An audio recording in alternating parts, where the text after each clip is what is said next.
Morning, Chairperson. There are 6 members on the platform.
So we are correcting now.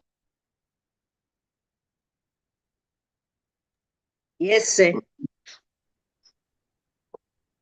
Okay.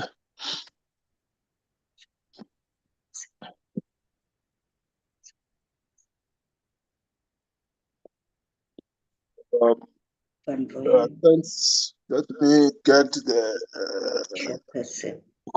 camera right here.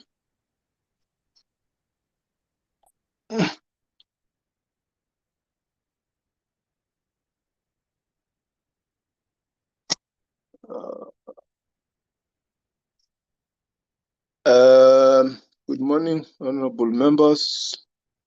I wanted to show my face that the meeting is not chaired by a robot. Okay.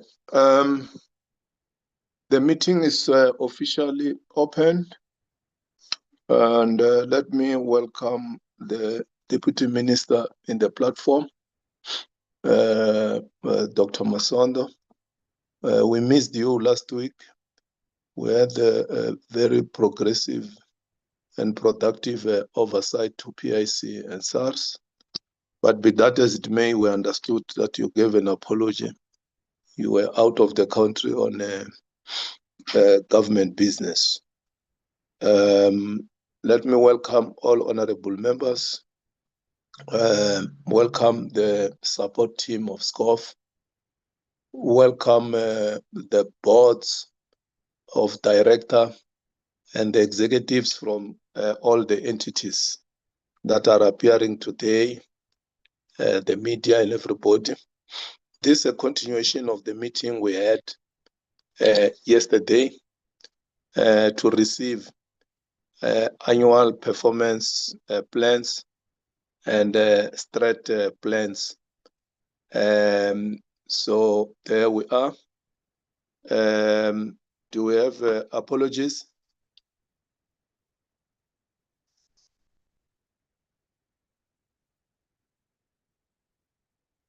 Sister Tebo, do we have apologies? Pardon me, sir. We only have the apology from the minister, but I'm sure the deputy minister will elaborate further on that. Okay. Yes. Thanks very much. Before we take the text Ombud,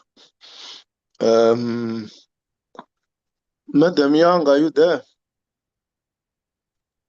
Yes, Chair. Good morning, honorable members. We are here.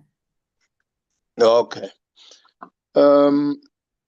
Deputy Minister Dr. Masondo, are you there?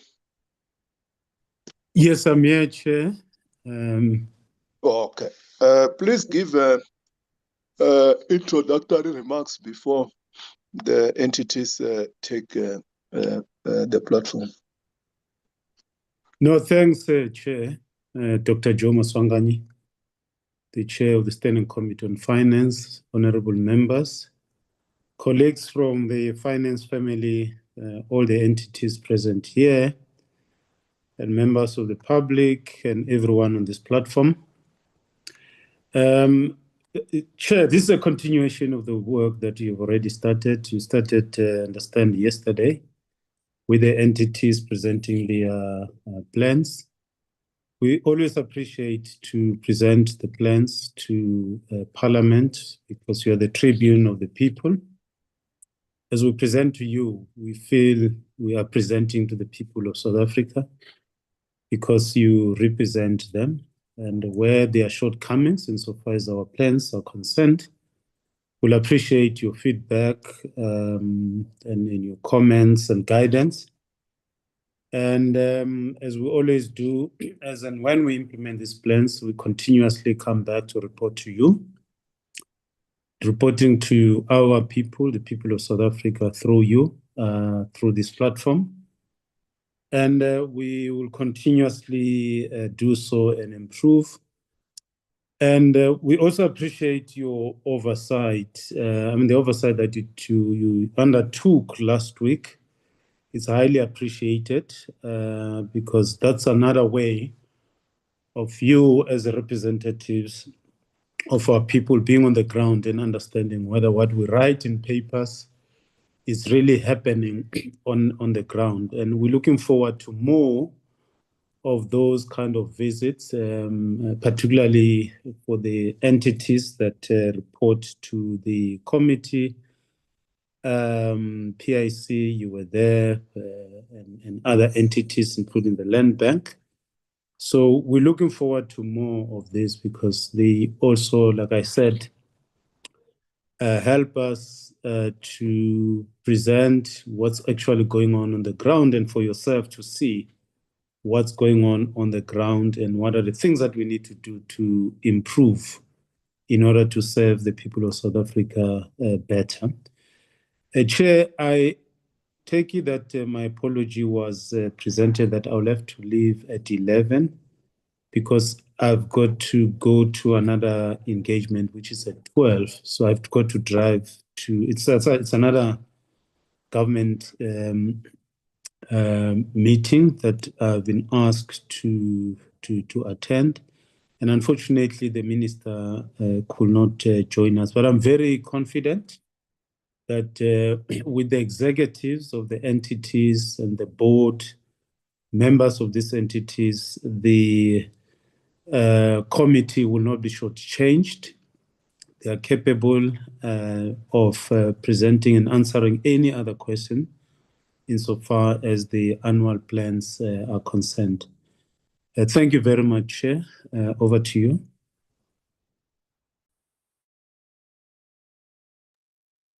Thanks, Dr. Masona. We got your apology.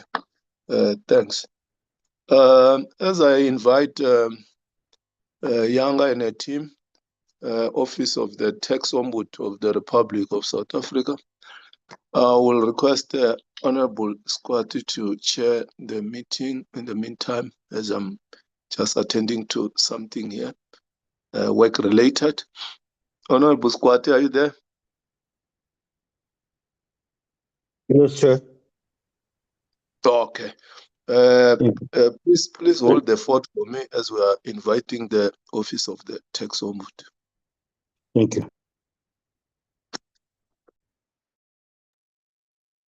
Okay.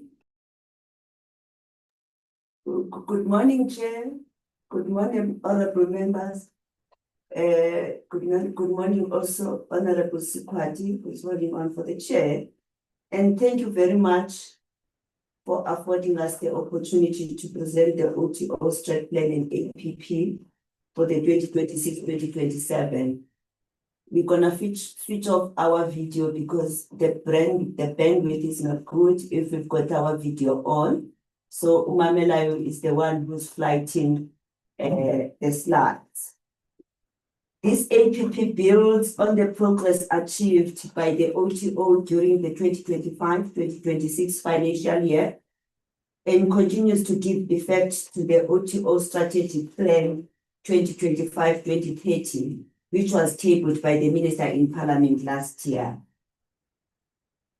The 2026-2027 APP that was tabled by the Minister on 30 March 2026 focuses on consolidating gains made to date in advancing the 2025-2030 strategic priorities. So today we'll be outlining the OTO's performance indicators and targets for 2026-2027 financial year, reaffirm our commitment to strengthening taxpayer rights and promoting administrative justice. And we always continue to seek the oversight and guidance of the Standing Committee on Finance, because this oversight and guidance and the fact that the Standing Committee affords us this opportunity assist us, because our recommendations to SARS are not binding. Our recommendations to SARS are not binding. So if our recommendations to SARS are not binding, so Mamela has got the wrong one. If our recommendations to SARS are not binding, this implies that the only avenue we have is the transparency of Parliament. Mamela, can you please input the correct version? The one that we sent to the members yesterday, not the one that we presented to the deputy lead. This one, the 6 May to the 26th. Yes, I'm putting it up to example.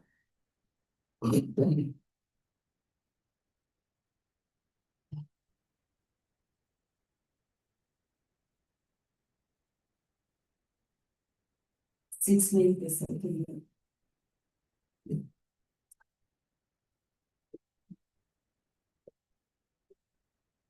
Not this one. This one.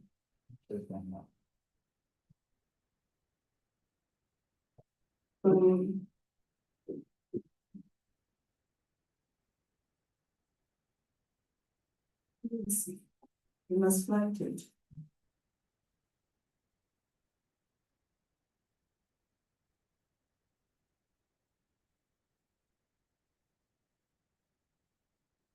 Yes. So the next slide, you go to slide 5. There whereby we talk about the legislative mandate of the OTO. I think because we report to the Deputy Minister, also we did the briefing to him last week before we came to Parliament. Hence Mamela, we've got some slides that are written to Deputy Minister. The legislative mandate of the OTO is prescribed in Section 16 of the TAR, that is to review and address any complaint by a taxpayer regarding a service matter or procedural matter arising from the application of the provisions of the Tax Act by SARS, and to review at the request of the Minister any significant emerging issue and issue a report in that regard. So the role of the OTO in the tax ecosystem.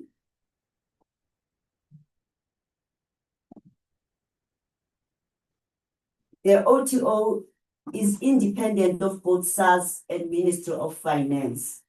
I think this issue of independence is important because we are functionally independent of SARS and Ministry of Finance, even though we are structurally dependent on SARS on issues of HR and IT.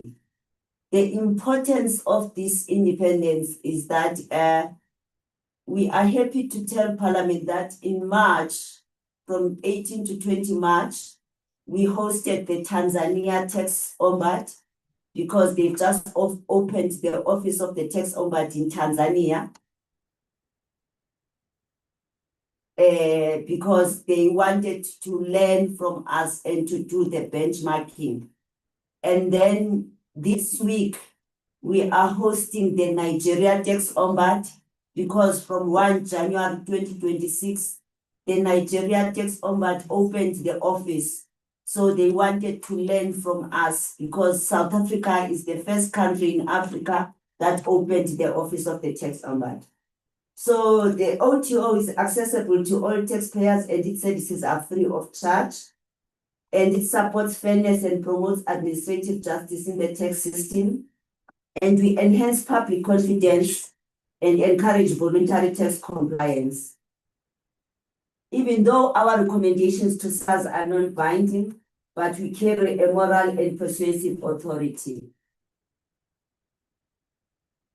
I think it is important to note that the fact that the recommendations to SARS or to the Revenue Authority are not binding, it's similar to all the tax ombuds that are opened all over the world. For instance, even in Tanzania, the recommendations are not binding. And also in Nigeria, we find out that the recommendations are not binding. So the strategic focus for the 2026-27 APP is focusing on the following. We strengthen the independence of the OTO. I think even though the independence of the OTO will require changes to be made in the PFMA, however, we need to have some sort of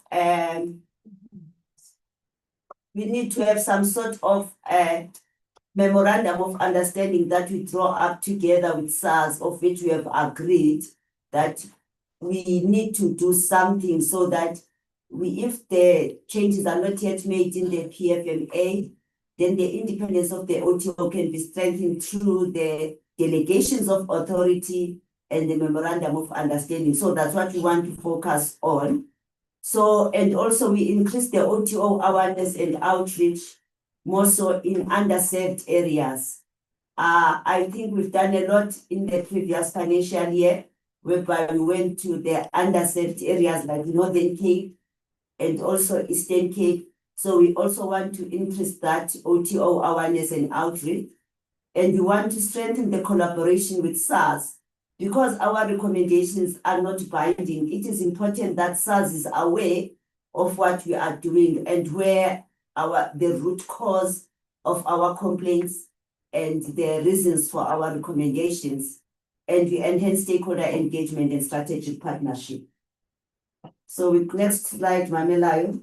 So I'm gonna hand over to the acting CEO, whereby he's gonna continue with the strategic outcomes and 5-year goals for the 2025-2030. That is slide 9. Thank you, Chair. Yes, thank you, Chair. Through you, the Office of the Tax Ombud continues to deliver on the 5 strategic objectives that we set up for ourselves for the year to achieve by the year 2030. And we're going to go through it in depth in the other slides. I just wanted to introduce it here.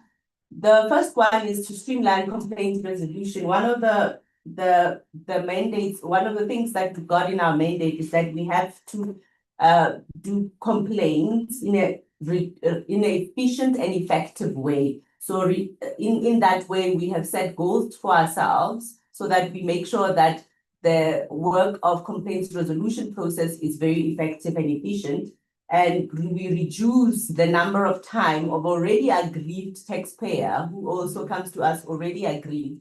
We reduce the number of days and time that is spent at the OTO and become more efficient and effective in complaints handling. The second one is the second mandate to enhance systemic investigations. We've seen that systemic investigations are very, very good for the OTO and SARS, as they cover a wide range of taxpayers, not only individual complaints. And we would like to continue with it, and we would like to strengthen this area of complaints resolution through systemic investigations. We've seen a success of some systemic investigations, such as delay in refunds and delay in dispute resolution timelines. So those that have been very efficient and been able to assist reduce the number of complaints that are sitting with us and also the number of challenges that SARS might encounter. So we're going to continue with that, and we're going to make sure that we streamline that process so that it's the public can also be able to log possible systemic issues.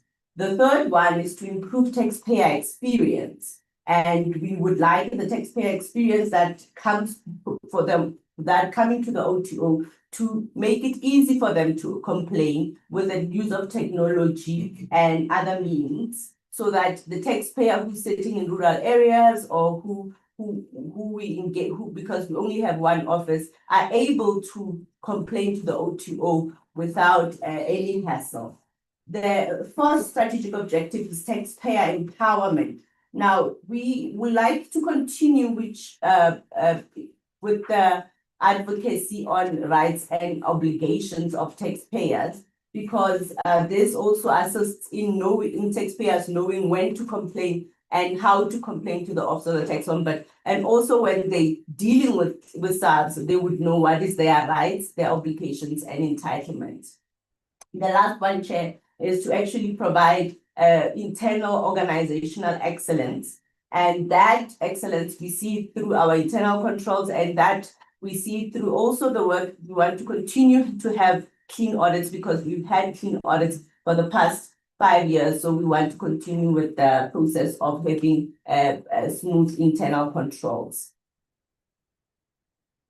Our monitoring and evaluation, Chair, continues to be through quarterly reports to the Minister of Finance and also to the Commissioner of SARS in terms of Section 19 of the TAA, so that they are aware of the work of the O2O and the pain points that taxpayers are going through.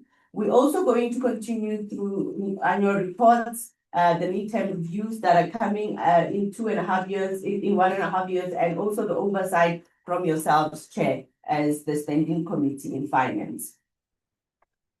Now, the focus for 26-27, which is the second year in our 2030 journey, is that we're going to continue with digital transformation. One of the things about the O2O is that we are operationally,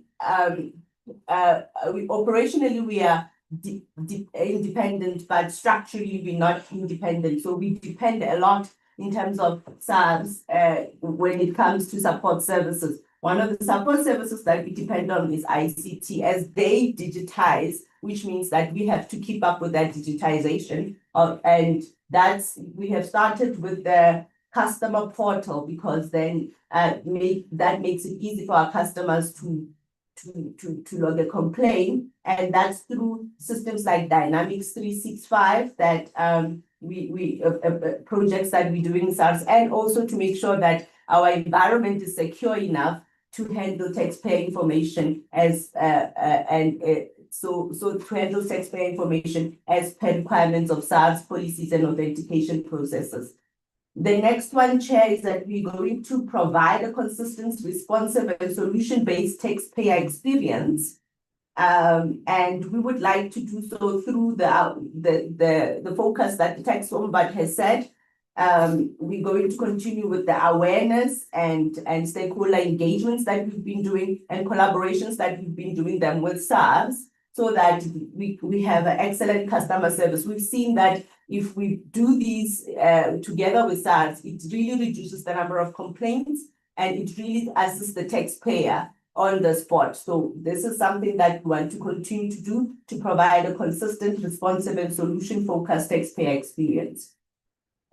Chair, if you would know that a colleague at the Office of the Tax Ombud is required to know all tax acts as per the mandate of the Tax Ombud. So through the third program of building capacity and organizational capability, we will continue to invest in the training and development initiative, targeted initiatives for our staff to enhance their technical capabilities, so that they are able to deliver on the mandate of the Office of the Tax Ombud.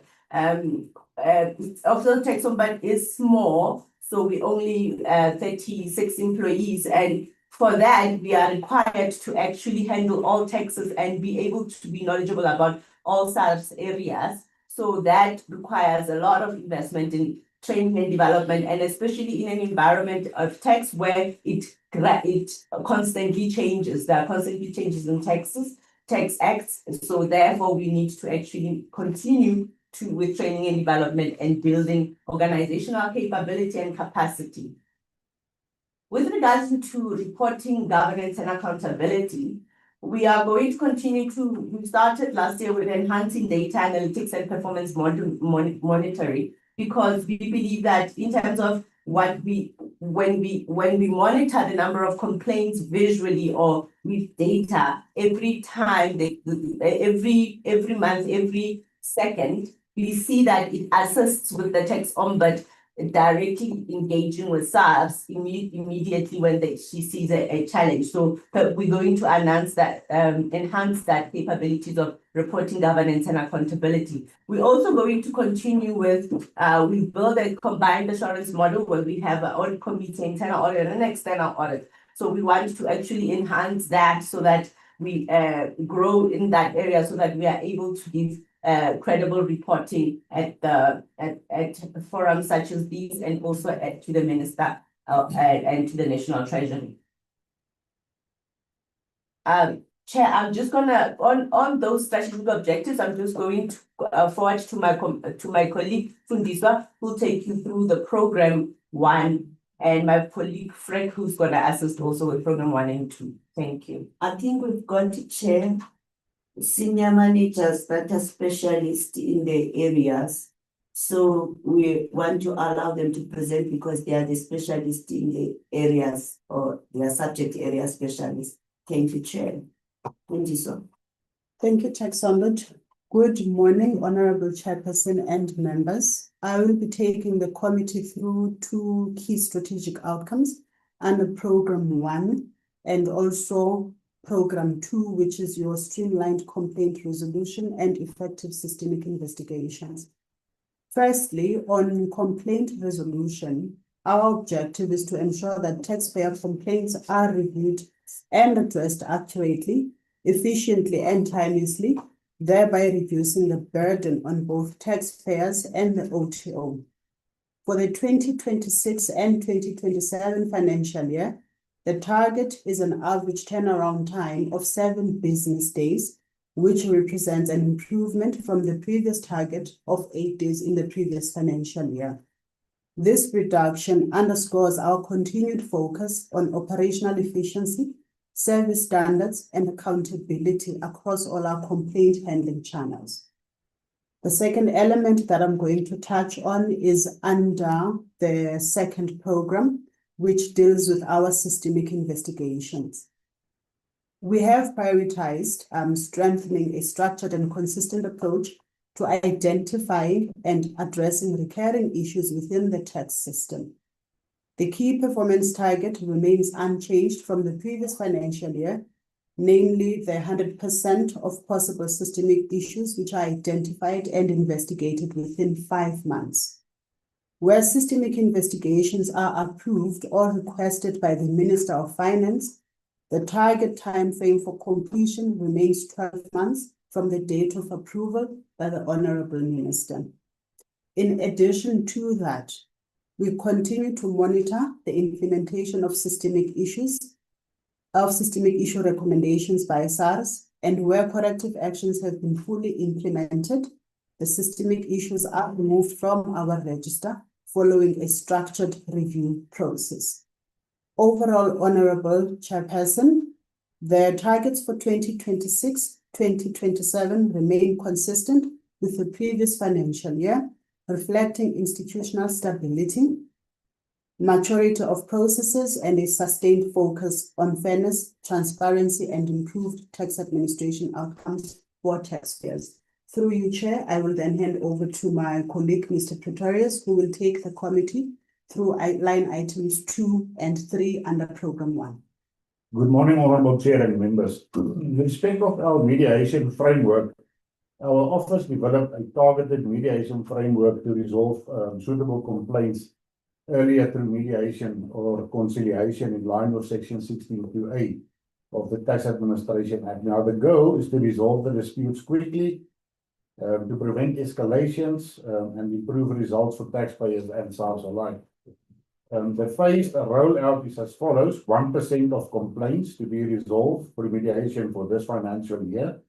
We're going to increase it to 1.5% for the next financial year, and then to 2% for the 28-29 financial year. The next up is the average time taken by SARS to finalize our complaints, in other words, the H analysis.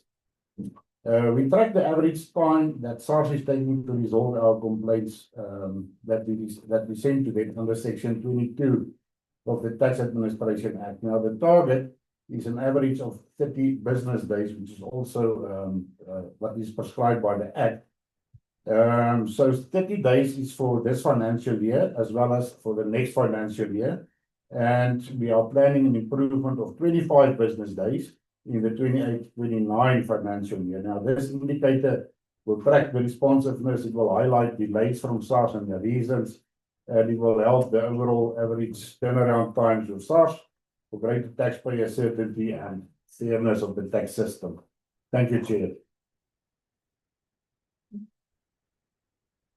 Good morning, Chair. My name is Pearl Seopela. I'm the Senior Manager, Communications and Stakeholder Relations.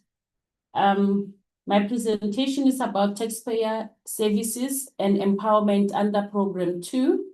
And under Strategic Outcome 1 is improved taxpayer experience. Chair and honorable members, customer experience within the Office of the Tax Ombud remains a strategic priority because we believe that when taxpayers are not happy with SARS, we need to make sure that when they reach our office, they feel a best experience that they have ever felt. Now, in terms of this Strategic Outcome 1, improved taxpayer experience, in the last financial year, we worked hard to put system in place in terms of customer satisfaction survey framework, where we are going to ensure that taxpayers provide feedback to us if we are not performing well, if we are not treating them well, and also ensure that we improve our efficiency based on the experiences that they could have given to us. And same as the Net Promoter Score for taxpayers, we want to make sure that when the Tax Ombud brand that is being experienced by taxpayers are able to see the quality of the Office of the Tax Ombud, also to ensure that they see the Office of the Tax Ombud as a modern organization that can be trusted. Now, on Strategic Outcome 2, empower taxpayers. Here, honorable members and chairperson, we look at our awareness campaigns on how best can we reach taxpayers through media engagements, through outreach, presentations, events, and digital campaigns. We also realized that in other areas, we have not yet reached taxpayers, as the Tax Ombud has explained that in the last financial year, we looked at taxpayers from Northern Cape and Eastern Cape.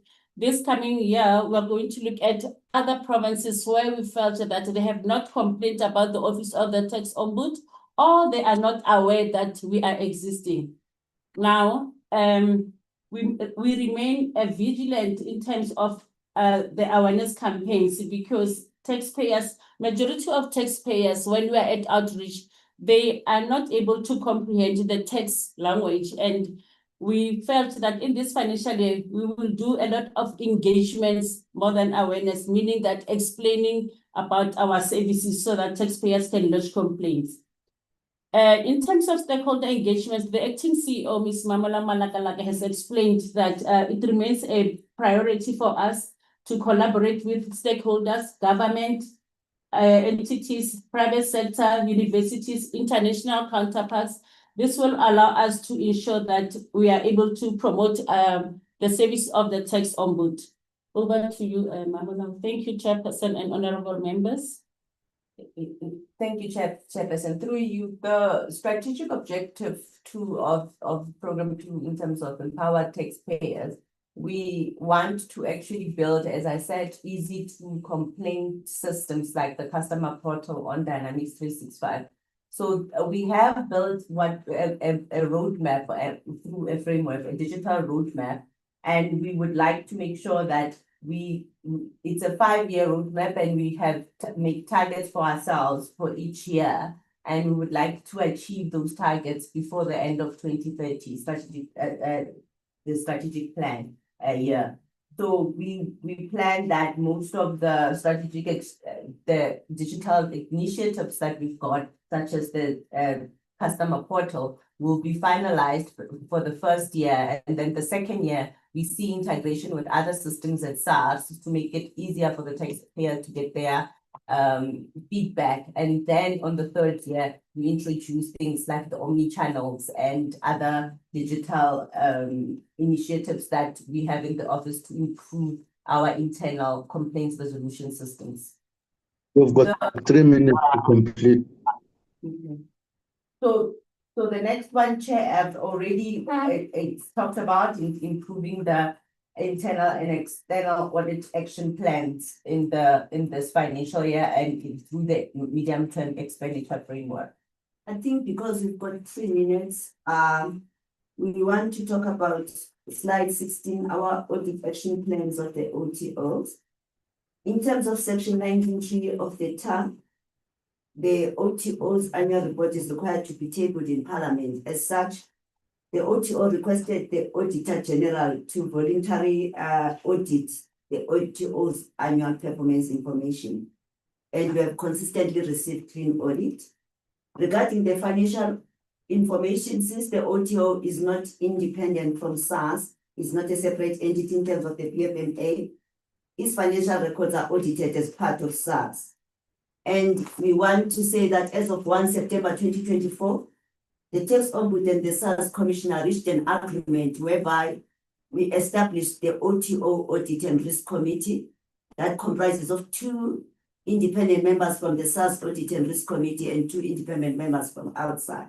So this also assists in terms of oversight of our performance information. Mamelayo, I think we can do the financial information quickly. That is slide 18 and 19.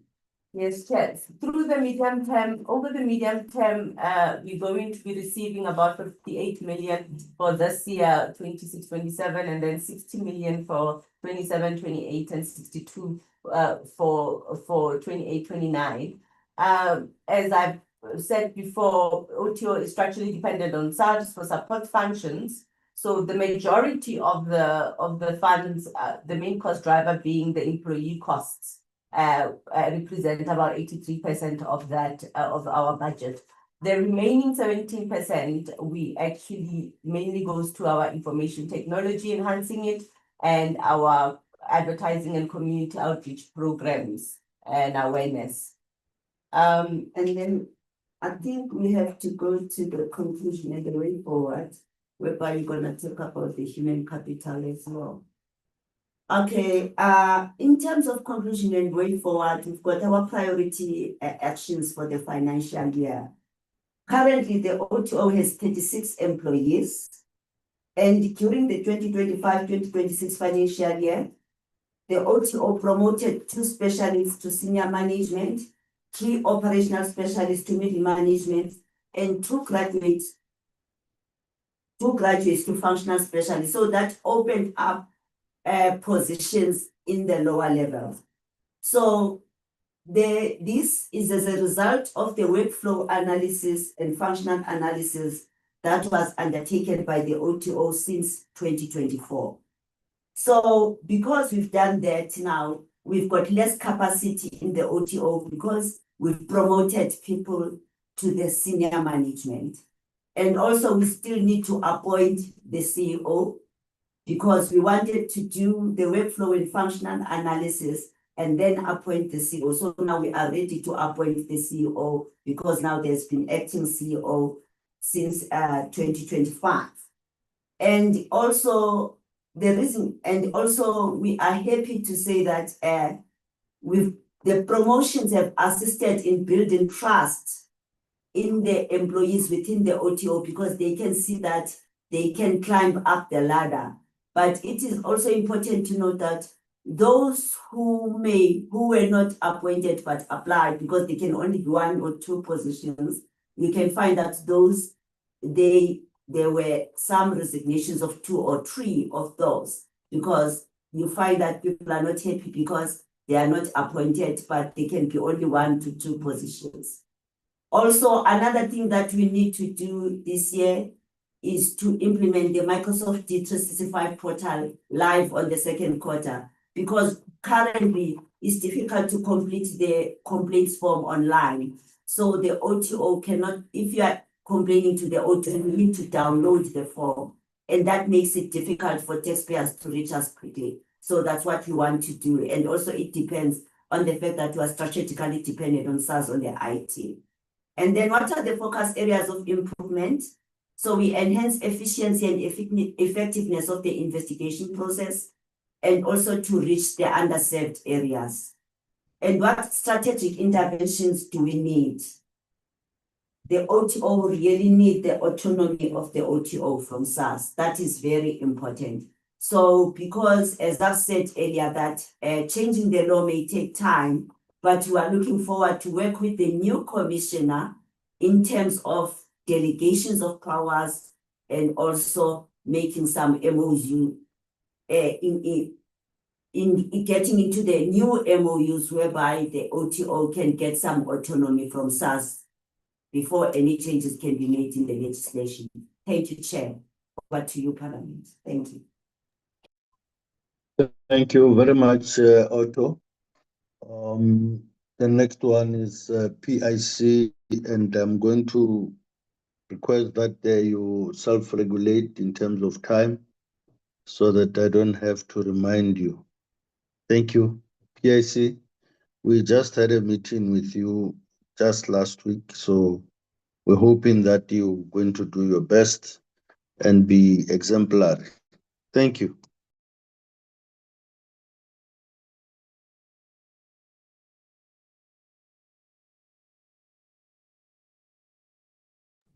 Thank you.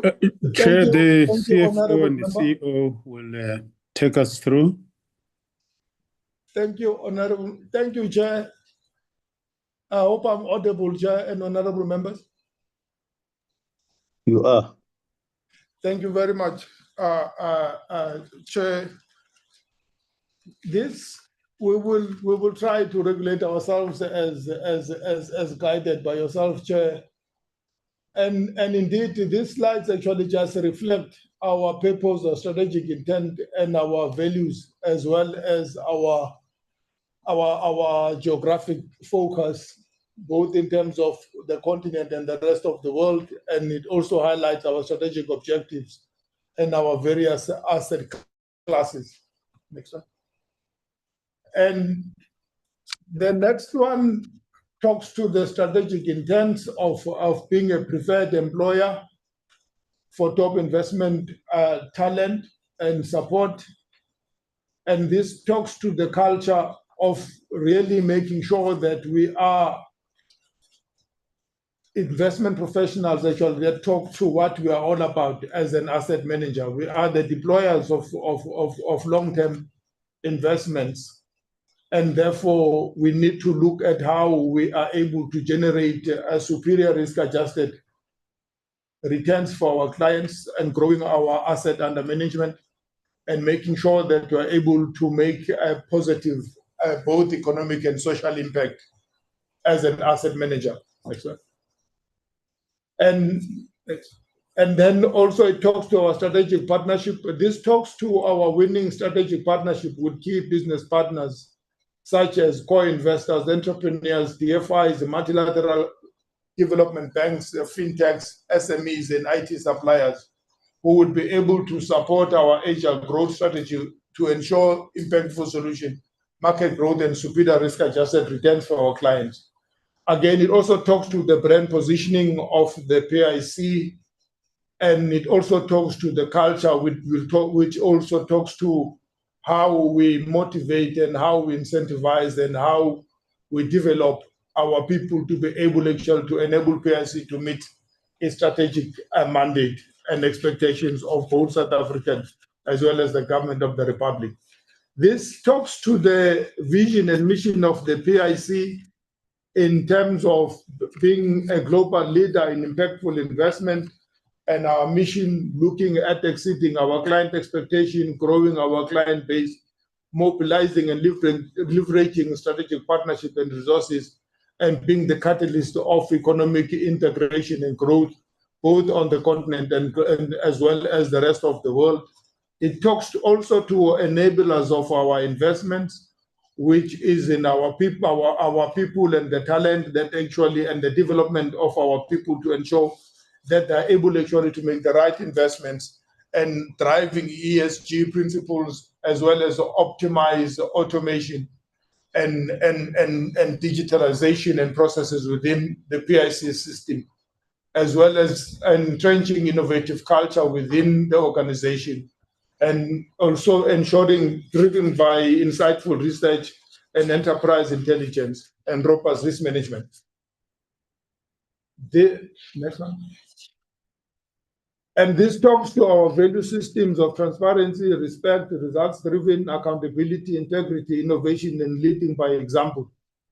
And really, we want to make sure that these are reflected in our behaviors, our decisions, and how our people treat and look after the investments of or the assets and monies of our clients, and how we deploy it, and making sure that we drive the superior risk-adjusted returns as we promise our clients, and also making sure that we're able to deliver to the peoples of South Africa, both in terms of economic growth as well as social returns. And this just actually talks to the governance framework within the PIC, both in terms of the board and the subcommittees that actually serve the board, as well as the executive investment committees that support the board subcommittees and the board committees. And this is our legislative universe, which talks to that we are guided by the PIC Act, with PFMA, the Competition Commission, the Companies Act, the FACE, the FICA, the Financial Sector and Regulations Act, and other applicable laws and regulations within South Africa and in other markets that we operate in.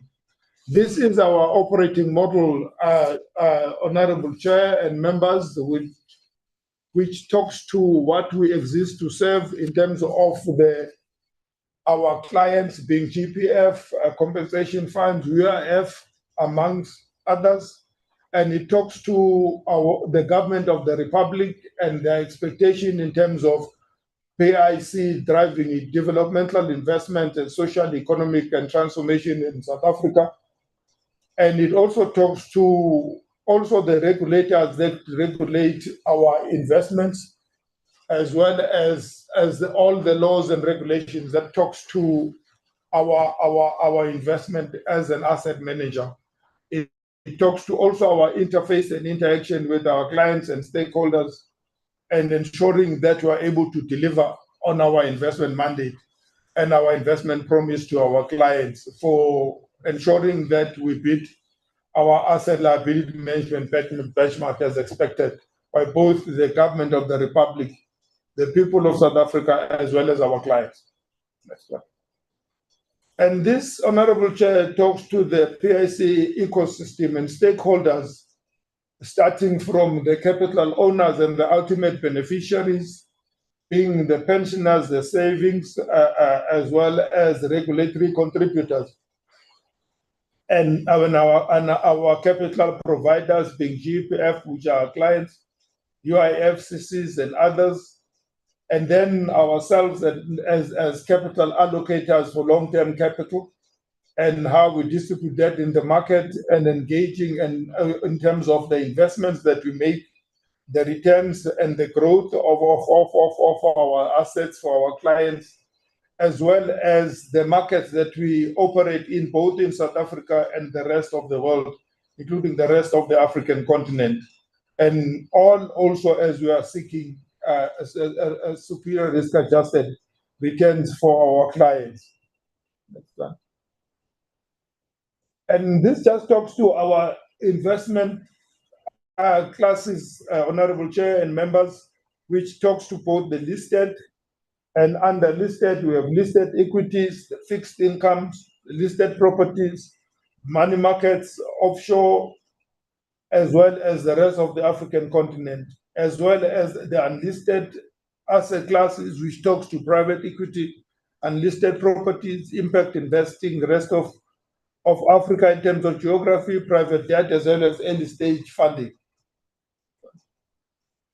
And this talks to our financial returns, which then talks to our superior risk-adjusted financial returns that we exist to generate, and ensuring that all these are done in line with our environmental, social, and governance principles as well.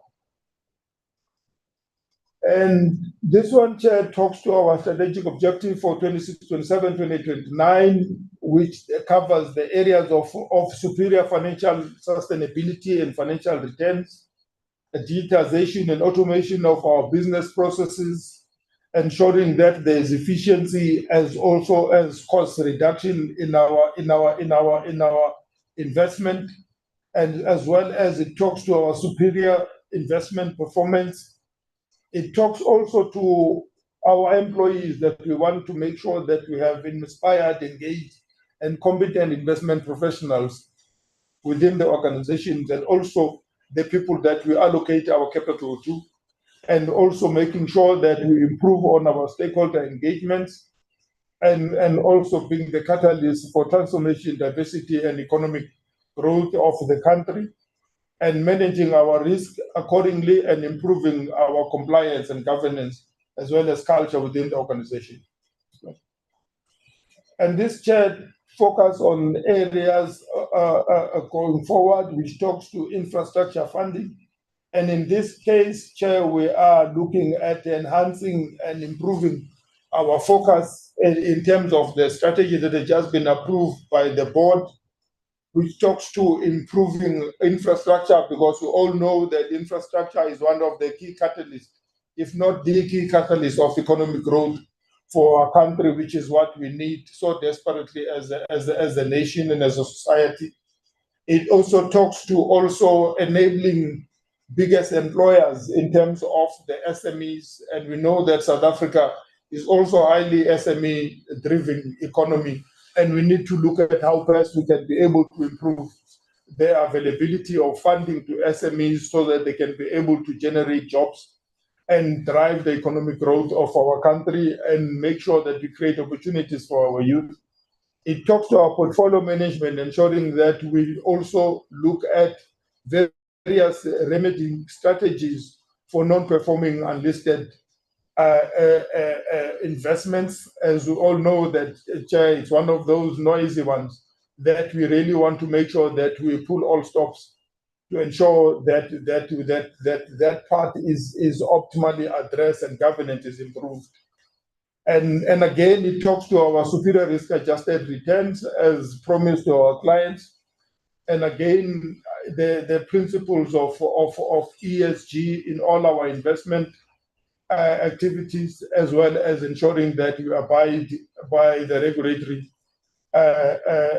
requirements. And this just reflects the growth and the journey of the PIC asset under management growth over the years. And that as at the end of March 2026, the years still unaudited, we are sitting at almost 3.7 trillion rand. Actually, unfortunately, we were quite impacted by the geopolitics and the Iran, US, and Israeli war in the Middle East.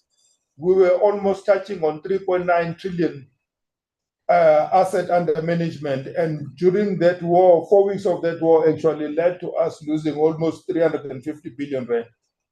It's just the nature of our space and of the dynamics of the markets that we're in. But we are hopeful that as the situation begins to recover and to improve, we'll be able to see growth in our asset under management accordingly. And again, this just talks to the sectors we're operating in and the impact which are the sectors of energy, whether you're looking at energy generation, our investment in that space, renewable, and when you look at the transmission part of our energy, as well as the distribution part of our energy. This, as we all know, that even the structural reforms are also creating investment opportunities that actually says, as the PIC, we can be able to play our meaningful role by available and deploying capital in this sector to be able actually to enable a much more robust economic growth and reliable electricity supply for our country. It talks to housing as well, and it talks to student accommodation at tertiary institutions. It talks to our healthcare. I mean, as you all actually experience some of our assets, it talks to our agricultural sectors as well. I mean, this is just among others. That, as you all know, that PIC is quite sector agnostic in terms of where we are investing, and that we are quite spread across the various economic sectors in our economy. Next slide. Next slide. And this is the last slide, Chair, and thank you very much for the opportunity. I hope I was able to self-regulate accordingly, Chair, as requested. Thank you very much, honorable members and honorable Chair. Thank you. You've actually outdone yourself. Thank you for that. IRBA.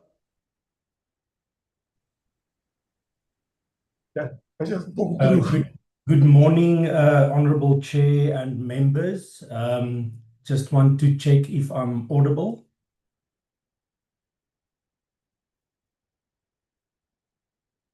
Go ahead, thank you. Thank you very much. Good morning, Chair and honorable members, and Deputy Minister Masondo. Thank you for the opportunity to update the Standing Committee of Finance on the activities and the performance of the IRBA. I have Lebogang, who is handling the slides on my side. So thank you for the opportunity.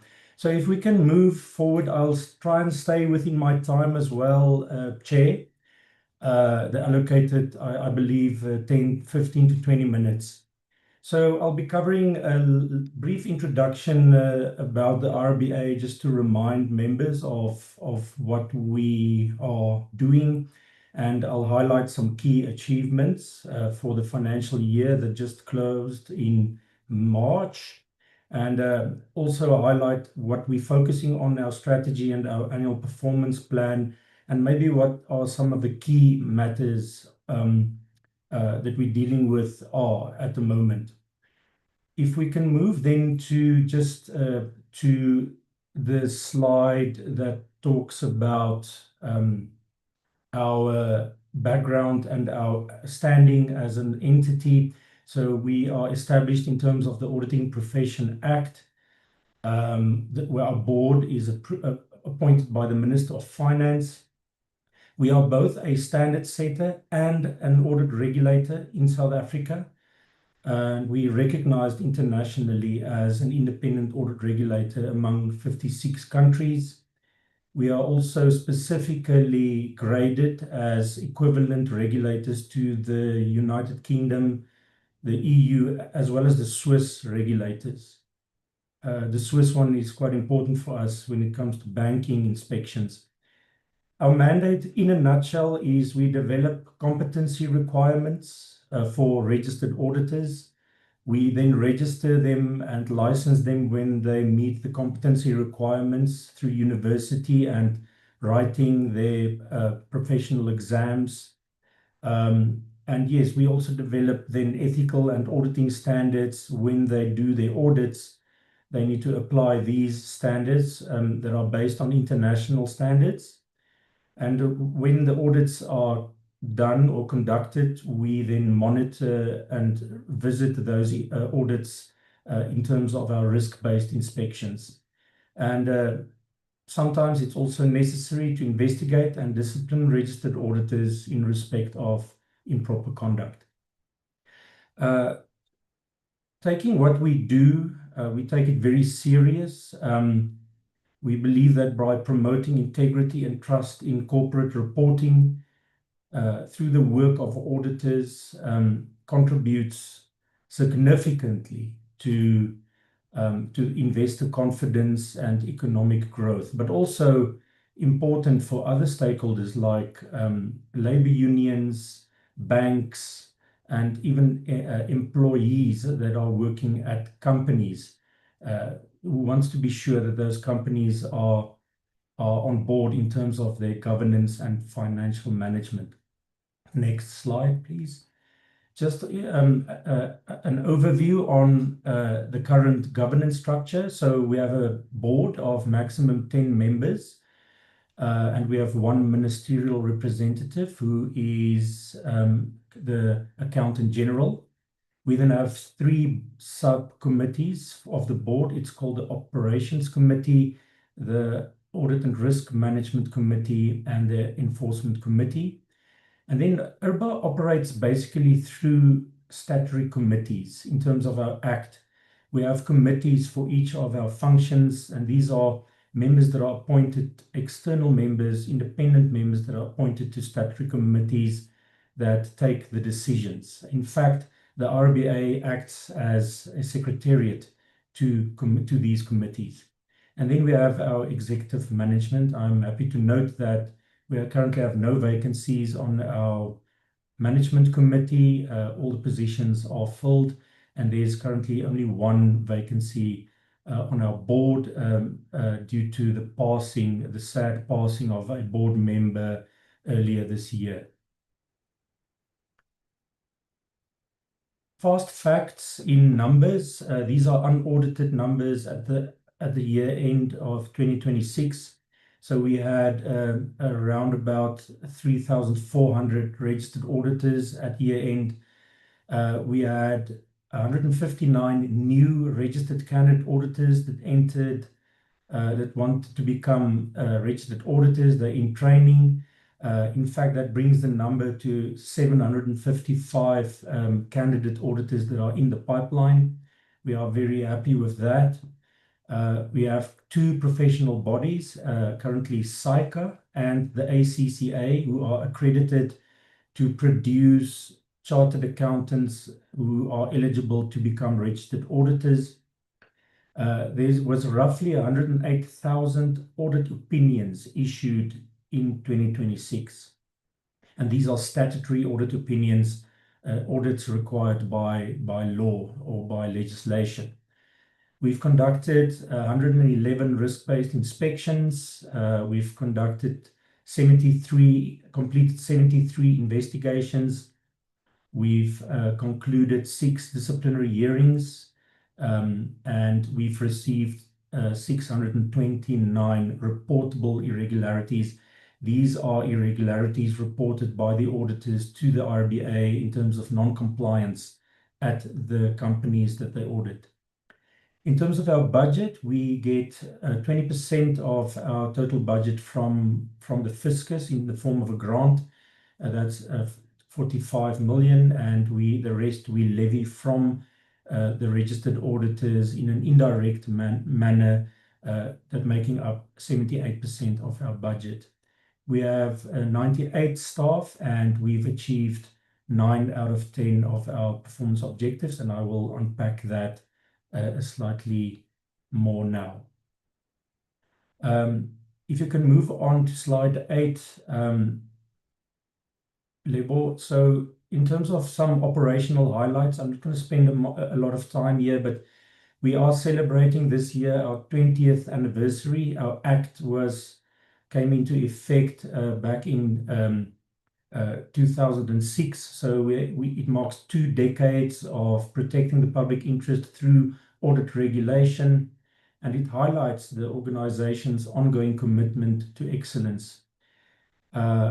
Also, we don't operate in isolation. For example, we hosted the International Forum of Independent Audit Regulators Enforcement Working Group in South Africa last year, and the meeting was attended by over 50 delegates from over 25 countries. and it was ranked as one of the best working groups, workshops hosted by a member country, and we're very proud of that. We are also promoting regional excellence. We are founding member of the African Forum of Audit Regulators, currently representing 16 countries. We're currently the vice chair, and we've also hosted our first inspection workshop meeting in November last year, which was led by the IRBA. And this is to promote independent audit regulation and audit quality, not just in South Africa, but across Africa. Because we believe that if we can increase Africa, the attractiveness of Africa as an investment destination, it is good for the continent, but also for South Africa. And then our qualification, registered auditor, was accredited for a further 5 years by the South African Qualifications Authority.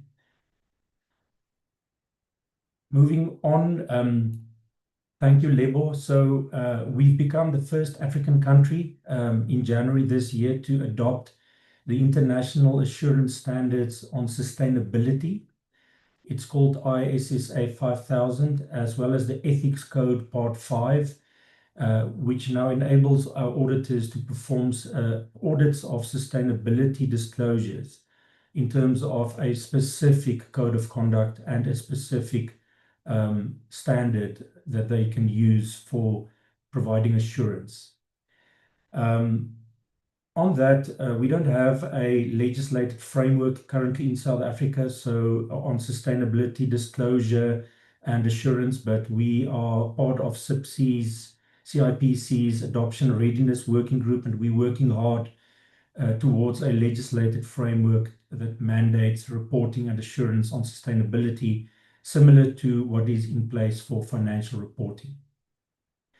Our regulatory strategy, Minister revised our regulatory strategy. There is a link there in the slides, should members want to peruse the regulatory strategy. It's fresh and it was approved by Minister in March, and it was gazetted very recently, but I'm not going to go into the detail there. Members are able to click on the link that will take them right to the regulatory strategy. We've also managed to, for next year, finalize our annual performance plan and a break-even budget that was approved by the board and National Treasury. And then in terms of our investigations, we were able to catch up with all our backlog investigations and disciplinary matters. We've recently finalized the VBS Mutual Bank investigation of an auditor, which brings that matter also to a close. Took quite a while to finalize, but we have finality on the VBS auditor matter. Moving on, just a reminder of our vision. Our vision is to be an internationally respected regulator of a thriving and trusted audit profession in South Africa that safeguards the public interest. And how we do this is through collaboration and innovation to empower auditors to perform their duties competently and with integrity.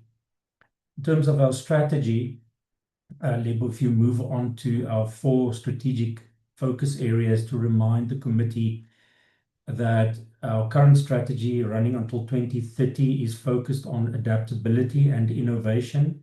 Things are changing fast in our space in terms of technology, especially. So we are centered. Our focus is centered around innovation, and we really do this through impactful collaboration with our key stakeholders, and we want to make an optimal impact through the work that we do and our stakeholder engagements. At the end, right at the bottom there, you will see audit quality. We believe that if auditors report honestly based on sufficient work done, we won't see audit failures and corporate failures.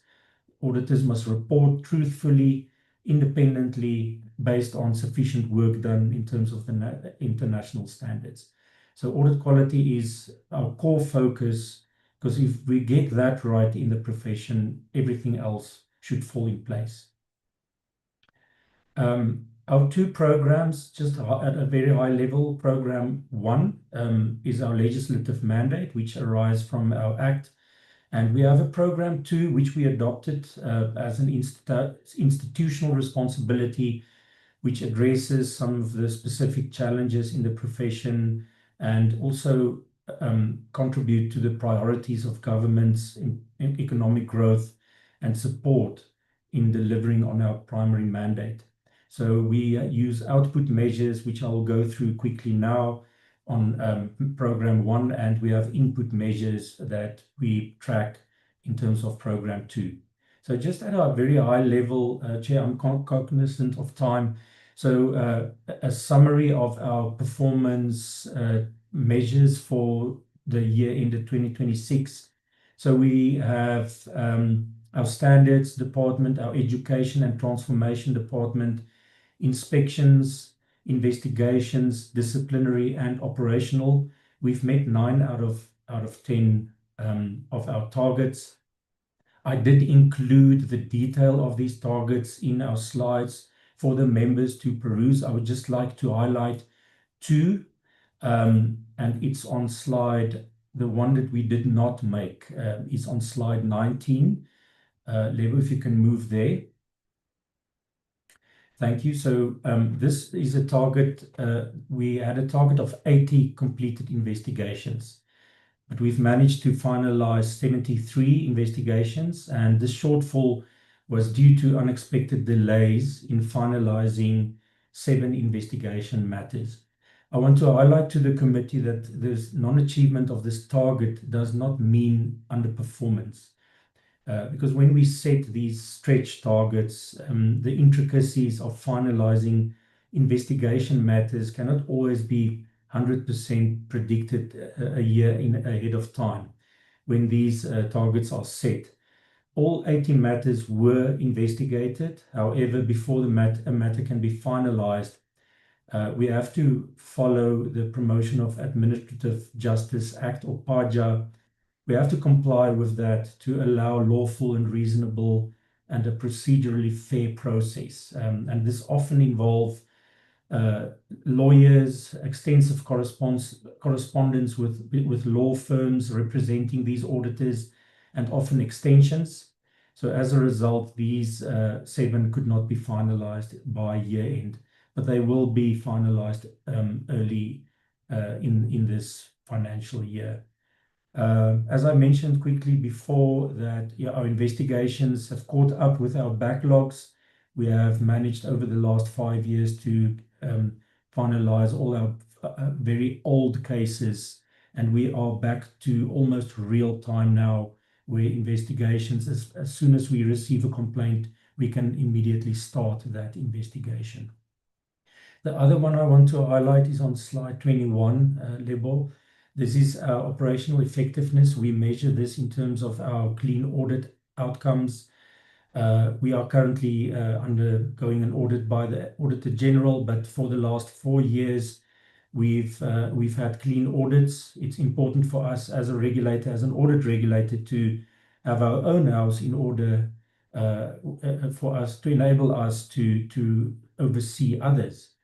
And we also proud to say that we've had over 10 years of unqualified audit opinions at the IRBA.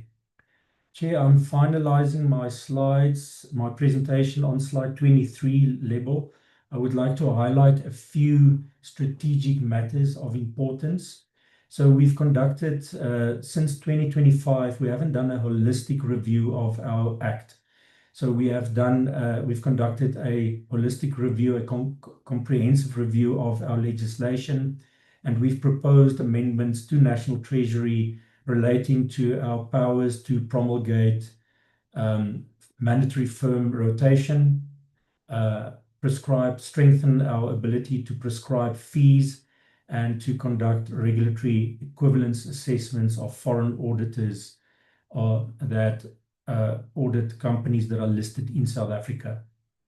Other proposed amendments relate to transparency in terms of inspection outcomes. Currently, we're not allowed to share our Please inspection.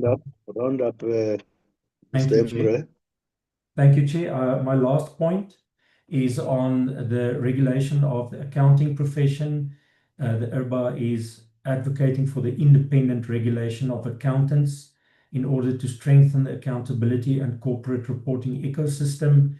And we are awaiting National Treasury's publication of the World Bank recommendations in that regard. We believe if all accountants are equally regulated to the same extent as auditors, we will strengthen accountability. And I want to thank the Deputy Minister and the Accountant General who meet with us regularly, as well as National Treasury for their ongoing support. Thank you, Chair. I'm putting a link there on the next slide for the members to our new annual performance plan. And there, and the next slide is links to all our key reports that we issued during the year. Members are also welcome to follow us on LinkedIn and on other platforms. The links are in the slides. We currently have over 17,000 or close to 17,000 followers on LinkedIn. Thank you, Chair. That concludes our presentation. Thank you very much. Can we get to GPAA? I think PIC is still leading in terms of being exemplary so far.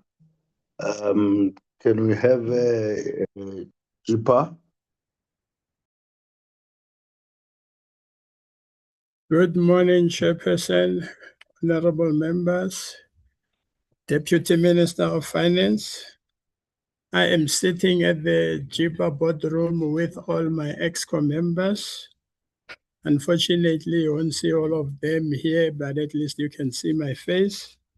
We have 19 slides, Chairperson, and we have 20 minutes. I'm sure we will be able to slot all the 19 in the 20 minutes and even beat the record.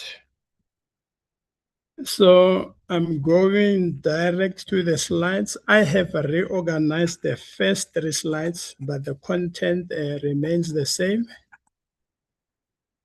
So as not to get confused. Are you not running? Sorry, Chairperson, I'm checking who's running my slides. It should be Mayrin. Can we get the sharing? He is there on the list of attendees.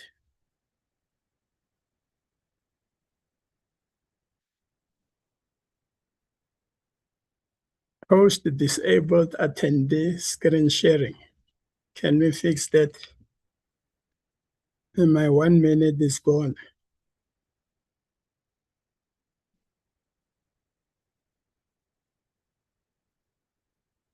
You can't control. No, we can't control. Chairperson, can we be assisted from the Secretariat of the committee to give Mayrin Gudziye the rights to run our slides? Well, It's the GPAA. Can we help them to present their slides? It's fine, but it will be in a different sequence. Well, I have rearranged the first 3 slides, but it's fine. We can do it. It doesn't matter. The content will still be the same. You can do that.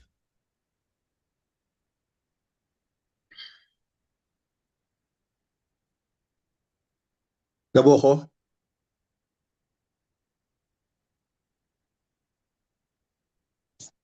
We got it. He's got control. It's from that side. Okay. I'm Let us trying move. to connect them. I'm not sure why they are not connected. But it's Thank fine. you. We can move on. Move to next slide. This is just the introduction of who I am. Then the next slide. So this slide, Chairperson, talks about the ecosystem in which the GPAA operates.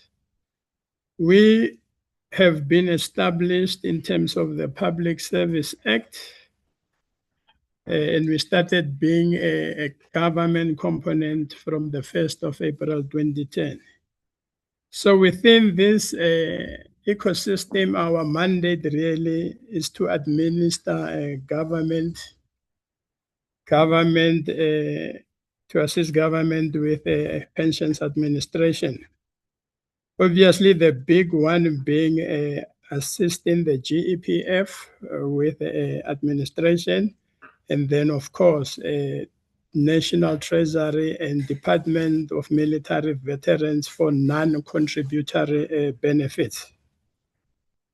So this ecosystem, to a large extent, talks about our role where we receive member contributions in the GEPF account. The GPF will then invest that with the PIC, and then the GPAA will administer a benefit throughout the years.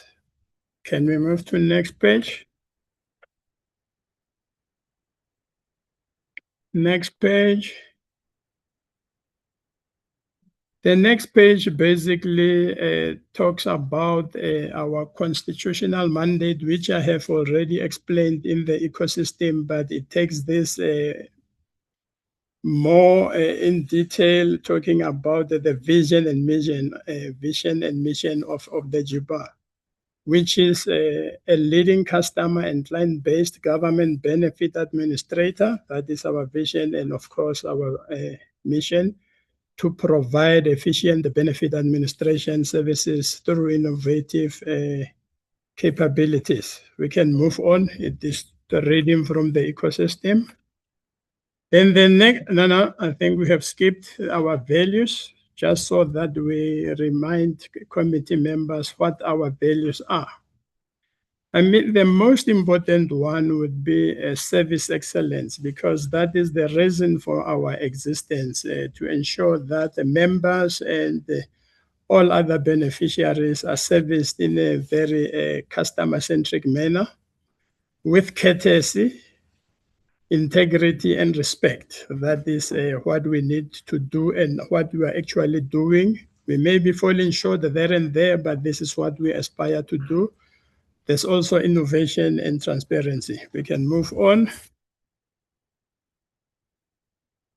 The next one talks about our strategies for the next 5 years. So our strategy that would end in 2010 has not changed. In the main, it's still the same strategy, but as you would know, the APP just demonstrate what you're going to do each year of those 5 years. GPAA chairperson is currently in a transitional mode.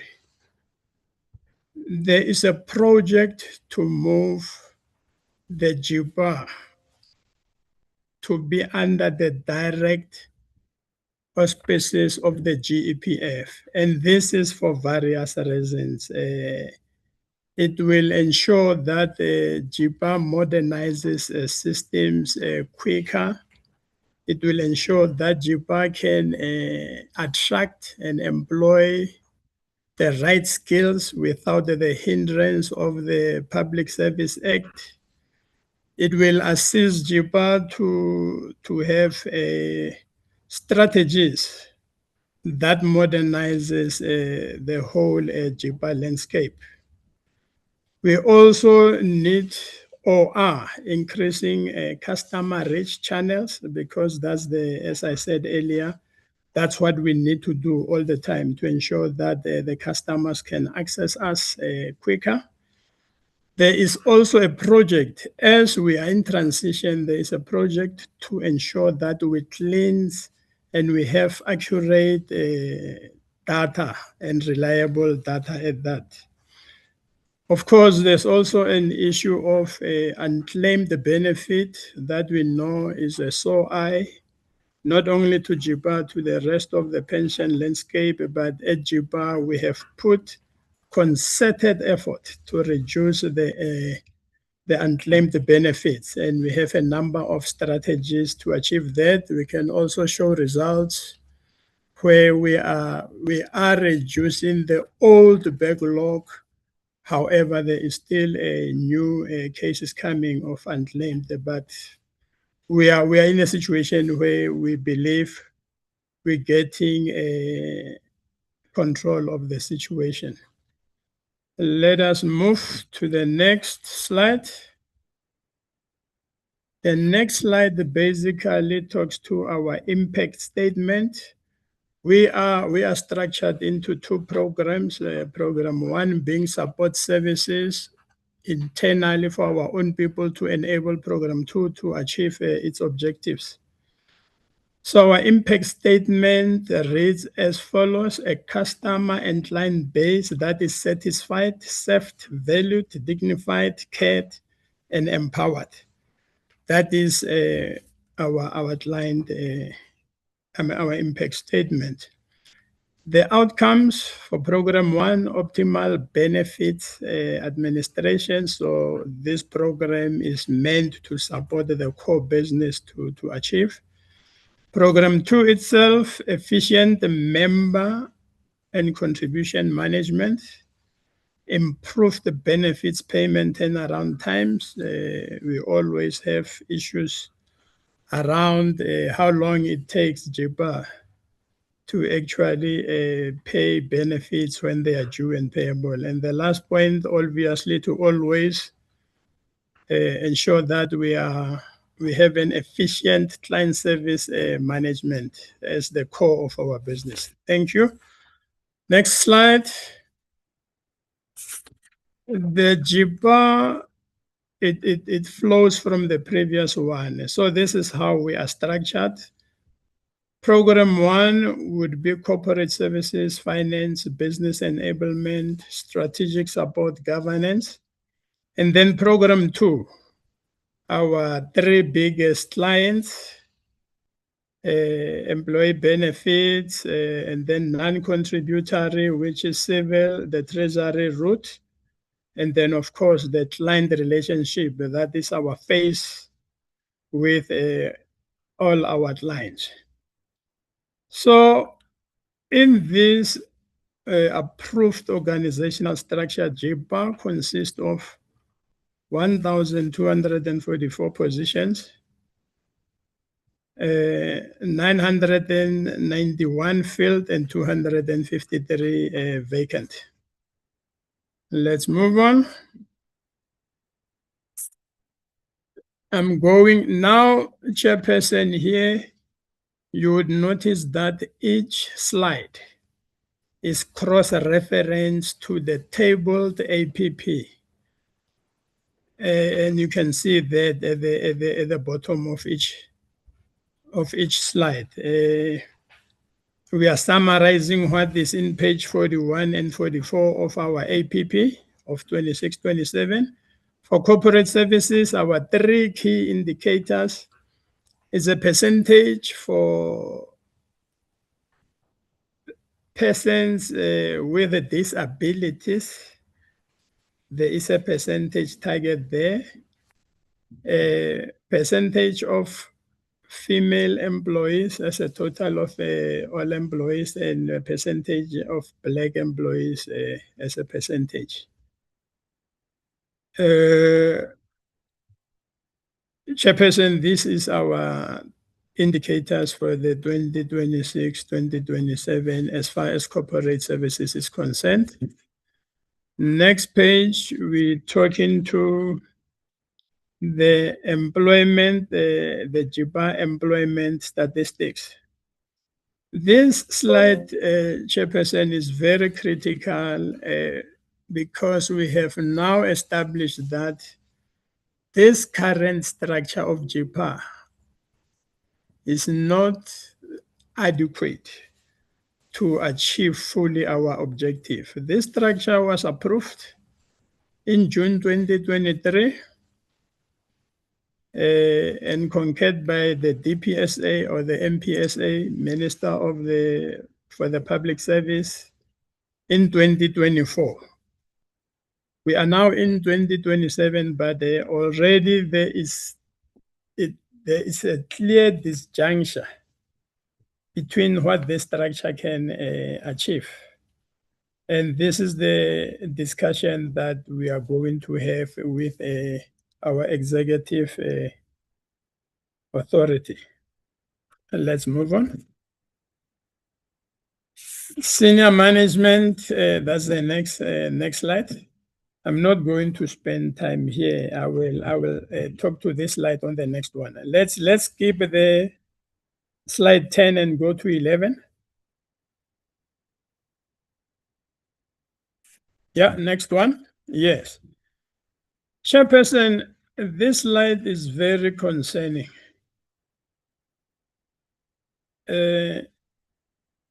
With regards to the levels in government, you would notice that the GPAA is peaking at a level 6, which is your administrative level, if you like, or your team assistant levels, your data capturers. So GPAA is peaking at the level that assumes that we are a highly manual institution, and we know the challenges with manual processes. That's where we encounter issues of fraud, corruption, incorrect data capturing. Hence, this is also supporting the move to have GPAA under the auspices of GEPF, where we will relook at, after modernizing GPAA, you are going to need more knowledge workers as opposed to production workers. And this is our journey, Chairperson, that would ensure that this institution turns around. Otherwise, we are going to have same issues year in, year out, but at least we managed to go to the core of what our challenges may be. Thank you. Next slide. Next slide is finance. The key deliverables there is preferential procurement for women-owned business, payment of invoices within 30 days, and of course, the elephant in the room, reducing unclaimed benefits. These are the approved and tabled key deliverables in our APP.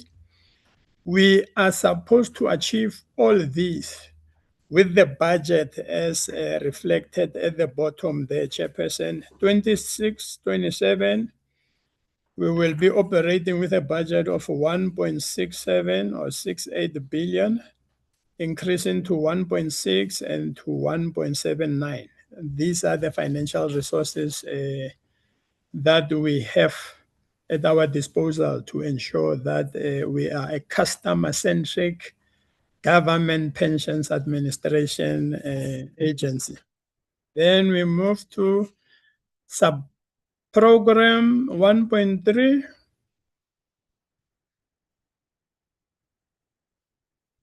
So this sub-program, business and enablement, is basically supported by our availability and capability of our ICT systems as we're moving away from manual processes and ensuring that some processes that are digitalized, are automated, can assist us with managing the SLAs that we have with GEPF, DMV, and National Treasury.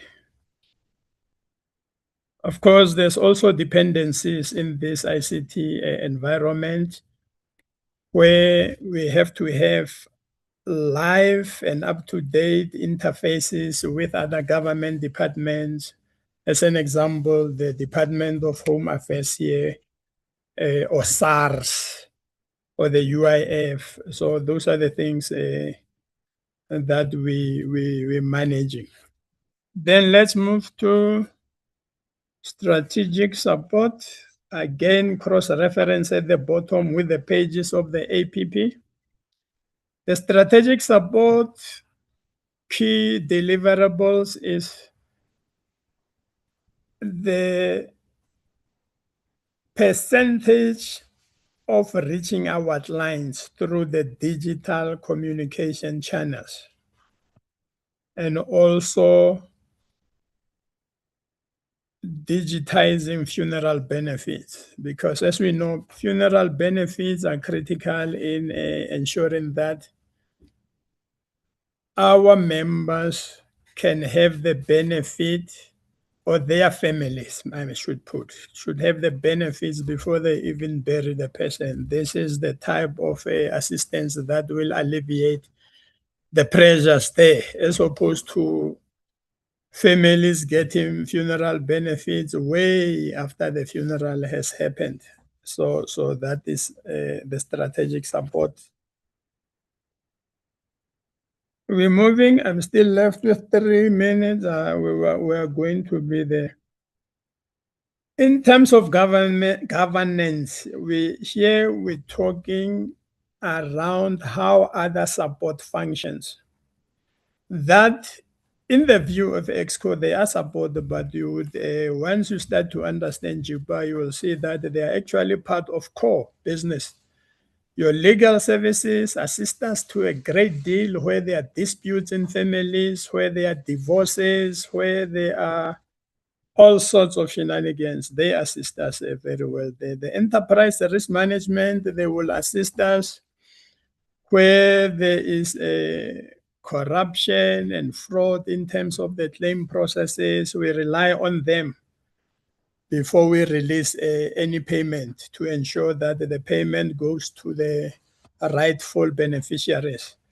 And of course, internal audit always keeps us on our toes to ensure that all the gaps they identify with laws, Chairperson. Then we move into page 16.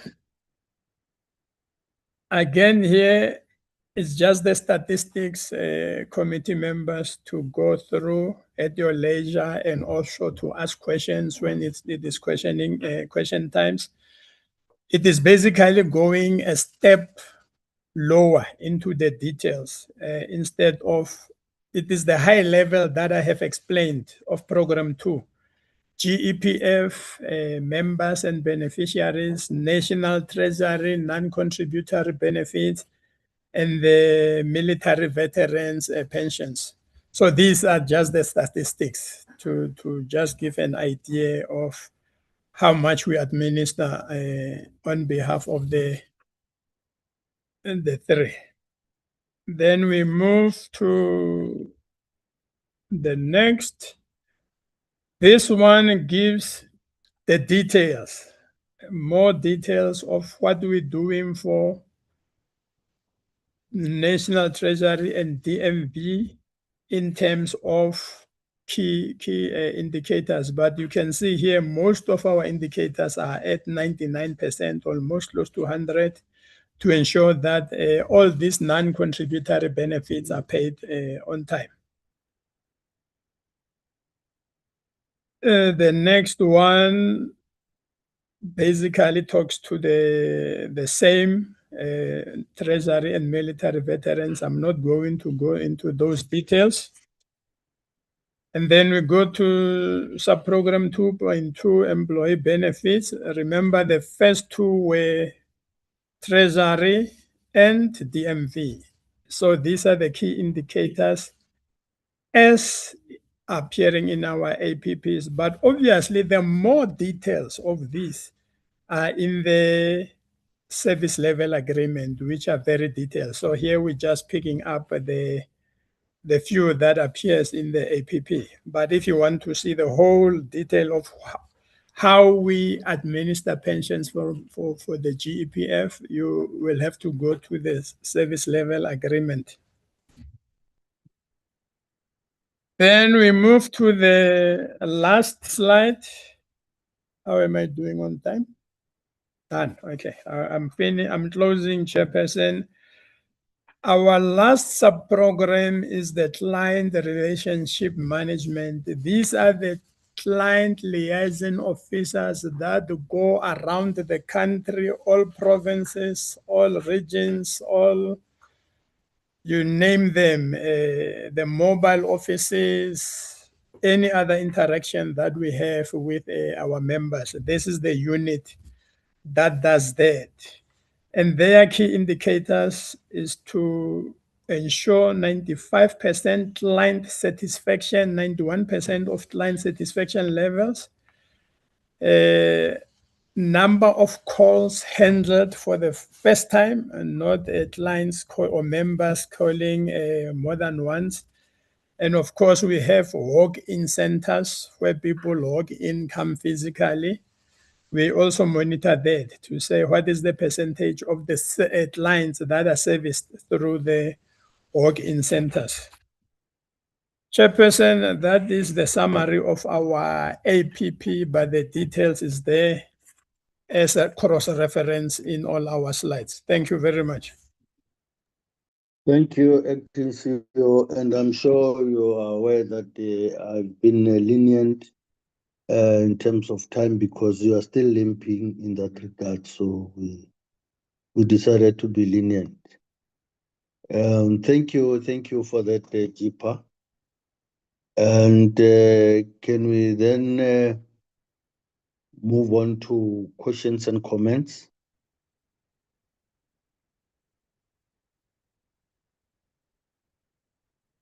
I see Dr. Buck, I see Alexander.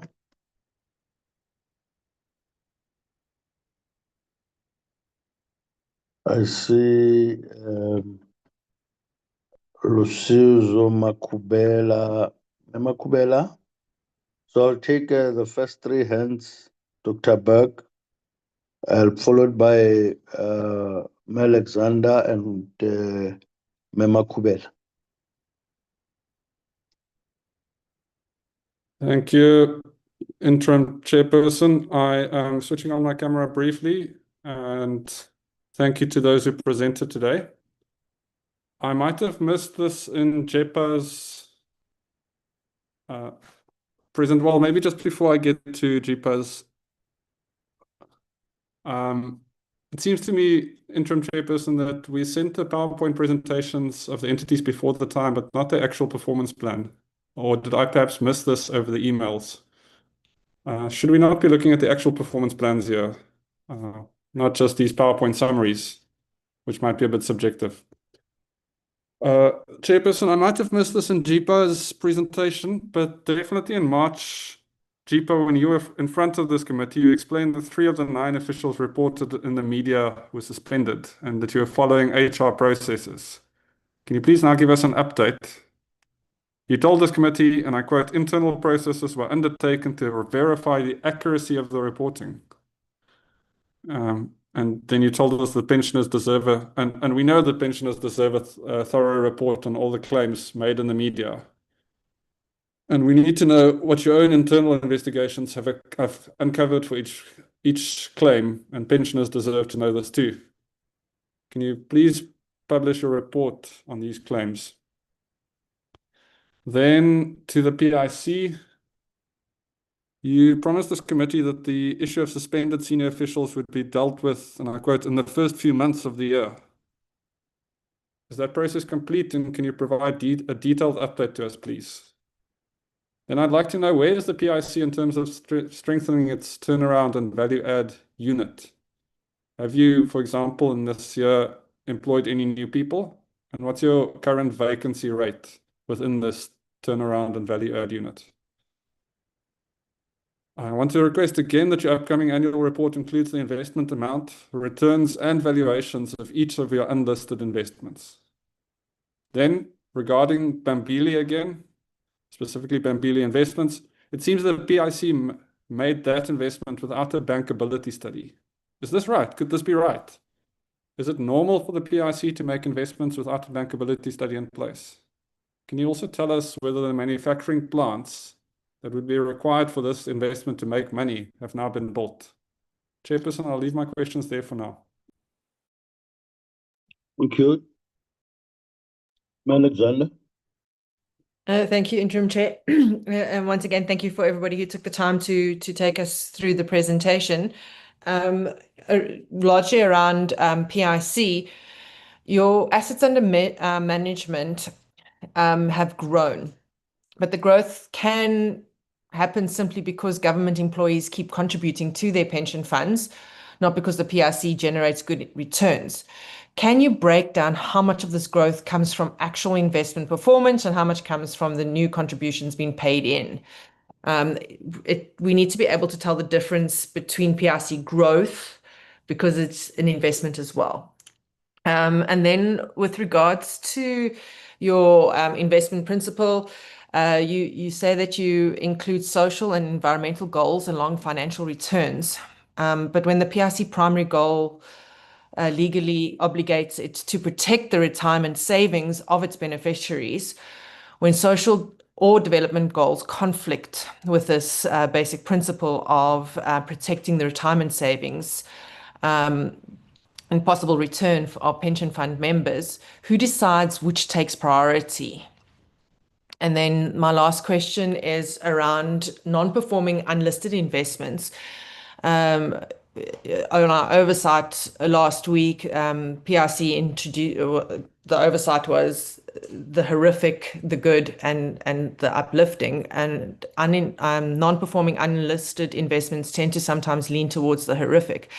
In the presentation, you say that the PIC focuses on areas to fix unlisted investments and that not all are performing. Can you tell us which of these investments are in trouble? And can you give the committee a full list of these investments and what went wrong in each case, what was done to fix it, and how far are we in the plan to correct this? It would be useful for us also just about on a quarterly basis to get a full report on the PIC's unlisted investments, top 10 and bottom 10 would be helpful. Thank you, Chair. Thank you, Alexander. Good morning to your good self, Honorable Chairperson. Good morning, colleagues. Good morning, DM and members of the leadership of the entities that are presenting before us this morning. Chair, I have only one question, which is directed to GPAA. Accordingly, in terms of your APP, your vacancy rate is significantly high. It's sitting at 20.3%. Can you give us an indication what do this high vacancy rate put as a risk that is imposed to the entity? And then what impact does this high vacancy rate has on the targets that you have set out? I think I will end it there, Chair. Thank you. Thank you. Is there any other comment? Those are the hands that I could recognize.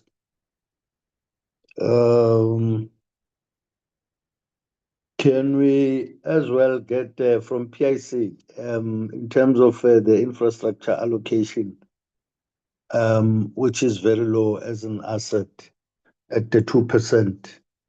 And I understand that perhaps it's GPF that actually set that the prescription in terms of the level of asset allocation in that regard. But what would be your observation and experience in terms of that? And secondly, does the PIC do some interaction sometimes with the fintechs, and at what level do we seem to or even intend to find some form of asset allocation that would relate to the SMMEs and so on at the fintech level?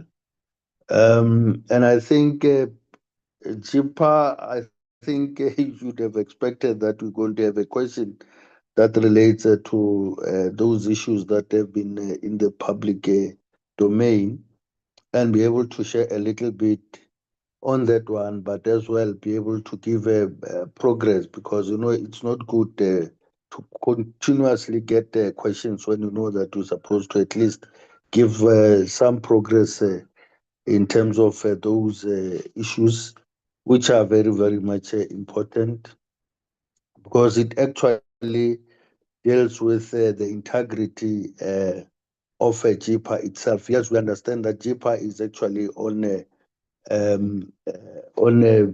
mode of being moved to be under GPF, but at the moment it still has to run.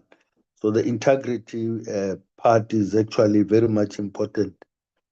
And I thought IRBA as well will be able to share some bit of light in terms of how it concluded on the Malabar case, because it would be interesting to understand how it concluded. Yeah, I think we can actually respond to those issues. Thank you.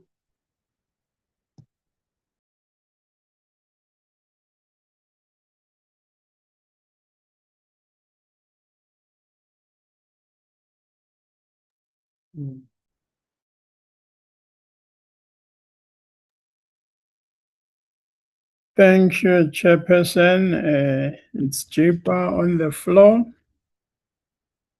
Okay. The question from Honorable Burke. I think, let me give a verbal update, and if the committee so wishes, through the Ministry of Finance as the executive authority, we can submit a written update of where we are with all issues that are in the media and other avenues. So as we stand, Chairperson, the 3 employees remain on suspension within all the legal framework. So they are on a precautionary suspension with pay. They are still within the suspension period, so we have not gone beyond what was stipulated at the last engagement hearings. So all 3 employees are still within those precautionary suspension dates as per the labor laws. There were 5 contracts that were flagged, and all 5 of them have been investigated. 3 investigations have been concluded with the recommendations that we have used to charge those who are implicated in the process. The 2 other reports out of 5 are at the concluding stage, not yet finalized, but whenever they are finalized, those charges will be added to the charge sheets of all suspended employees. The hearings are in progress, the disciplinary hearings for all 3, with specific dates that we can put in a formal response to the committee. So we are in that process, Chairperson, that will determine the outcome. What are the next steps out of these disciplinary processes? The reports themselves cannot be shared at this point because we know all individuals have constitutional rights. You cannot disclose things that are still undergoing processes. But once the time is right, the processes have unfolded and concluded, we can share those reports, but definitely not at this point in time, because we don't want to prejudice anyone We don't want to prejudice the employer, employees, as well as our members. So that is the situation with what is ongoing in the media. And as I have explained the previous time, Chairperson, you charge based on the evidence that is at your disposal. You don't charge based on what the media writes. Because you can be found wanting if you do that. You just read the newspaper and then you charge. It doesn't work that way. There is a process to go through. And then the issue of vacancies, Honorable Member Makubela, it is a concern to have so many vacancies. Hence, I have raised it. I have brought it to the attention of the committee. There is a history behind that. And the history is that for many years, GPAA's structure was not approved. It got approved finally late in 2023.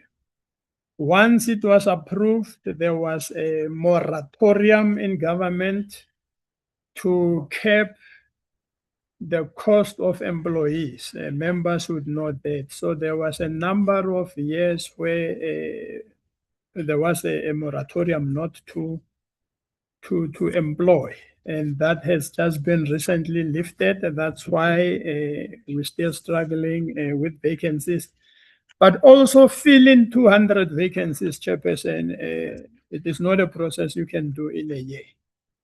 If you have to go through all processes of advertising, shortlisting, screening, personnel suitability checks, vetting, and all that process, you can't have 250 positions filled in a year. So we have a staggered plan, which we can also share. We have a staggered plan that says this financial year, what is the target?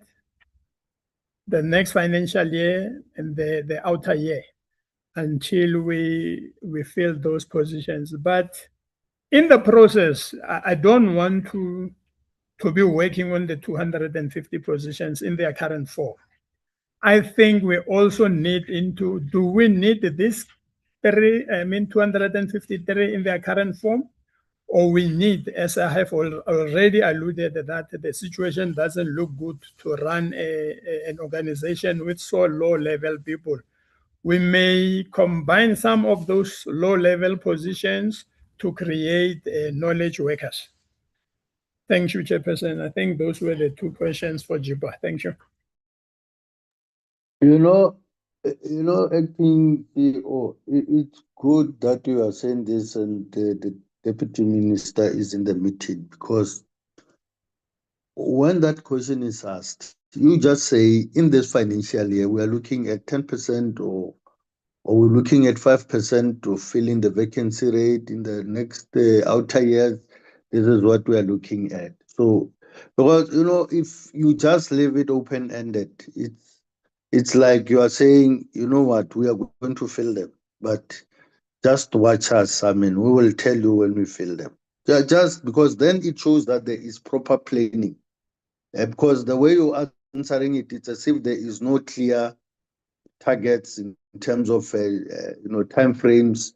You do not know how you are going to go about it and so on. We know the processes that we're talking about, but just to say this is how it's going to unfold.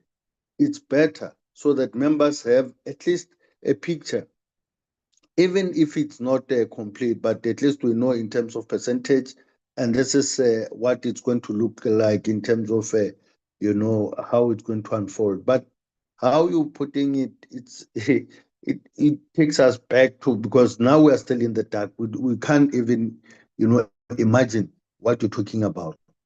So it's not helping us. If you don't have that, you can bring it in a written form, but just to generalize and tell us about processes that we already know.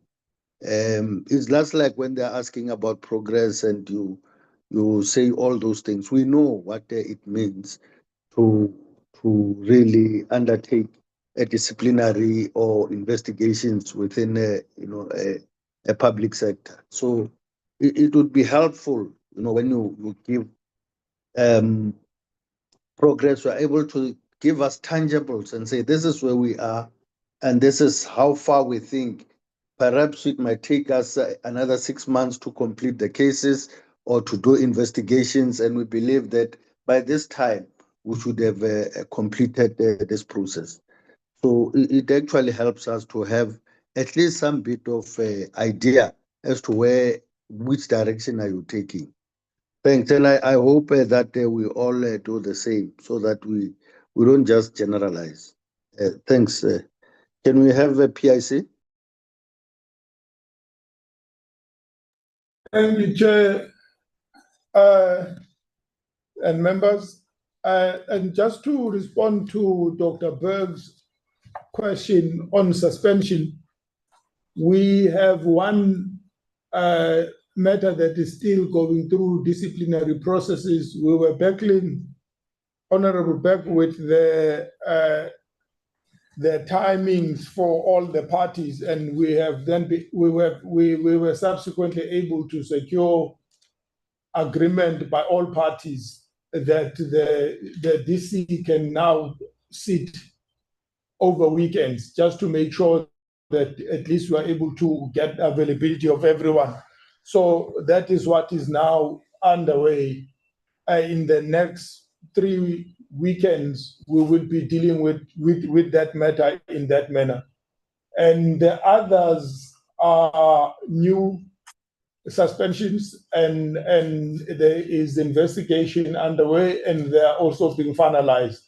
So we only have one matter actually that went through to now, because we were battling with finding available and convenient time for all the parties involved. But we are cracking on it, Dr. Berg, and it's moving well so far. I'm hoping that the matter should be finalized by the end of May.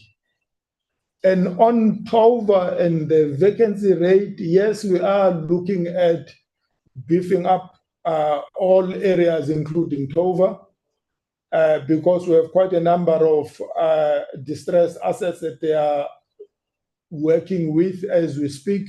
But overall, I am saying this, Honorable Berg, under correction, I think we have about 25 vacancies of investment professionals in the organization that actually we have prioritized to fill as a matter of agency, to make sure that there's adequate capacity across the organization. It's something that we are working on, and we are hoping that we should be able to, some are at various stages, some are advertised, some interviews have happened, some interviews are scheduled to sit within this month, but we are paying attention to them, because it is through ensuring that there is optimum capacitation of all areas across the organization that we can be able to fulfill our strategic objectives as expected.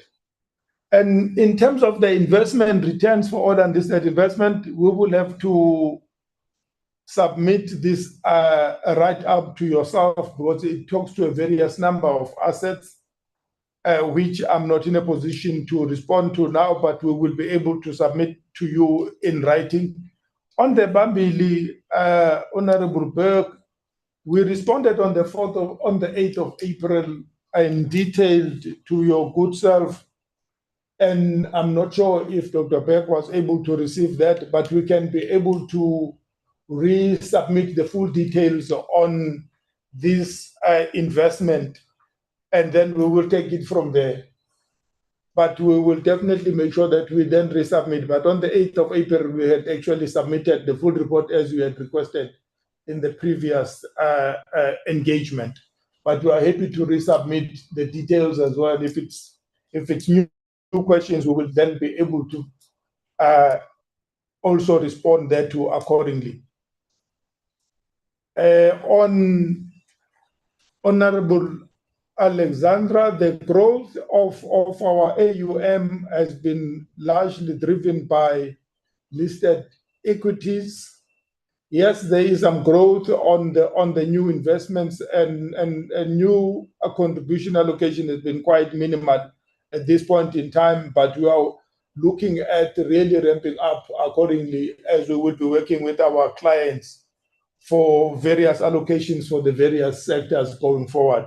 And as we are engaging on the appointment of the 3 CIOs, as you will recall that we have dechunked the CIOs into 3 areas: one for infrastructure and properties, one for unlisted, and the other for listed investments.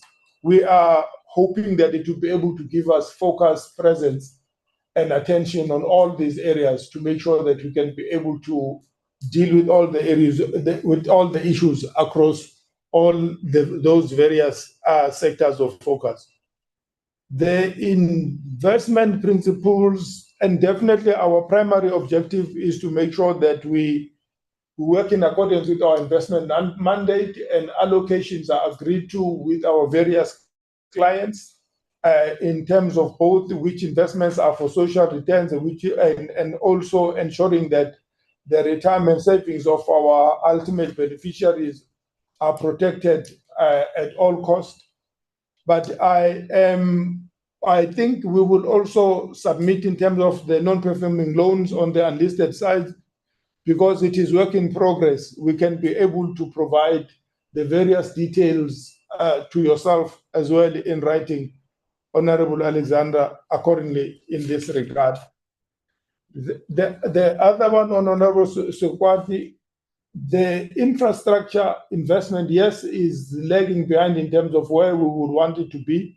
And it is for this reason that we are now making infrastructure investment a focus area, and to make sure that we're able to ramp up our investment in this regard, hence the new CIO for infrastructure and property investment. And again, on the fintechs and the level of interaction between fintechs and SMEs, this is something that I might not be able to respond to offhand, but will be able to submit in writing to your good self, Honorable Sukwati, accordingly. Thank you very much, Chair.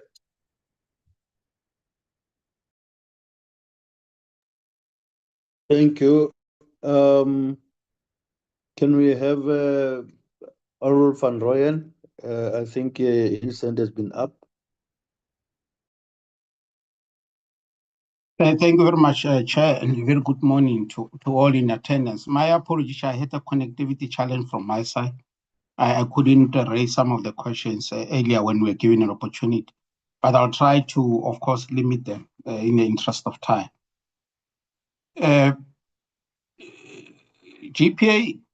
GPAA at some stage had a cyber related what you call a problem. I'm not sure because in the presentation it was not clear what are the risk, main ICT risk that are facing this institution. That of course includes cybersecurity. And also how are they intending to mitigate some of these ICT related risk. I think that would be highly appreciated. But the same question can go also to other institutions. But I think because GPAA was recently reported to have encountered such a problem, it's important that we get an update on how they address that and what are the other ICT related risks that they are currently encountering. But also this is directly linked to the modernization of its environment, because they are undertaking to do that as part of their intent to modernize the environment and increase customer reach channels, and also cleansing the data and digitize by 50% of funeral benefit submissions by end of this financial year.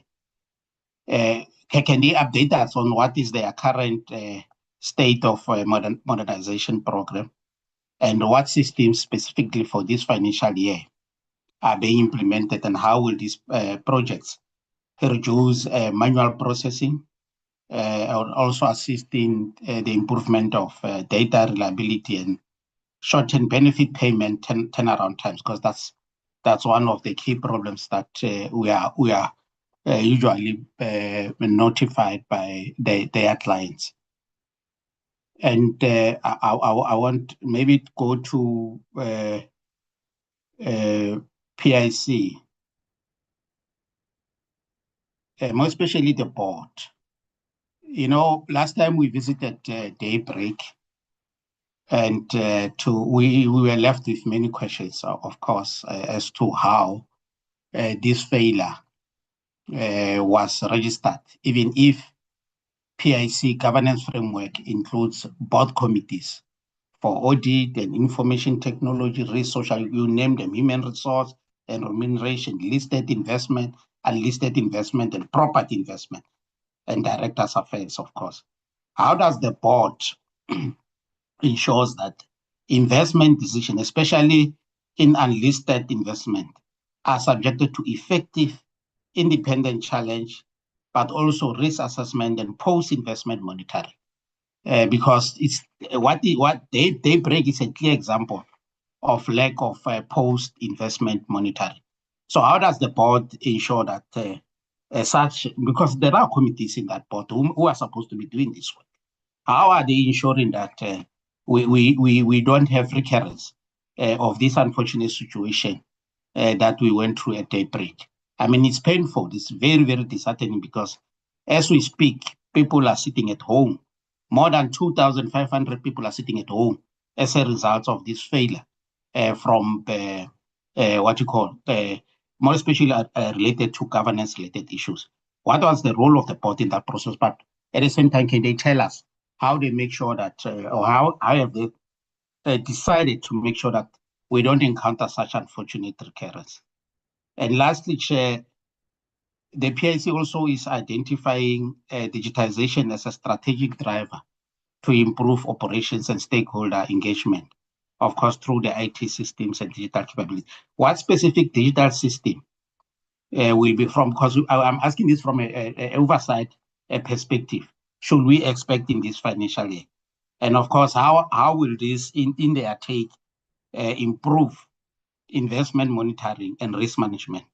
And if there are any cyber security risks that they have identified, I think that it's important that they should also indicate to us and how they intend dealing with such in this new financial year. Thank you very much. I think other questions can be submitted in a written version. Thank you very much. Thank you, Honorable van Rooyen. I see Dr. Burke wants to have a second bite. Dr. Quite correct. Thank you, Interim Chair. Chair, I'm going to circle back to the questions asked of both parties, the GPAA as well as the PIC. First, on the GPAA, could you communicate to us now what are the internal hearing dates for these three people? You can tell us in the meeting. Can you also tell us what are the anticipated dates for the announcement of the outcomes? And then can you tell us what are the charges against them currently? I'm assuming you mean charges laid with the police. And then through you, Interim Chair, can we require a formal written report, as now promised by GPAA, so that we can be satisfied that we've fulfilled our oversight role? On to the PIC, Chair. First, on the value add and turnaround unit. I'm understanding correctly that you've made 0 appointments to the turnaround and value add unit. Is that what you're saying between the lines? And then, Chair, to the point made that a report was sent on the 28th of April, I'm going to share my screen now. I'll disable my video for this portion of it. I'm reading from this report. The questions I have, and I've highlighted the sections from your report for you. It says there's an absence of a completed bankability feasibility study at the point of investment. And so my question to the CEO is this standard practice? to not have a completed bankability feasibility study in place? And then secondly, my question there was again from this report. It says that what was needed was a successful construction and operation of the Bambili manufacturing facility. And so my question there is quite simply, have the manufacturing plants that will be required for this investment to make money now been built? I must add, Chairperson, that from these answers, it seems that this committee knows more about the underlying investments than the PIC itself, which is of course very concerning. I hope that we can be given some comfort that this is not the case. I'll leave the questions there for now, Chair, and circle back if follow-ups are needed. Thank you. Can we get the PIC to respond? Yes, thank you, Chair. It's PIC and GPAA. Yes. Can I go ahead, Honorable Chair? Yes, sir. Thank you very much. This is PIC. Mr. Van Rooyen, Honorable Van Rooyen actually spoke about the daybreak and how are we making sure that our PMV and governance are effective and that we do not have the repeat of what happened to daybreak and other similar unfortunate incidents. We are continuously looking at improving on our PMV.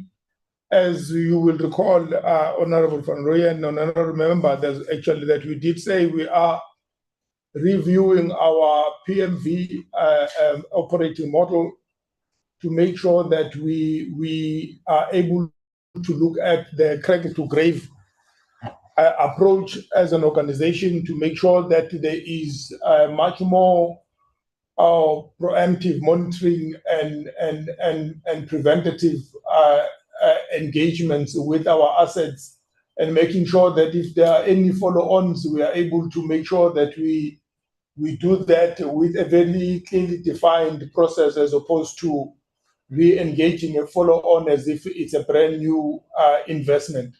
We are looking at a number of gaps in our systems that actually we want to completely and optimally address to make sure that we do not have the repeat of what happened to daybreak and other distressed assets. So it is something that we are working on, and our board has instructed us to make sure that we put measures and systems in place that actually will be much more robust and to make sure that we are able to be proactive in monitoring and managing our investments once decisions have been made and investment have been made in this regard. On the digitalization system, Honorable Van Rooyen, we really are making sure that we are automating our processes and digitalizing our various systems. As you will recall that we have various systems for listed investments, for equities, for fixed income, as well as for the unlisted. So it's various systems that actually we are currently busy with, but we will be able to update the committee accordingly as we progress.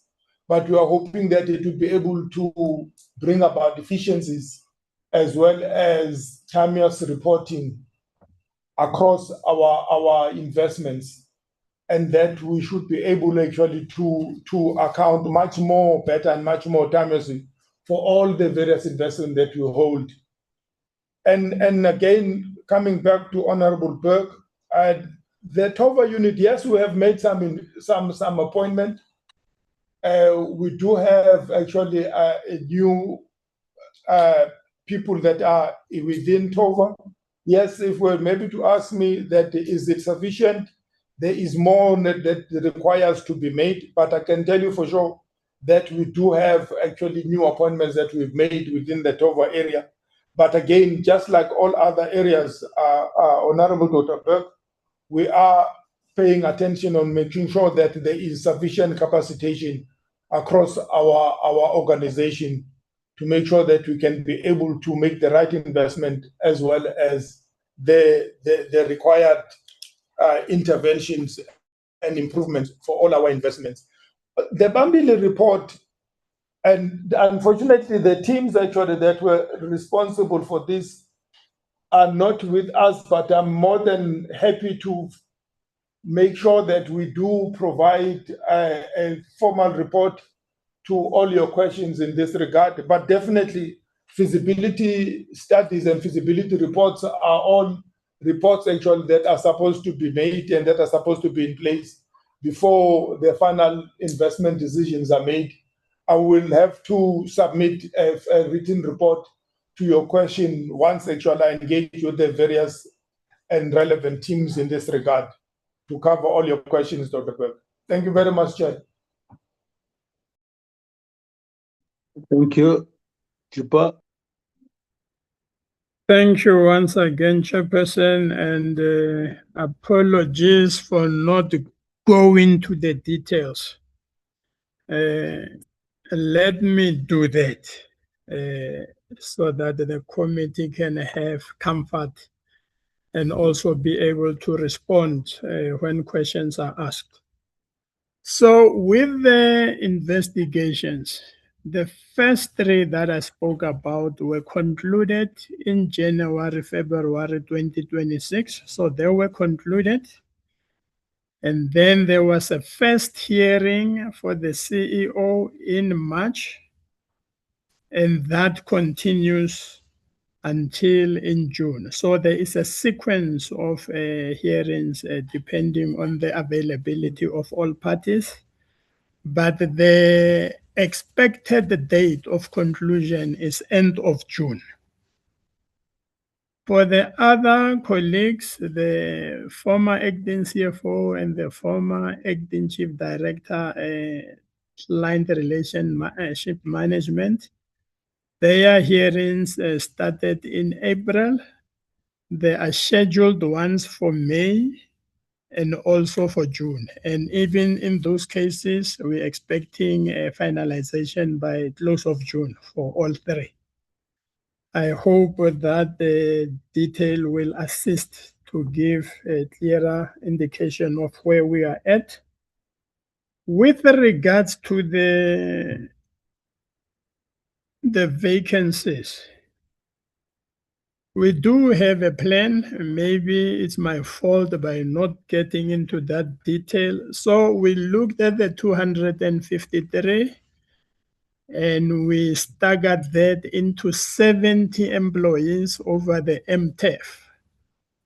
So 70, 70, 70, that would be the MTEF and the remainder outside the MTEF.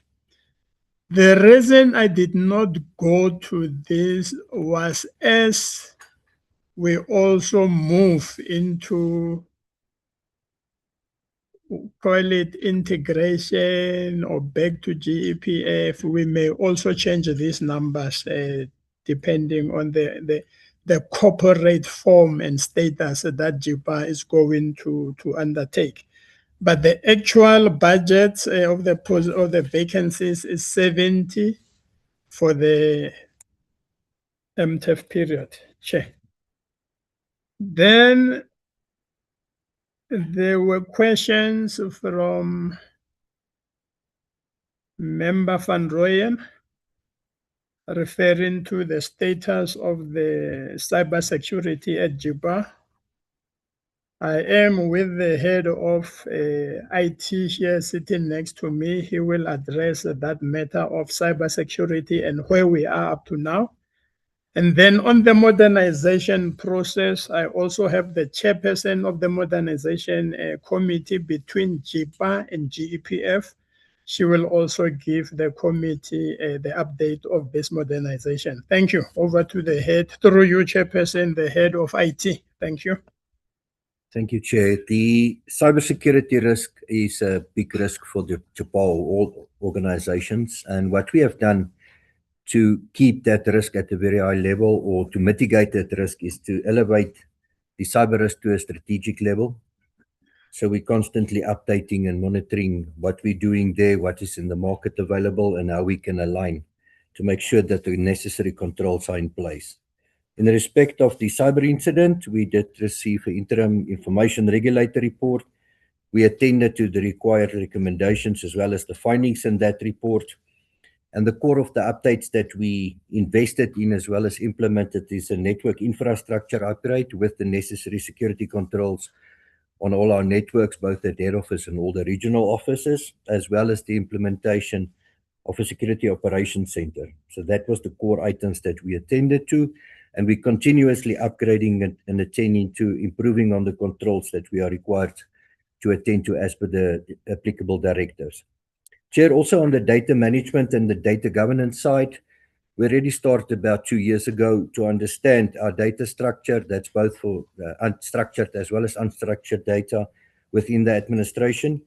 And we preparing for the big migration. Yes, it is a big risk to migrate an old system based on the fact that we have been using it for 30 years to a new solution. So we're already working on that. And we also have clear SLA indicators on our data cleansing. And accordingly, we are managing that data for all the programs, both program 2.1 for Treasury, as well as for program 2.2 for the GPF. Thank you, Chair. Chairperson, thank you very much. If we can then just respond to the question in respect of the modernization.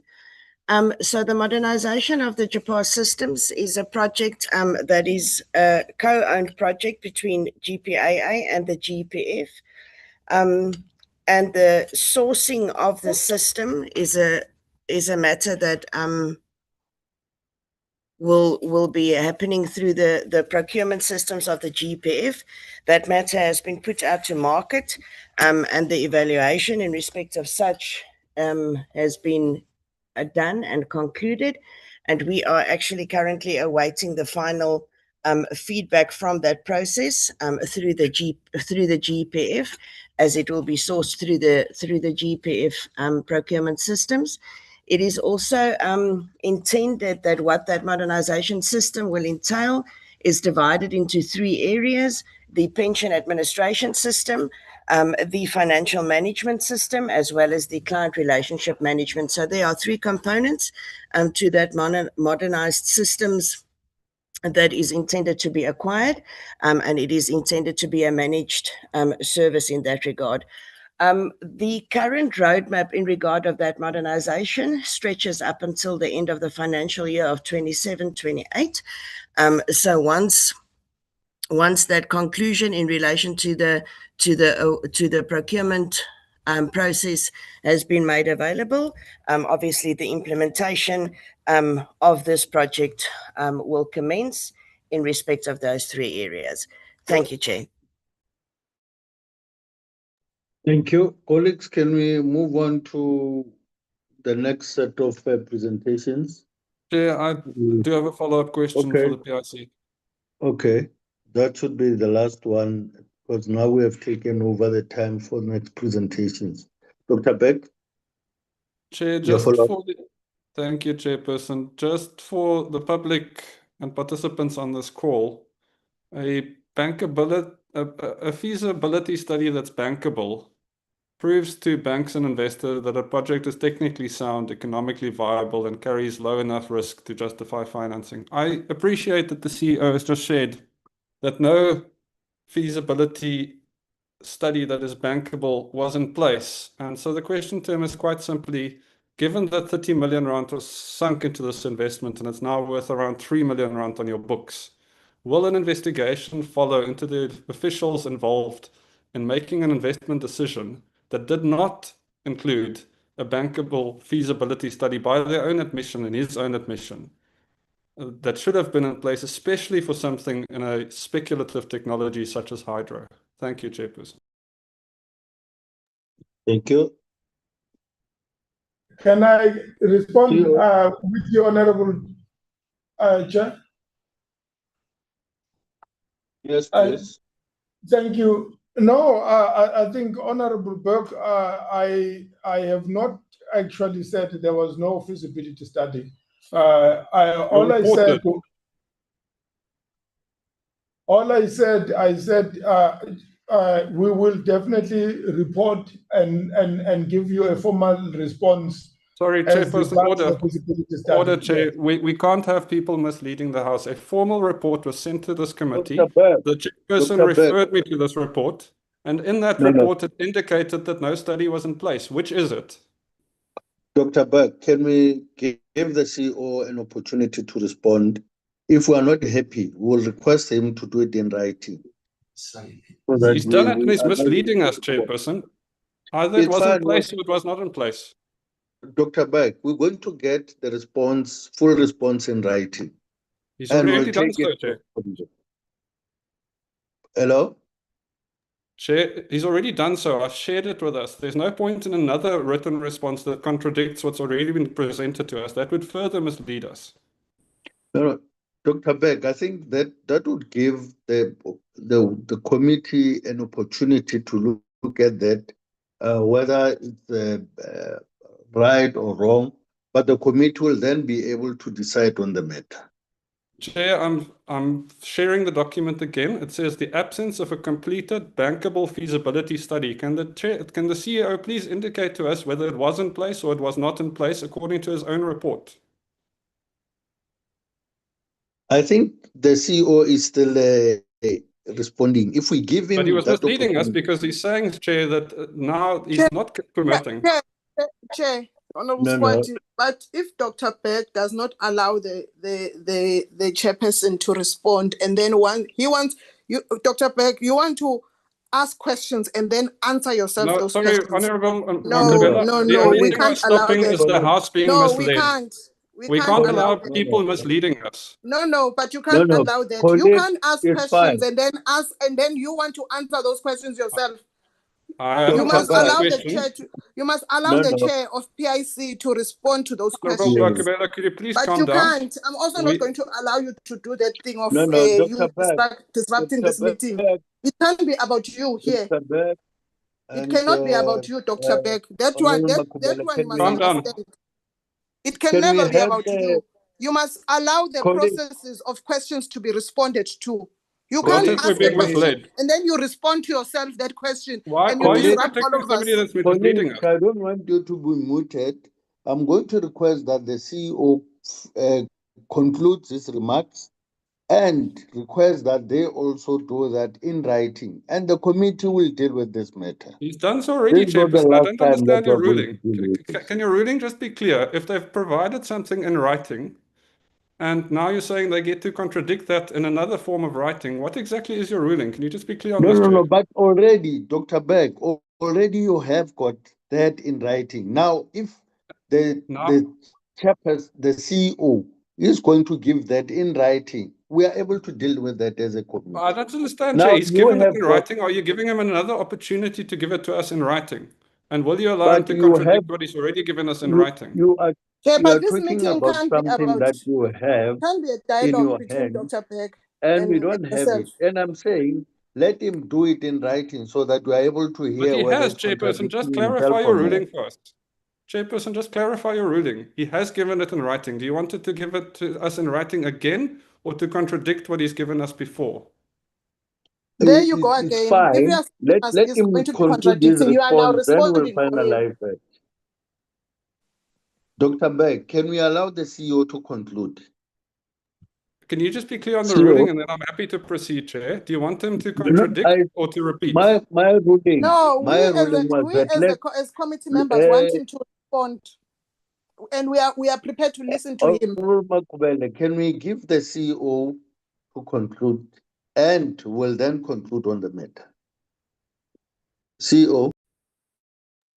Thank you, Honorable Chair. And I think just may I then respond in writing on this feasibility study, in particular to the committee, and then we'll take it from there, Honorable Chair. And I hope you know the reference that Dr. Beck is referring to in terms of the report that is reading from. Yes, Honorable Chair, yes, we do. Okay, that's fine. Because colleagues, if we were not having other presentations, we would continue with this matter.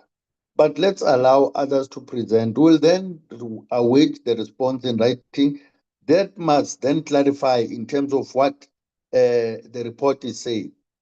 Because clearly, I agree with you, Dr. Beck, but let's deal with this matter systematically so that we don't just, allow ourselves to be derailed. But if we are able to say, in reference to your report and your response to the matter, clarify these matters, and we are then able to take the report to the committee and deal with it.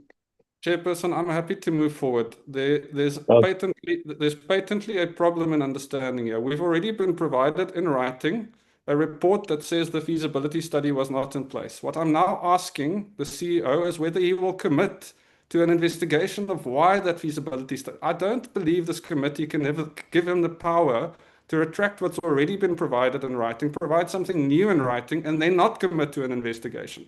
It's quite simple.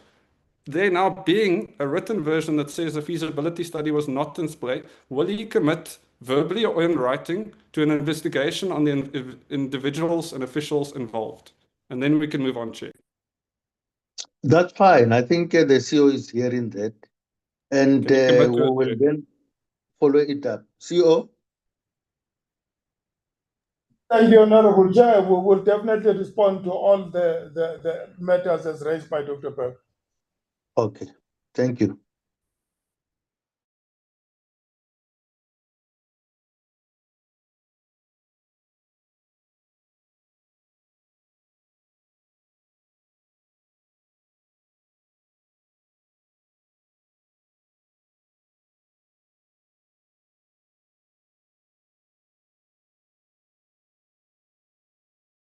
GTAC?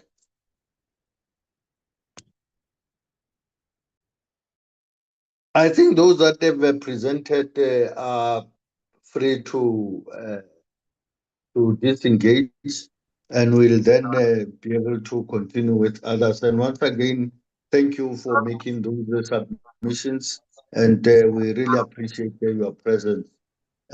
Deputy Minister had requested that he's going to be leaving at 11, and I think he's already disengaged on this platform. So once again, leadership of various entities who have already presented, we thank you, and you might be free to go and engage in other activities. Can we then have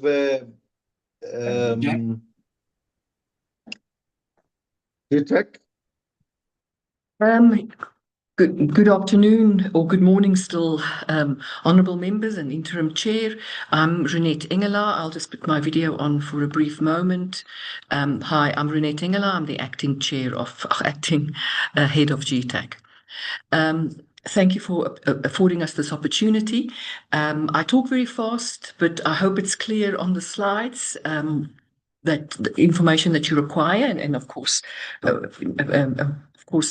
be happy to answer any question. So basically, I'm going to be introducing GTAC briefly, how we work, talk about our strategic plan, and then talk about our annual performance plan, as well as the body of work that we do in conclusion. So I hope it's all visible on the screen. I'm going to try and go into full presentation mode, which is not always so easy on a shared screen. There we are. So just to outline that we're going to be presenting on our strategic plan, our annual performance plan, talk about our role in supporting government priorities, and talk about precisely how we find ourselves at the planned performance, the value for money, and our accountability frameworks.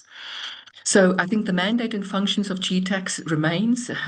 We've presented this now on a few times. It's basically, in essence, to be an advisory voice to government. Within the government system, we are a government component, which is an institutional form that's not a department and not a public entity. I believe many of what are public entities at the moment should be government components. It means we stay within the salary scales of government, but we are allowed to contract and bring in specialist skills. We basically provide advice to government on specialist moments and difficult questions. What happens is that we provide public sector consulting work, we provide technical assistance, and there is a little bit of a difference between advice and technical assistance. The one is a bit more in depth and in a sense of not just giving a body of intellectual work, but also saying, how do we implement this? What do we do next now that we know this? We do a lot of policy analysis and costing. There's the big spending review agenda, nearly 300 spending reviews in this country. We obviously work a lot on evidence-based policy, try and find the understanding of performance against the funds that's been spent. We do some actuarial analysis. We believe that there's a growth area there. There should be more work done in government on that. And then, of course, there's also the infrastructure technical advice, but that has now recently moved to a program management office. Sorry, let me just go back up in the DBSA. What's also important is that we do a lot of program and project management services, work with Jobs Fund and the Municipal Finance Improvement Plans, where there's a transfer of skills that are happening in especially the Municipal Finance Improvement Plan. It's quite specialist work that you require. It's very difficult to locate it, sometimes in a specific department, and therefore the GTAC founding notice allowed us to do this type of sort of pioneering work. There's also enormous knowledge management, which I believe government is not so good at, and I would like to say that we've had some success in our knowledge management terrain.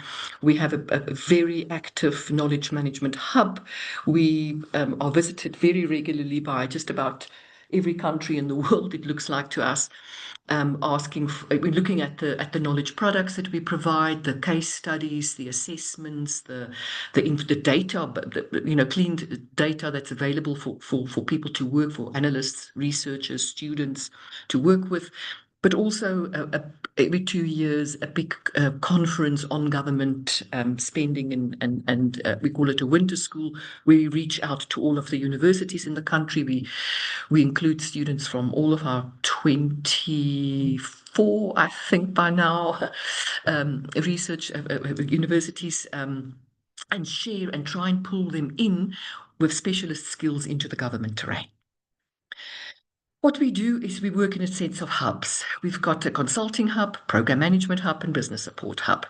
It's quite interesting to look at. I've spoken a lot already in previous occasions to the committee around the consulting hub, looking at the type of work that we do there, starting to use LLMs, but very cautious. I think we've all seen the type of trouble that government has gotten themselves into by using this uncritically, and we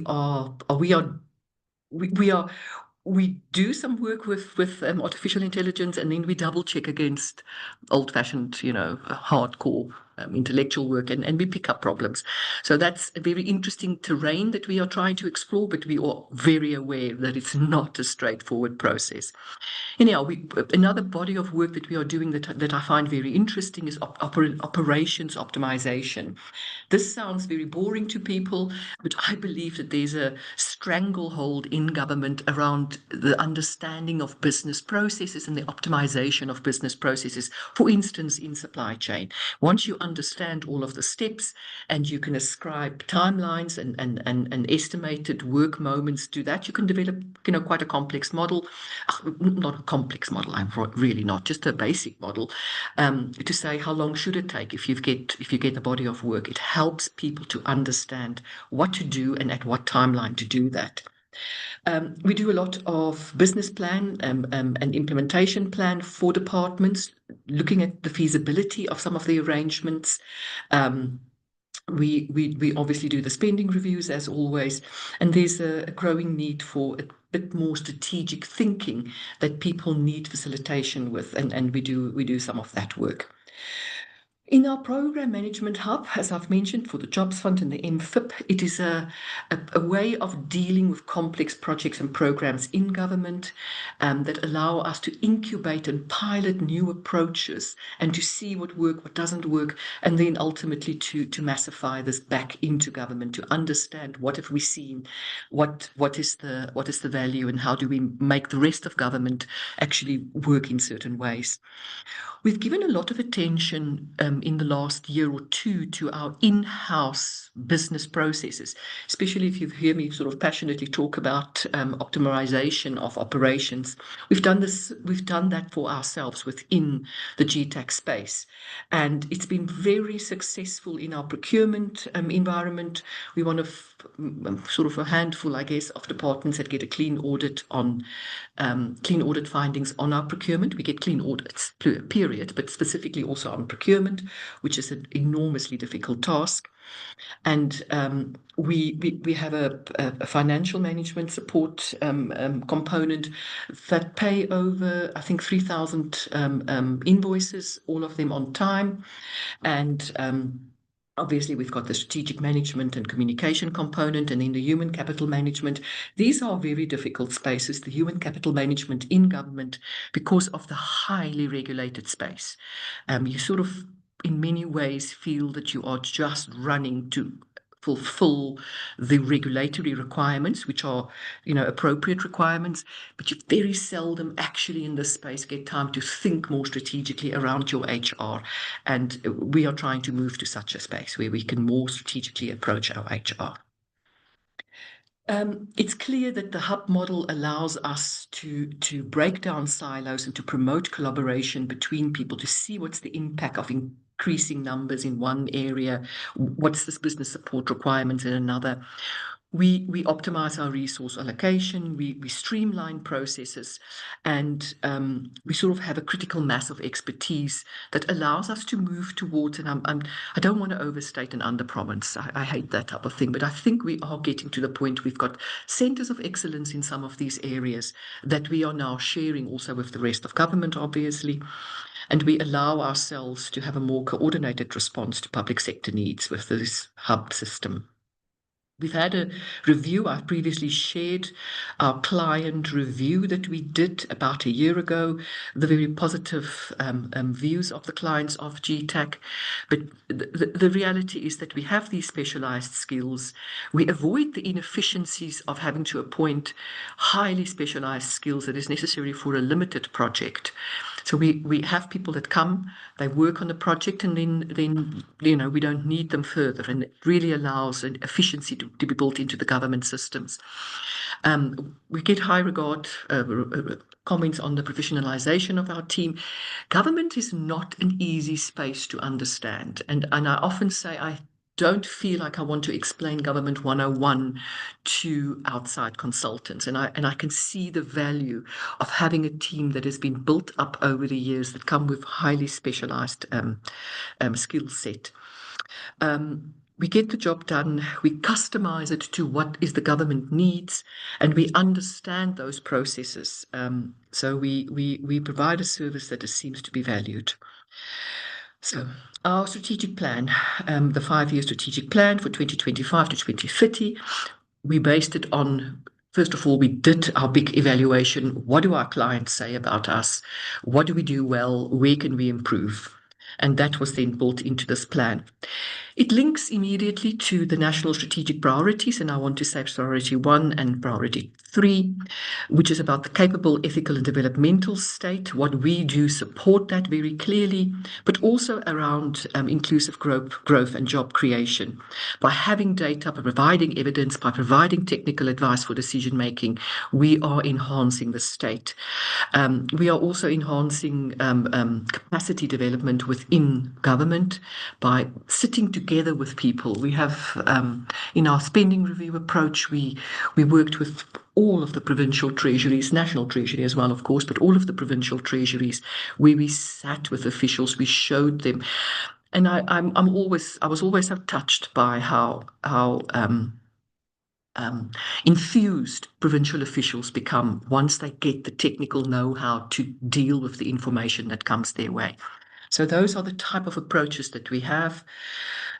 Because we're an in-house service in government, we are able to respond with agility. We strengthen policy, budgeting, and inform with high-quality data analysis and advisory services, evidence-based decision-making. We improve public expenditure outcomes in a number of ways. There's been an extensive agenda around the public finance support that we can provide. We have a lot of skills transfers and system strengthening, as well as program support in many ways. We are quite impact driven. We want to see that the proposals that we jointly develop with the department are actually implemented. There's too many consultants running around government providing a nice big fat report of 80 pages and then nothing. And for us, it's a different approach. We really want to see that people take decisions. Indeed, we write the set of next steps into our report so that people can actually be clear on that. We've been a sort of a trusted partner in many of the public sector reform initiatives, and a number of the big reform programs at the moment are being partnered with GTAC. So, in terms of what it is that our strategic plan has as high-level outcomes, it is to enhance, first of all, our own operational efficiency, provide high-quality data and technical advice for decision-making, and have an enhanced capacity development and program management support within government. In essence, the 3 hubs that we are talking about. Our APP allows us to focus on implementation, to not just have words, but to actually demonstrate how those words are going to change the way one operates. We embed our operational model very clearly in the APP, and we believe that we are able to deliver high quality and measurable advisory support. We want to improve decision-making and project delivery, and therefore also contribute to government's capability and improved clients' responsiveness, extend the knowledge sharing and the uptake of insights. So what are we looking at? Well, one of our key targets is to continue achieving an unqualified audit opinion. The auditing terrain is enormously complex and obviously necessary, but I think there are some reforms that can do well on the audit side. We want to very clearly show our financial controls and the transparency that we have around that. We have previously, about a year and a half ago, had lifestyle audits done for all 40 of our senior managers. I believe that is an important step, and I'm looking for a follow-up action around that. We talk to our staff a lot. We take it very seriously that we want to provide an environment where innovation and technical discussions is encouraged, so that we have a lot of discussions, open debates every Friday afternoon, or practically every Friday afternoon. There is a seminar series from the GTAC side where we encourage these discussions. We want to, be very clear to our clients what is the predictable and clear flow of finances, what is the cost recovery model that we have. It's all very transparent, and we hope to automate as much as possible continue to automate as much as possible of our business processes. So here we are. First of all, enhanced operational efficiency and agility and responsiveness within GTAC. This is in the business support environment. What are our indicators? Unqualified audit, cost recovery issued within 10 working days. We obviously meet the 30 working days requirement of government, but we're going to push ourselves here. We look at sort of service requests of ICT. As you know, ICT in government can be a nightmare. I think many of us are depending on the CETA environment that is not so functional, and we have to find ways of functioning within that. So I'm very proud of the fact that we've got this in-house ability to also deal with our ICT situations. What is the planned performance? Apologies. What is the planned performance on the consulting hub? It is that we want a client satisfaction target at 75%. We want to keep that. This is a very high client satisfaction rating that you've got in the private sector and in private sector consulting houses. Anything above 30% is seen as good. So this is a very high target we're setting for ourselves. We keep the approving the 100% of the projects completed within agreed timeframes and budget. So those are very clear indicators for us, timely and efficient execution and high quality. So there we are. What is the plan performance management looking for the program management hub? This is a complicated way of dealing with programs that are strategically directed from another space. It's not something that we set the strategic direction for, but we provide a lot of the back office support. So how do we understand that we are efficient in this? In many ways, it is dealing with the HR matters and dealing with all of the business support that is required, a lot of procurement, etc., within the required regulatory times. This is not easy. There's a lot of big projects and a lot of big initiatives that come from here. For now, we've got the HR indicator as one of the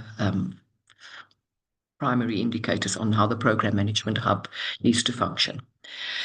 So I think in conclusion, I can say that we are committed to remaining a trusted partner to the government.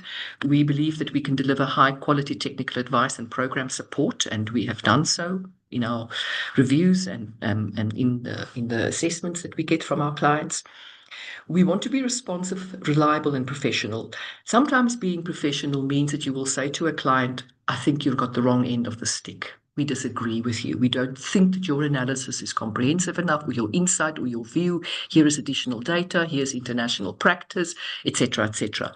It's a thin line to step. We're not just there to say to the client, whatever you say, yes, amen, yes, we agree. No, we have a professional, ethical approach to government. What's our approach? We want to strengthen government's delivery always, expand our partnerships, looking to sort of have more partnerships with the think tanks in South Africa, with international bodies of consulting houses, with international think tanks. We keep on wanting to drive efficient and effective citizen-centered innovations in public finance. So we believe that we can, together with our clients, with the departments, with the public entities that we work with, advance the vision of a capable, ethical, developmental state. Thank you very much. And of course, Chair, I'm happy to take any questions when appropriate. Thank you. Thank you very much, GTAC. Can we get to SASRIA?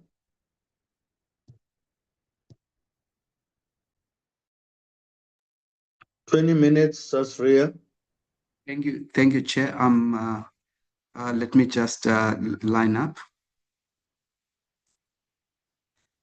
I assume I've been given sharing rights, Chair. Good. Sorry, I was. Where is now the presentation?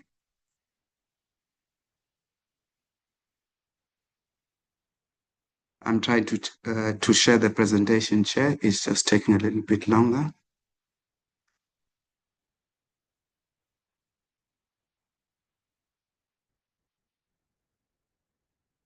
Thank you, Chair, for the opportunity. I would like to check with the honorable members if they can see my presentation. Yes, sir. Okay, I will go ahead, Chair, and I will keep to the time that you have allocated. Thank you once more, Chair, and to the members of the committee for allowing SASRIA to present our progress to date and what our strategy and plans are for the coming financial year. So that's the content of my presentation. We've narrowed it down to what the committee expects of us, but obviously we are willing to comment on any other matter that the committee might feel it's necessary for us to respond to. This is really the role that SASRIA plays in the South African insurance space. And we are an organ of state, a creature of statute, with a responsibility to ensure special risks in South Africa. Those are our values in terms of that we will deal with our customers, or in fact all stakeholders, in a fair, ethical manner. We do a lot of collaborations with various stakeholders, including government, reinsurers, the insurance industry, financial services sector in South Africa, and other businesses. And we believe that we are quite innovative in the manner that we do things. This is the SASRIA business model. It hasn't changed at all. Basically, for someone to be able to access SASRIA insurance cover, they have to go through an established insurance company or a registered insurance company. There are about 60 insurance companies that we deal with in South Africa with various distribution models. Some insurance companies sell directly to customers via the phone or a fintech solution. Others go through brokers, and others go through what we call underwriting managers, which then sell via brokers. So that's really our point of contact for our customers. And even when they have a claim, they follow that value chain. This business model does present a challenge insofar as accessing the micro business sector in South Africa. But if someone can get conventional insurance, then SASRIA is able to sell its product to them. SASRIA premiums are generally low and quite affordable to most South Africans. As you know, we've shared this with the committee before.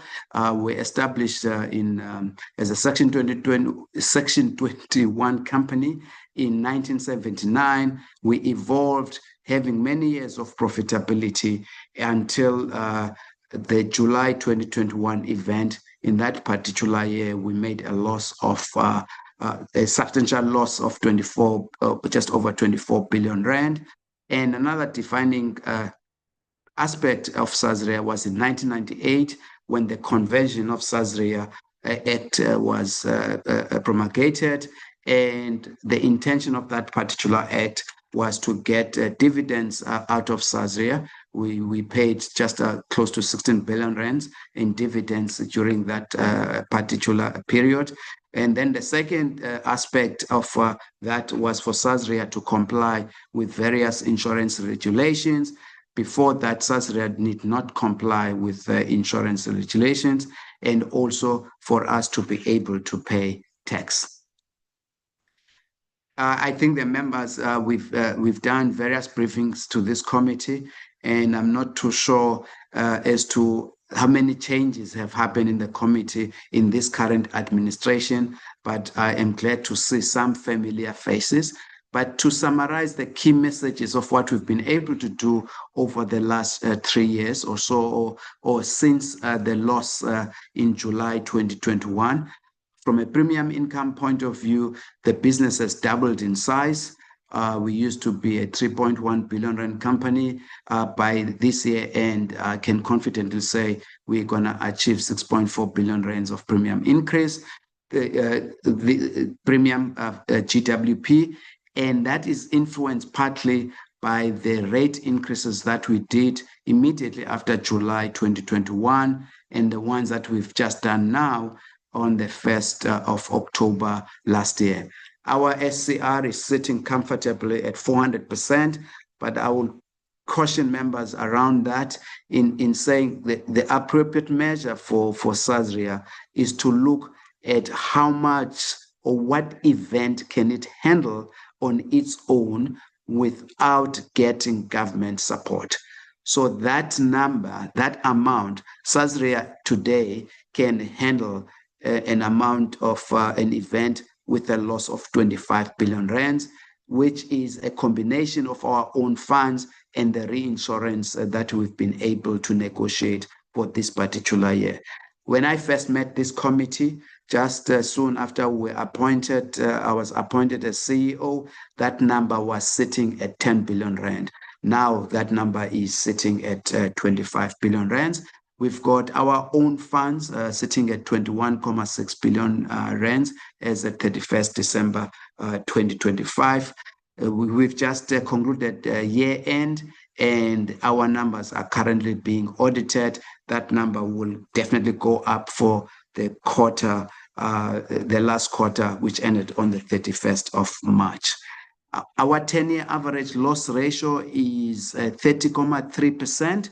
Of course, we are excluding the July 2021 event. Then the loss ratio was over 1,000%. Generally, when that ratio represents your claims divided by premiums, for a business like SASRIA, when that loss ratio is sitting at 58, 59%, then you must know that the company is breaking even. It's not making any underwriting profit, but making an investment income profit. So we watch that number and see how we are performing as a business. More exciting, this year, we have been able to reintroduce what we call the rep cover product. We started it from 1 April 2026. We have successfully negotiated with the reinsurers in the London market for us to give, for them to give us what we believe are now competitive rates. SASRIA retains 20% of that risk within the rep cover, and then 80% is fully reinsured. The rep cover sits above the normal coupon that SASRIA does. So the coupon, the maximum any one client can get out of the standard cover that SASRIA does is 500 million. So you get your standard cover limit, 500 million. If you want to buy more, we can now give you an additional cover of another 500 million. That's what we call the rep cover. Before July 2021, that number was 1 billion rand, and SASRIA discontinued it because it became unaffordable for South Africans, and those companies that could get it at the time were allowed to go and buy it directly in the London market. Now, as I'm saying, we've been fairly able to negotiate what we believe are good rates, and then we have reintroduced the product. So I've been asked to share generally the strategy of SASRIA. These are the sort of things that we are looking at when we look at the strategy of the company, and we look at the underwriting philosophy, the way we assess risk, in particular corporate risk, the pricing strategies, and see every quarter we review our pricing and see whether it's adequate to cover what we anticipate in the future. We look at the way we are handling claims, the outcome from our investment strategies. We've got a certain target that we'll see in the contract as to what our target is for our investment. We keep our expenses at below 7% of premium. If they get more than that, then we are getting into trouble, because we are an outsourced model. As I said earlier on, we sell through various insurance companies. So we do need to keep our costs very, very low. So we keep them at 7% of GWP as maximum, and then we interact with consumers. So internally, that's what we look at, when we consider the strategy, or when we craft the strategy. And then on the right, we look at the external factors, the economic environment, how is it likely to play out over the time horizon of the strategy, the regulatory requirements, and the reinsurance market conditions. The reinsurance market conditions are influenced by many things, amongst them the geopolitical factors. For instance, with the war in the Middle East, we anticipate that reinsurance costs will go higher for the type of risk that SASRIA does, because reinsurers are paying quite a few, in fact, not quite a few, quite a lot of claims insofar as under the war risk section of this niche market. And we look at what's going on in South African society, social issues, in particular the youth unemployment, which worries us, social injustice, if it manifests itself. You'll notice that when there have been protests around the world, it's because of that element. Think of the Arab Spring, think about the Bangladesh protests, think about what happened in Kenya, think about what happened in Ethiopia more recently and so on.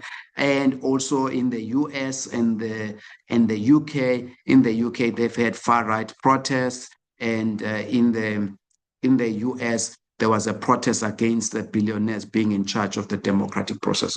So all those are the sort of things we look at globally, because they affect the reinsurance pricing for us, and also what's going on locally. And then whether we're politically stable or unstable, and policy uncertainty. So we look at all those things, and then we craft various scenarios out of them.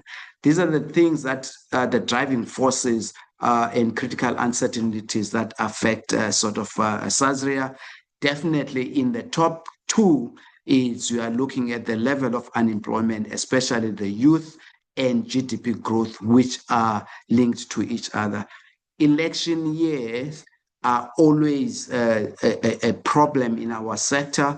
Reinsurers and the markets look at whether the outcome is going to be accepted by the majority of the people, and whether they're going to be protests once the results are announced. For instance, this year on the 4th of November, we are going into local government elections. So we're going to be watched as to how we do. But generally, we've told the reinsurers a very convincing story, and we've been able this year to get full cover for reinsurance, because they have seen how South Africa and South Africans, the IEC, the political parties have behaved insofar as the election outcomes and the management of the election outcomes and the credibility thereof. So we are not really worried. Of course, we are concerned about the cost of living, which is putting a lot of pressure on already households that are struggling with poverty, inequality, and youth unemployment. So we come up with various scenarios, and we've got some lovely terms to look at, and so on. And those are some of the indicators that we look at to try and see where South Africa is in a particular scenario. These scenarios basically help us to model what sort of future losses we are likely to get from a catastrophic event. So, for instance, if unemployment is lower than 30%, then we feel that we're getting into a sort of a comfortable zone. But if you look at where it is now, it creates an area of stress for a business like SASRIA. It just increases the likelihood of protest, and then it also increases the severity of that claim when it happens, as we experienced it during the July 2021. This just really gives you the definitions of the various scenarios. How do we decide whether it's coasting, divorcing, it's complicated, and honeymoon? What I must, I've been asked this question before, and let me answer it up front. It is as these are just scenarios. And then we come with a plan to say, if this scenario happens, how will SASRIA respond? What should we do to our premiums? What should we do from an underwriting point of view? At what stage do we trigger a call to National Treasury and things like that? We believe in the current environment in South Africa, we are what we call a family meeting. You recall during the COVID stage, that's where the name comes from, really. When the president used to give updates as to the situation in the country around COVID, he will call a family meeting and share with South Africans what's happening. We believe this is a scenario that we have come up with, and basically it characterizes a situation where unemployment remains high, but there are incremental improvements. I mean, in the last quarter labor report, there was for the first time in 2 years where there was a loss of jobs. So we saw that percentage going up. We were in a situation where public confidence is mixed, with some positive developments overshadowed by ongoing challenges. Access to funding is limited, requiring financial and strategic planning. So these are the sort of things, that's why we're putting, so we're between what we call a divorcing scenario and its complicated scenario, as per definitions I'd afforded you in the previous slide. And this is the sort of response that we are saying we need to do for us to be able to deal with this family meeting scenario. Now, what is our vision? By 2029, we want SASRIA to have 30 billion rand of its own funds. This is largely informed by the fact that during the July 2022... 5 minutes left. Yes, I'm at the tail end, Chair. Definitely, Chair. Thank you.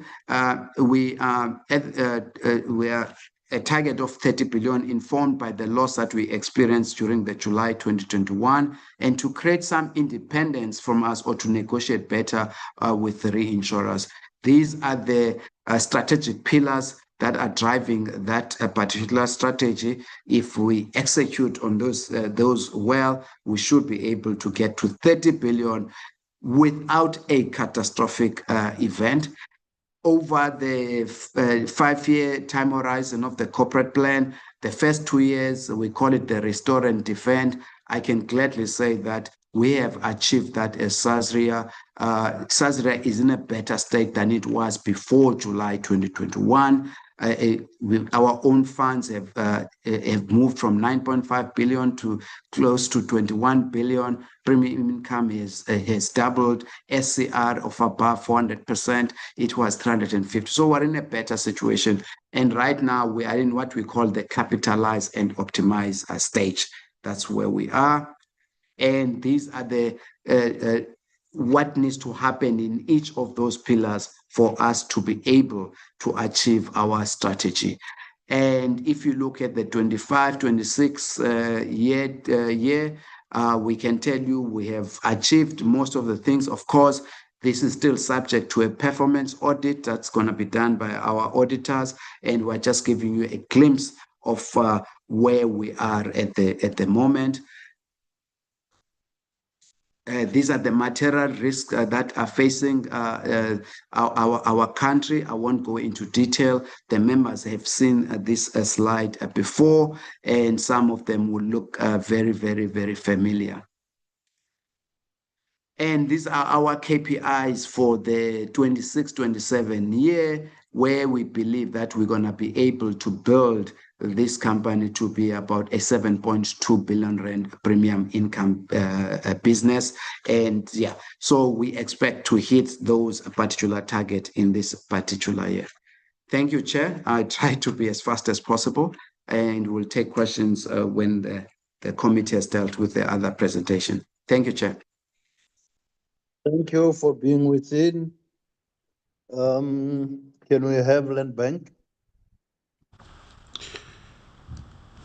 Thank you, Honorable Chairperson. Good afternoon to all members. I'm joined by some of my colleagues on the line, the CFO, Ms. Kansani Mkari, and the CSO, Mr. Sydney Soundy. Also joining us is the MD of Land Bank Insurance. Chairperson, we will tackle the presentation in two forms. I'll present the first segment, and the MD will present the second segment as it relates to Land Bank Insurance. I'll be assisted by Mr. Soundy to project the presentation. Sydney, are you ready?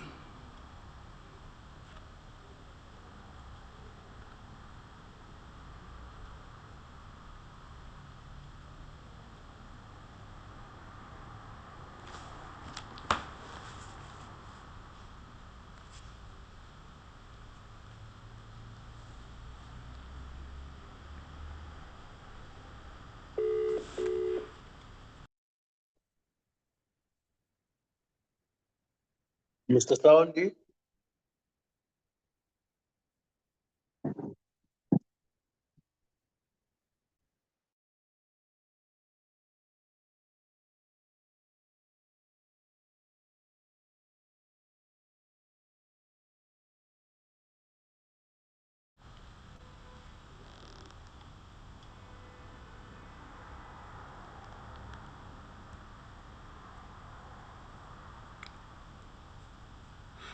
Apologies, Chair. I think we should be having it soon. Sydney is coming through with that. All right, thank you. I think we can go straight to slide 3. I'm conscious of time, and I'll try my best to drive as quickly as possible. I'd like to start by indicating that following the 2020 default, Land Bank came up with a 3-phase turnaround strategy.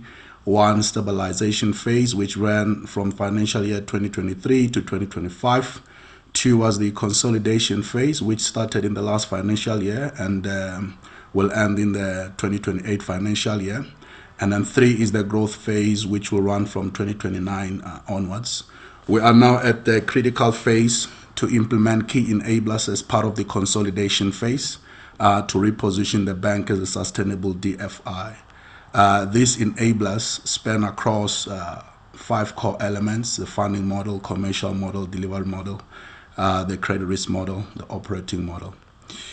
Some critical priorities this year include strengthening the funding model. I'm still on slide 3. Improving loan book quality as well as driving revenue diversification. Partnerships, sustainability, and digital transformation are also at the heart of how the bank seeks to do business. We can move to slide 5. I'll indicate which slides I'm moving to just to make it easy.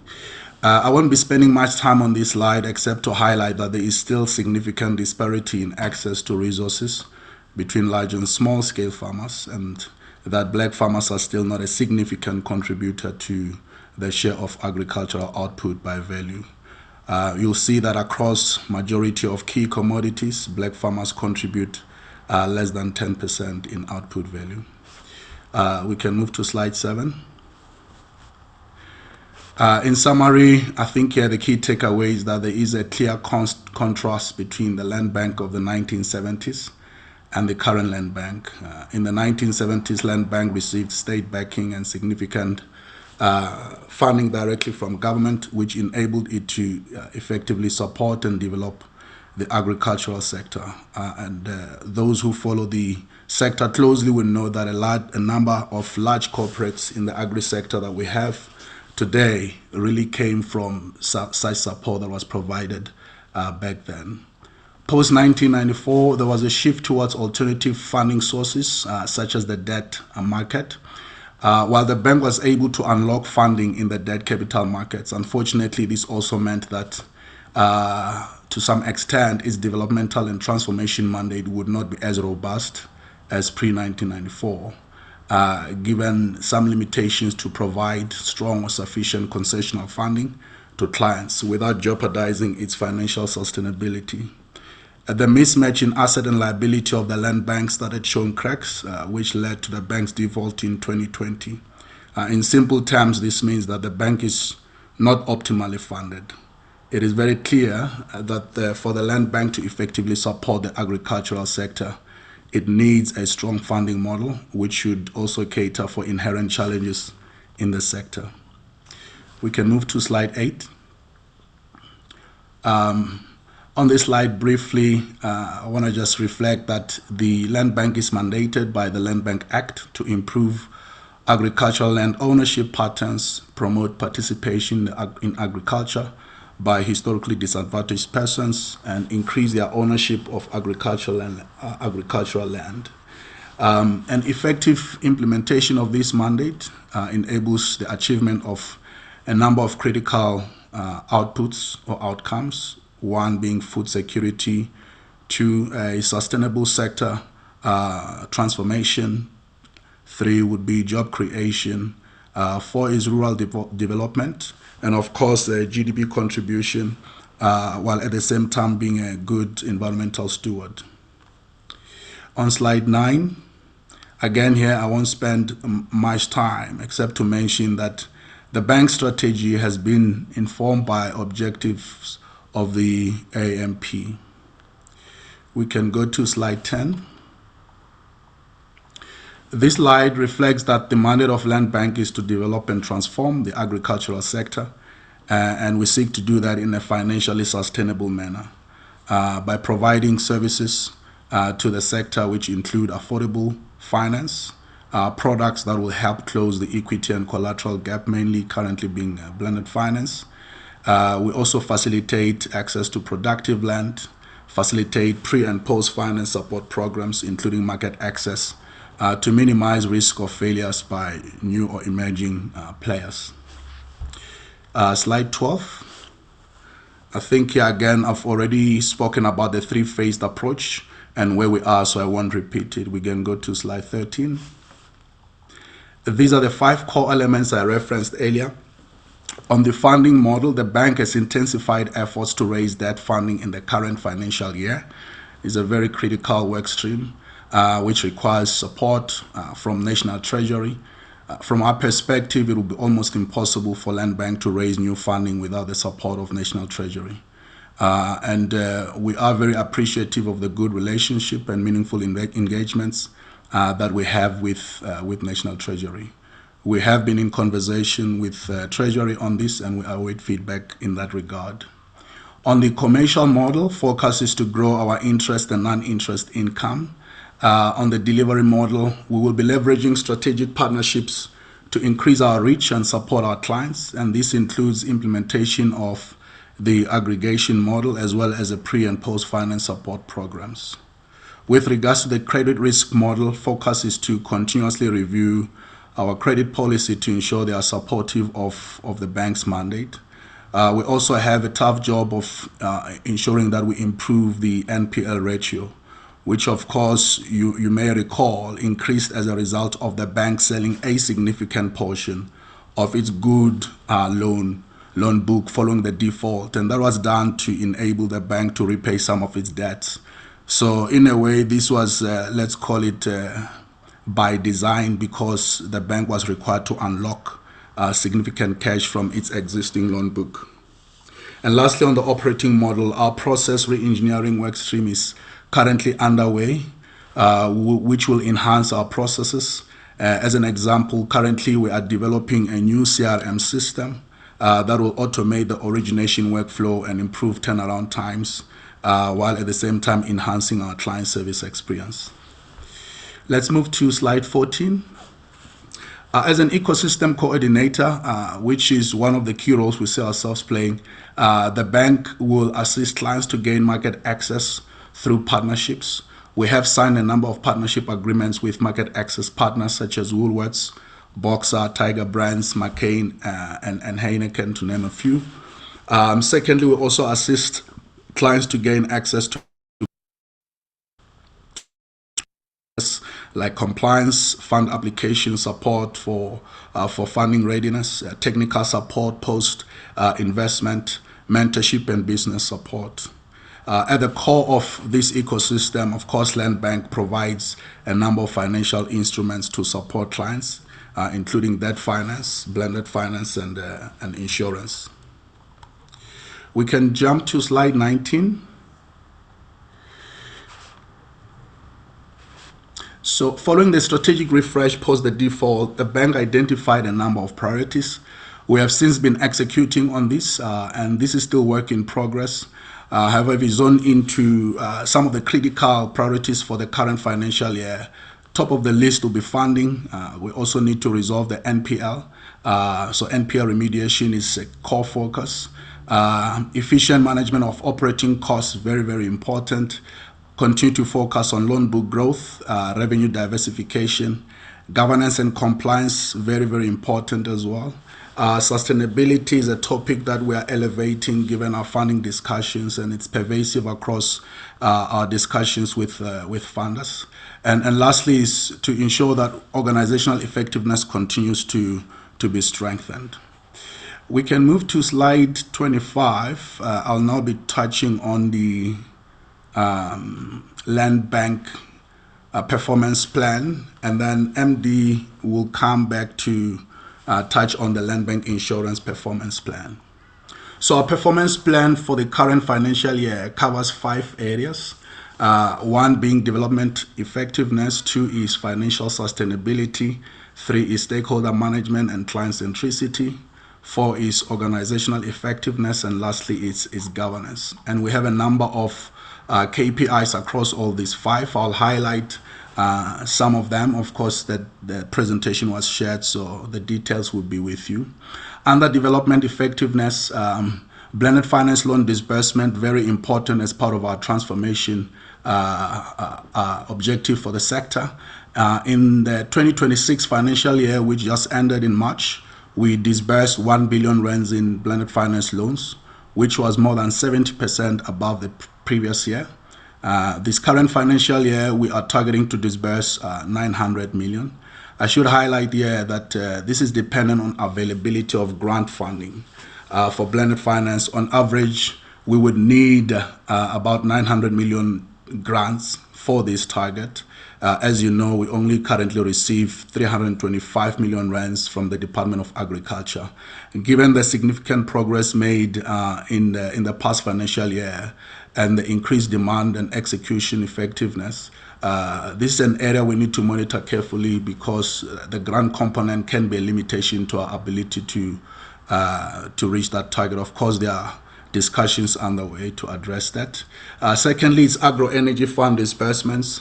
We are targeting to disburse 100 million this year, which would be more than double what we disbursed in the past financial year. And on non-blended finance, so these are pure loans with no grants blended with them. In the current financial year, or the past financial year, which ended in March, we disbursed 686 million rands in loans, which was more than 200% increase against the prior year. So phenomenal performance in that regard. In the current financial year, we are targeting to disburse 800 million. And of course, all these initiatives are underpinned by the funding discussion I referenced earlier. If we move to financial sustainability, some of the KPIs that are critical would be NPL ratio. We are targeting to improve this from 51.2%, which is where we ended in the last financial year. We're targeting to get to 44% in the current financial year. Also important for us is to continue efforts to generate more non-interest revenue income. We're giving ourselves a target of 100 million rands there. I think worth highlighting here is that the cyber incident, which I believe members will be aware of, impacted our timelines for critical submissions, both to lenders and National Treasury. Of course, we did our best to manage those effectively or proactively. This has the potential, more so from the National Treasury side, result in non-compliance due to issues. You will recall that our systems were down. We did not have access to emails or systems, so it was practically impossible for us to submit any report on time. As you know, PFMA has got strict timelines. So as a result, by the time we're in the heat of things in January with the cyber incident, that was one of the timelines that we missed, being the end of the month in Jan to submit the Q3 report. So that has the potential of impacting our compliance status. Suffice to say, for the current financial year, we are targeting to ensure, like we did in the past year, to meet financial covenants with lenders as well as our lender undertakings, and of course still provide our National Treasury reports on time. We have engaged National Treasury on this. We await shareholder determination as to what those delays mean, but we are referencing that here prudently so. With regards to the third KPI area, stakeholder management and client centricity, I think what's key to highlight is that we seek to continue managing our turnaround times within acceptable levels. We're targeting that 75% of our transactions should be approved within 60 days and at least 60% disbursed within 50 days. We also want to cap client attrition to 10%. And if I move to organizational effectiveness, we will be launching an employee academy. We are targeting that 80% of initiatives in this should be approved by year end. So we are commencing a program as part of our staff development. We have, pleasingly so, already launched the Farmers Academy, which was launched in March 2026. Focus will now be to strengthen implementation to ensure we can enroll more clients here and also importantly, have those clients demonstrate or evidence improvement in their operations as a result of that Farmers Academy. Another important factor here is the IT strategy coming from the cyber incident. This, of course, becomes more important. Board approved a security enhancement strategy at the beginning of the year. We, of course, need to ensure that key priorities in that are implemented swiftly so in the year. Again, we have a balancing act challenge here because a number of our IT strategy strengthening initiatives dependent on capital outlay. So the funding discussion or fundraising becomes critical to ensure we are able to speed up execution of these very important deliverables. And maybe to also highlight that we seek to embed a people and talent integrated management framework. We've identified a number of critical roles and given ourselves a target of 60 out of the 118 that should have plans in place in the current financial year.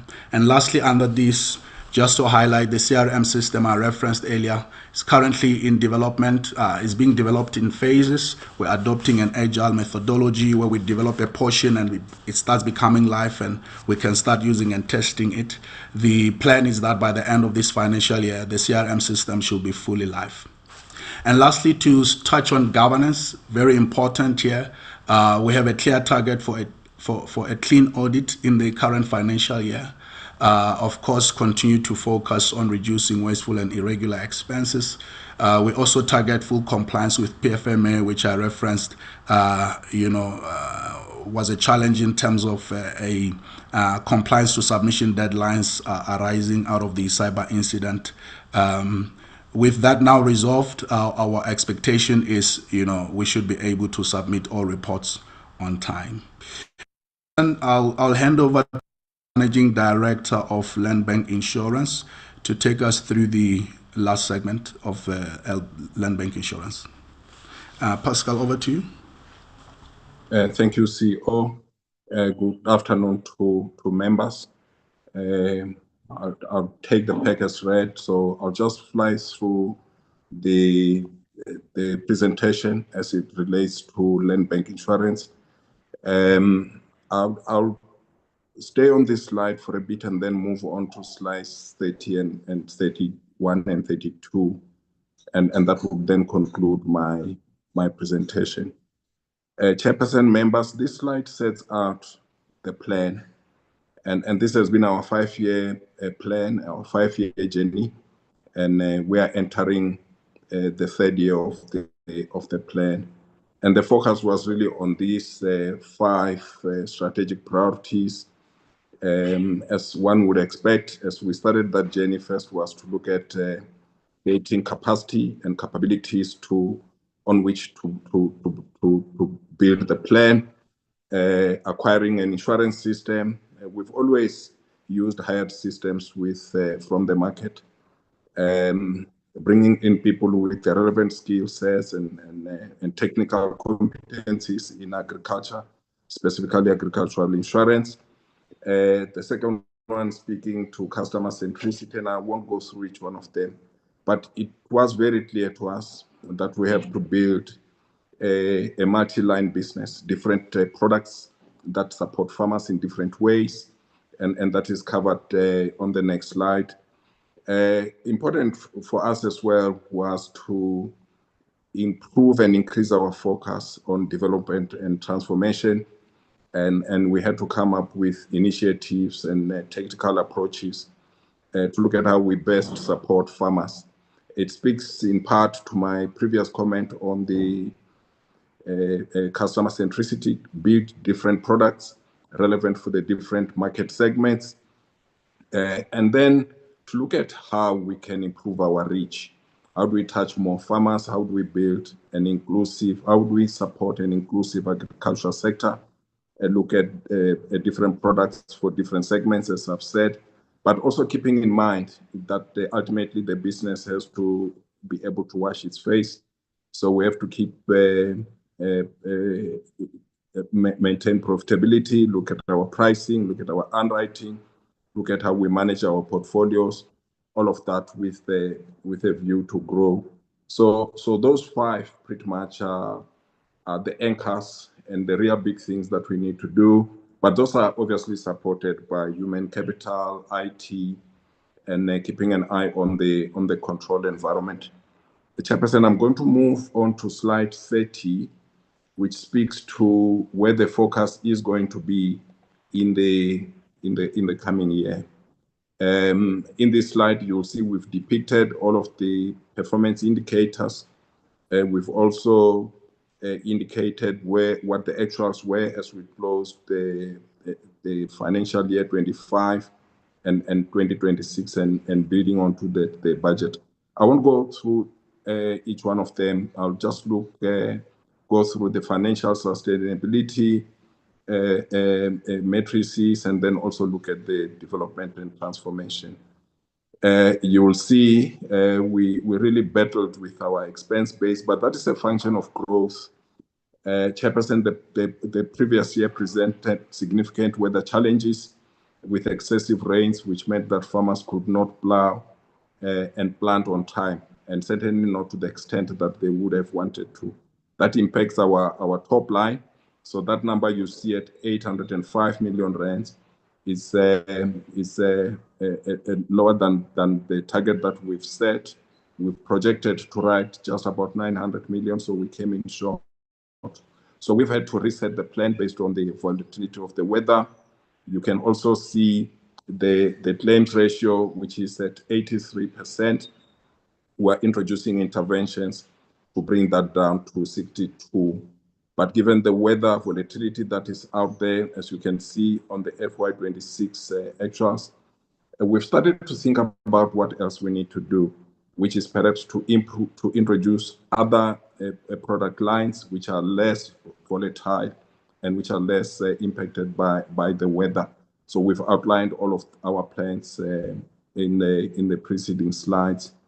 I think just to go to the next slide, I'd like to very quickly talk to the development and transformation, which is the KPI that you see depicted here. There are 3 key areas that we want to look at. One is just to strengthen our focus on the BBBE, making sure that our service providers, our partners, that we can provide more focus in this area. So there are investments that we are going to make sure that our BBBE rating improves.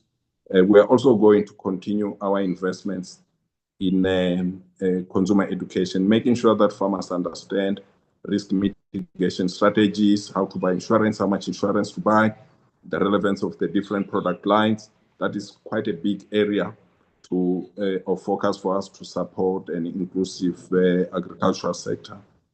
And then, of course, we're targeting to grow the actual policy numbers of black farmers as compared to the total number. So we're setting ourselves a target of 5%, and that will grow over time. But all our efforts and investments at the moment are on making sure that we can start creating impact, particularly around supporting black farmers to be sustainable. Chairperson, I'll end here and we'll take questions later. Thank you.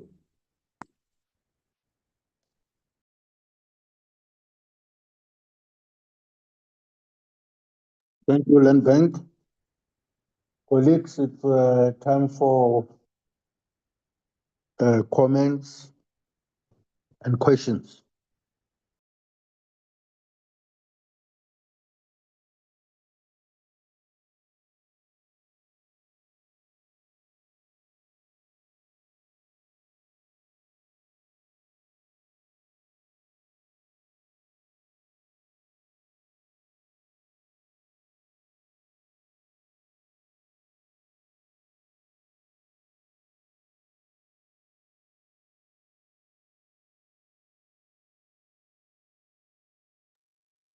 I'll start with Honorable Des van Rooyen, and then I'll take Honorable Makubela,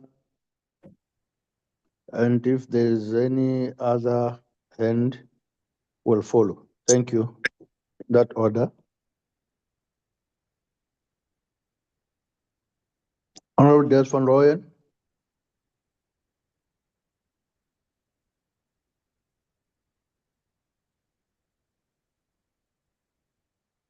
Looks like we got a hiccup.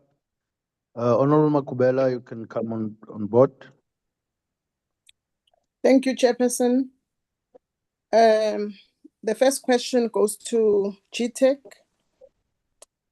On the APP, on your APP, you've included indicators on technical advisory support to departments and municipalities. How many institutions were supported, and how many of these interventions resulted in projects reaching a procurement or implementation stage? And how many remained at the planning level, if you are able to give us that information? Also, on your APP references support for infrastructure delivery on the economic recovery plan of the country. Can GTAC quantify out of these projects what has been the impact in jobs creation? And can you also indicate whether these projects we are able to see them in provinces? Which of these provinces? To SASRIA, the APP includes indicators on claims processing turnaround time. Can we get an indication on the claims that are processed within stipulated time frame, and where there are delays and backlogs? Can you explain what are the challenges? And then your APP also refers to expanding coverage and accessibility. How many new policies and clients, particularly in the SMMEs and in the township enterprises level, have been added?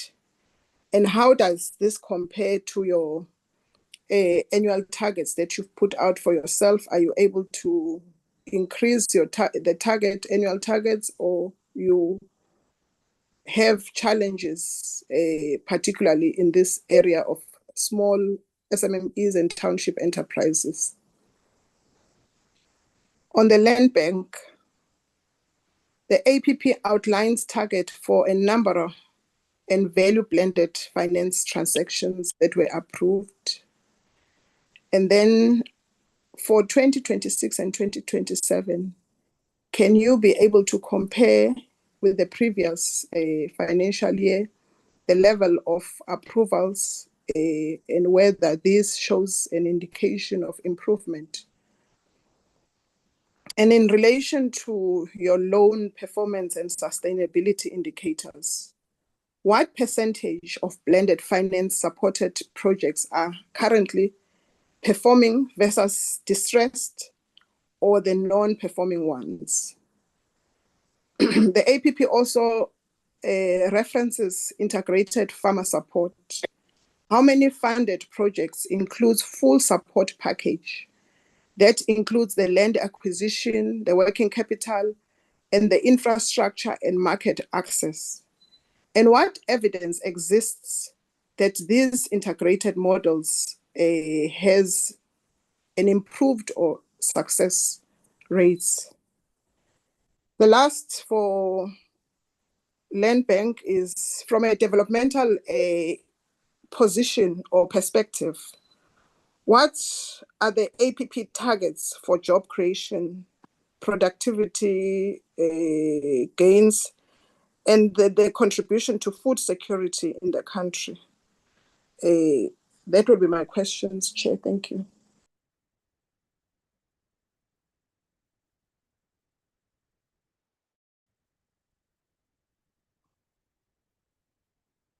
Thanks, Chairperson. Honorable Van Rooyen. Thank you very much. Chairperson, sorry, I'm traveling, but I think I will be audible that side. On GTAC, it's clear that GTAC is going to change its business support model more into what they call consulting hub and program management hub. My question, Chair, is how will they ensure that this new operating model improves responsiveness and value for money? Because I'm more worried that if that question is not answered, they might be introducing this hub unintentionally creating additional internal layers or transition risk, or just a bureaucratic process. Could you please answer on how this introduction of the new model is not going to create that unfortunate development? And my question also, hello? Hello, Chairperson, can you hear me? You are audible. Okay, no, I hear there is noise in your No, background. colleagues, can we mute because I can hear that there is some bit of interaction there. Can we mute? Thank you, Honorable Van Rooyen. SASRIA, according to their vision 2029, they are targeting to build own funds of 30 billion, while their available capital was set to 21.6 billion as at December last year, the end of last year, in fact.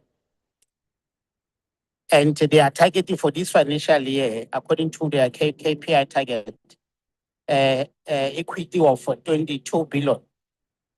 Now, my question is, what exactly are the assumptions that underpin this growth to 30 billion by 2029? And of course, I'm asking this, Chair, being sensitive to catastrophic, eventuality of catastrophic events like unrest and, of course, issues of weaker investment returns or even higher reinsurance costs. What really informs this target of 30 billion? And of course, to the land bank, the land bank is making reference to this issue of Farmers Academy. I don't think, as a committee, we have the details of this academy. It will be important for us to have the details so as to understand what type of training is provided by the academy, its accreditation, and its processes of enrollment for potential beneficiaries. I think it will be very, very important, Chair. But also, Chair, I was looking at the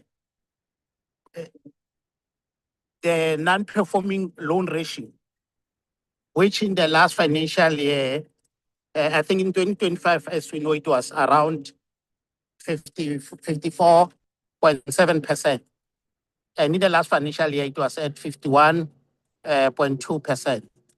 Now they are targeting to take it for this financial year, to 44%. I think as a committee, we need to understand what are the main drivers of this high non-performing loan ratio, but also which sector or client categories are most affected, and how realistic is this target of 44%? But also, Chair,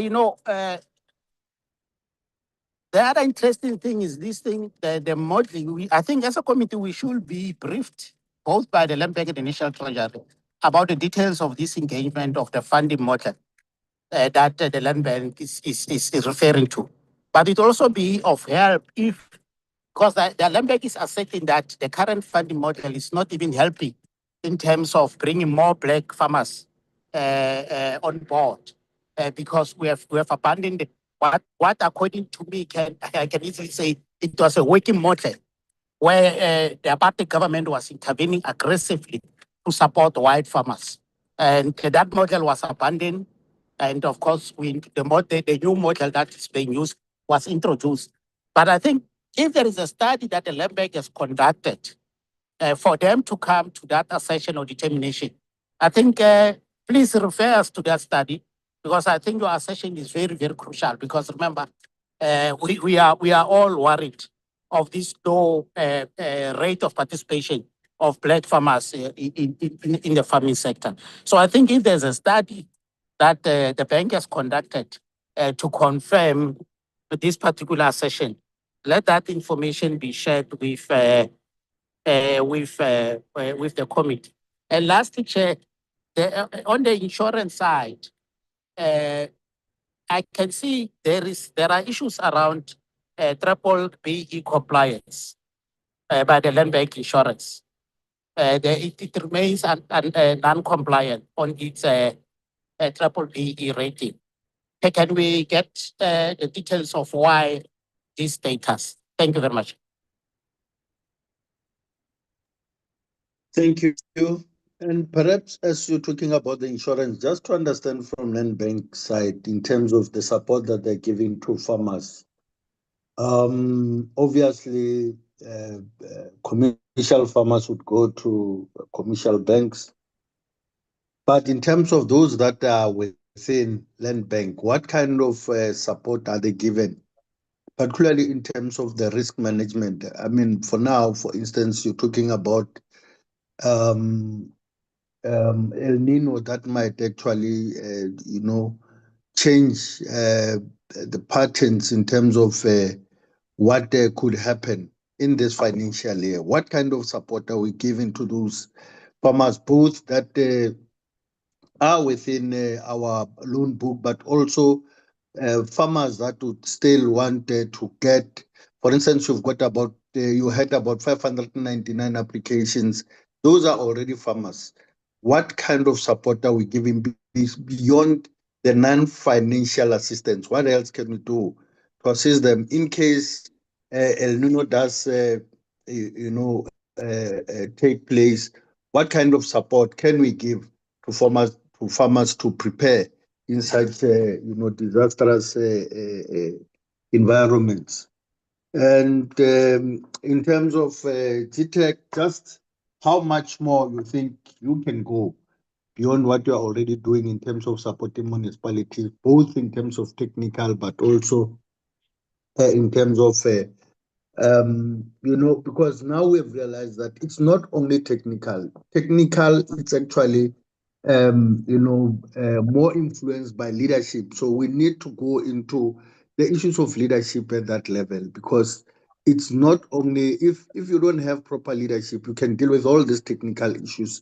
And as long as proper decisions are not being made, quality decisions are not being made, you'll continue to have the same challenges that we're having. How far can we go in terms of just supporting through GTAC? Start looking at issues of, leadership enhancement, support. Thank you. Thank you. To GTAC. Can we get the responses?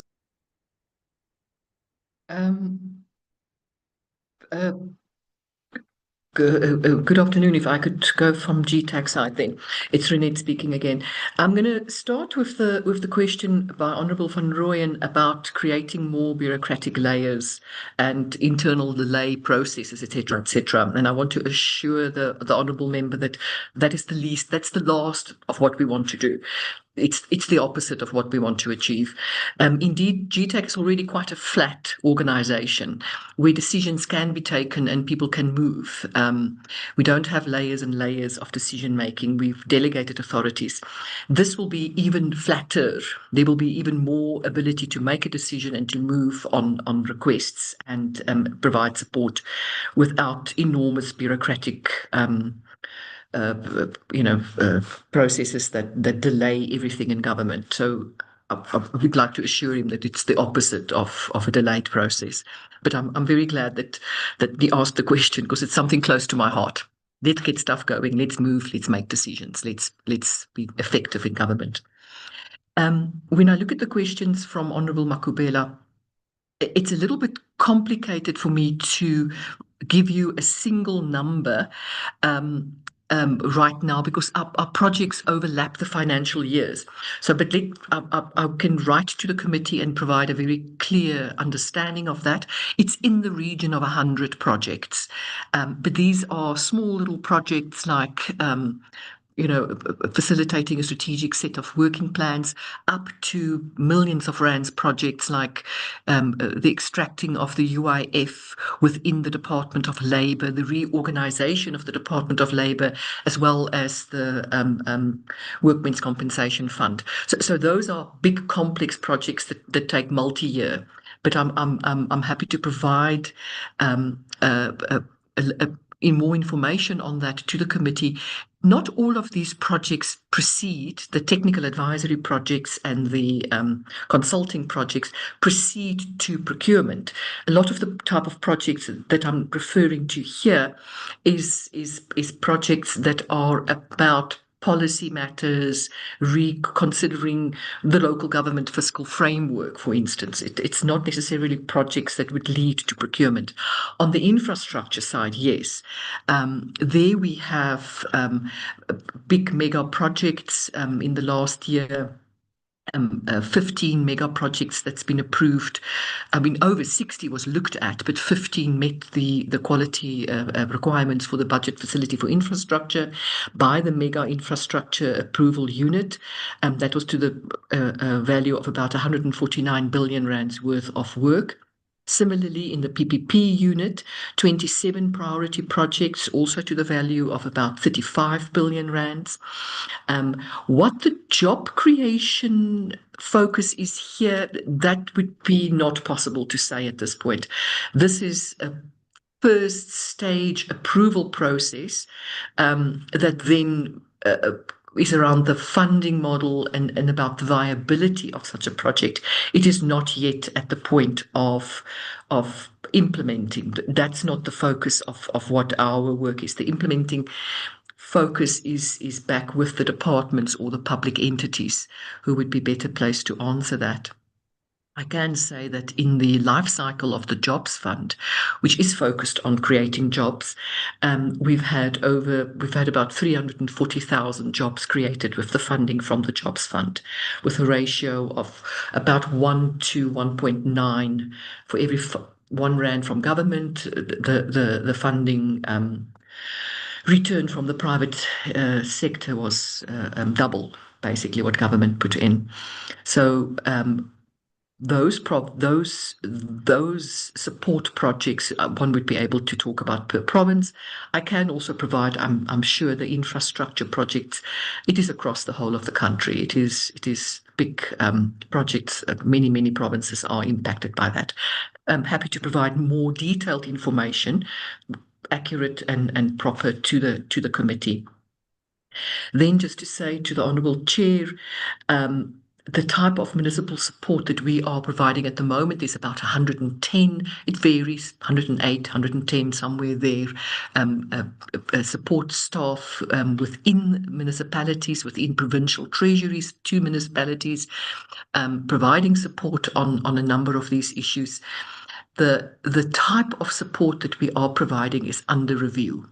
We are at the moment looking at what we call the capability model, where indeed, as the chair is mentioning, it is partly technical, which is what our main focus is, and where we can expand and provide more appropriate, perhaps, different types of technical support. That is at the moment under design, and we should be ready with that within the next 3 or 4 months to provide a clear direction on what we think is the best approach.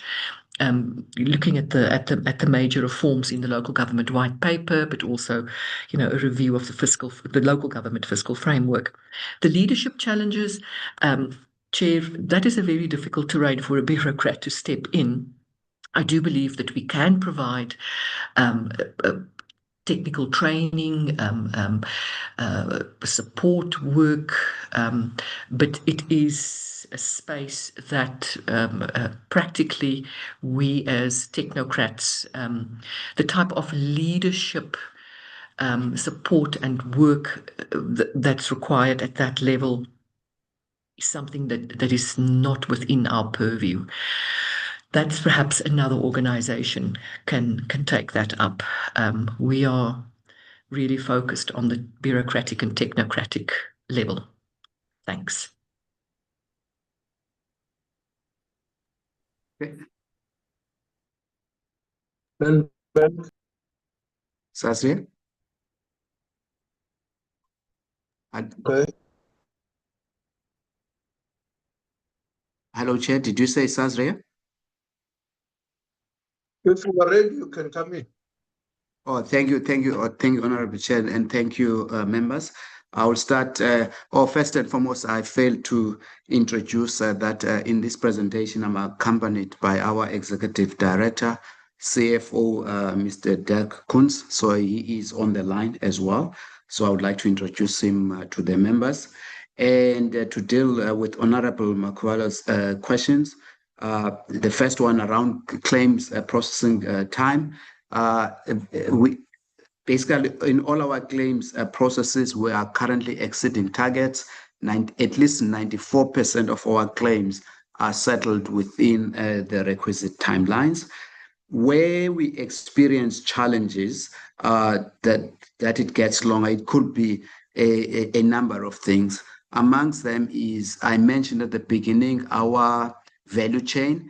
The client has to go through their broker if they bought the insurance through a broker, then to the insurance company, then the insurance company communicates with us. We have changed that process a little bit now. Once we get to know the claim, we bypass the insurance company and speak to the client's broker directly or speak to the client as well. The other complication, especially with large claims, for instance, we are currently dealing with a claim for the University of Forte. That claim amount is about 402 million rands. And given its size and so on, there's often certain complexities around agreeing what the amount should be paid with the client. And so we've got loss adjusters to do that. And then when we reinstate the building, like we go to construction stage, there could be some complications with the procurement process where, for instance, the set-asides, what is called the construction mafia. So those things could interfere, but they are quite minimal. As I said, at least 94% of our claims are paid within the time frame. The other question about accessibility and township enterprises. SASRIA's, again, going back to the business model, is that we can insure everyone who can access an insurance product. So if a business in the township has got conventional insurance, they can buy SASRIA. I think I've mentioned to this committee before, we are still experiencing challenges in finding a solution to sell directly to customers. Because as SASRIA, we operate in a regulated environment. So if you add your regulated costs and you add your distribution costs and so on, you'll find that it does not make commercial sense for us to sell the product because our cost of selling it is higher than the premium that we want to charge. So we are looking at alternative distribution channels. Yesterday, I met with a major retailer which has got stores in various, they are used, for instance, for paying grants and so on. And we are sort of starting those negotiations, whether we could have them as a distribution partner. We're looking at artificial intelligence platforms as well, but that journey is going to be a little bit longer. I would say, ma'am, is that 18 months from now, if I don't have a solution, if I answer this question in this particular way, then you can chop off maybe one finger or two. But right now, it is a problem because of the nature of the business model. Then I'll deal with the Honorable Van Rooyen's questions around the assumptions that inform the 30 billion. I will deal with the qualitative assumptions, and then the CFO will deal with the quantitative aspects of the number. But generally, you recall in the presentation, I told you that the average loss ratio of SASRIA is 33% if we exclude the catastrophic event of July 2021. If you include that catastrophic event, that number is over 1,000%. So one of the underpinning assumption is that the loss ratio will remain around the 35% loss ratio mark. Is that loss ratio realistic given what is happening in the country at the moment, the xenophobia or the protests against illegal immigrants, the protests that we are seeing around youth unemployment, the protests that we are seeing at universities because of some of the challenges that NSFAS is facing, and distress about accommodations for students and so on. So we've taken all those sort of things into account. We do qualitatively believe that that pressure is still building up. It hasn't reached quite a scenario where we think over the next 2 years it will reach a catastrophic event. If a catastrophic event were to happen, SASRIA will have to regroup again and start from scratch. But we needed to set a target to aim for so that we can mobilize resources and the forces to make sure that we get to that sort of 30 billion. So that's what informs the sort of the number. As I said earlier on, we believe that the elections will go yesterday I presented in another committee, Chair. I might be making a mistake that I said it in this committee as well. We believe that the municipal elections are going to go relatively well, given what happened in the national and provincial elections. With that, Chair, I will just hand over to the CFO, Dirk, to just deal with the quantitative. We'll deal with the reinsurance, the investment income that informs that assumption, and the fact that we have 3 years to go up to 2029. Over to you, Dirk. Thank you, Mpumi. And through your Honourable Chair, I will then respond to Honourable Van Rooyen's question building up to that 30 billion rand. I think there's mainly 4 drivers that contribute to us being able to achieve that, other than the comments that Mpumi has made so far. I think the primary one is then also the premium growth over the next few years. What you will see in SASRIA is that we have recently introduced a premium increase in October of last year, and we will start to see the impact of that coming through, especially in the new financial year, where we are making assumptions of around slightly less than 20% growth in our premium, in our normal, business, organic growth business. What we also then have introduced is a wrap product now early in this year on the 1st of April, which is an additional layer of cover above the current 500 million for mostly our corporate clients. So we have made some conservative assumptions regarding that, especially for the first year, but we will start to see some contribution of premium in future years in that regard. Then secondly is the loss ratio, which the CEO has referred to, where our budgets are actually done on a 37.5% loss ratio estimate. So as long as we stay within that level, we should be doing well in terms of our claims experience. Then another contributor is our reinsurance cost. It is quite a large cost of our expense base. We do incur around 11% currently on our catastrophe cover with our reinsurance partners, mostly internationally. But we do see, and then we have a quota share program, a proportional treaty also in place, which is currently around 20% of our premium and expenses that we pay on a net basis to our reinsurers. We do see an end to that particular quota share initiative by the end of 2027, and that would then further enhance our profitability going forward. Since then, we will be able to only have the catastrophe program, which we pay towards the reinsurers.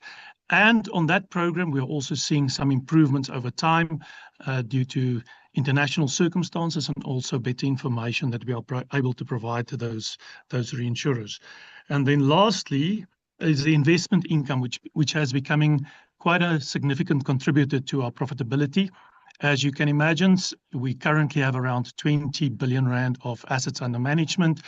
And although we do have conservative forecasts for the returns that we'll earn on that portfolio, as most of our investments are in cash and in money market instruments because of our conservative approach, we will see a continuous contribution of investment income then to the bottom line. So those four factors combined will contribute most likely of us being able to achieve the round about the 30 billion in about 3 years' time. Thank you, Chair. Thank you, SASRIA. Can we get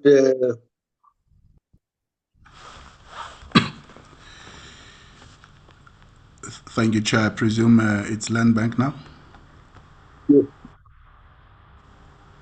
Thank you, Chair. I'll start with Honorable Makubela's questions on the levels of approvals for 2026 versus prior. So we do have that. If I can look at the stats here. So in the 2025 financial year, we approved a total of 2.3 billion rands in loans. And then in the recent financial year, which ended in March, we approved 2.9 billion rands in loans.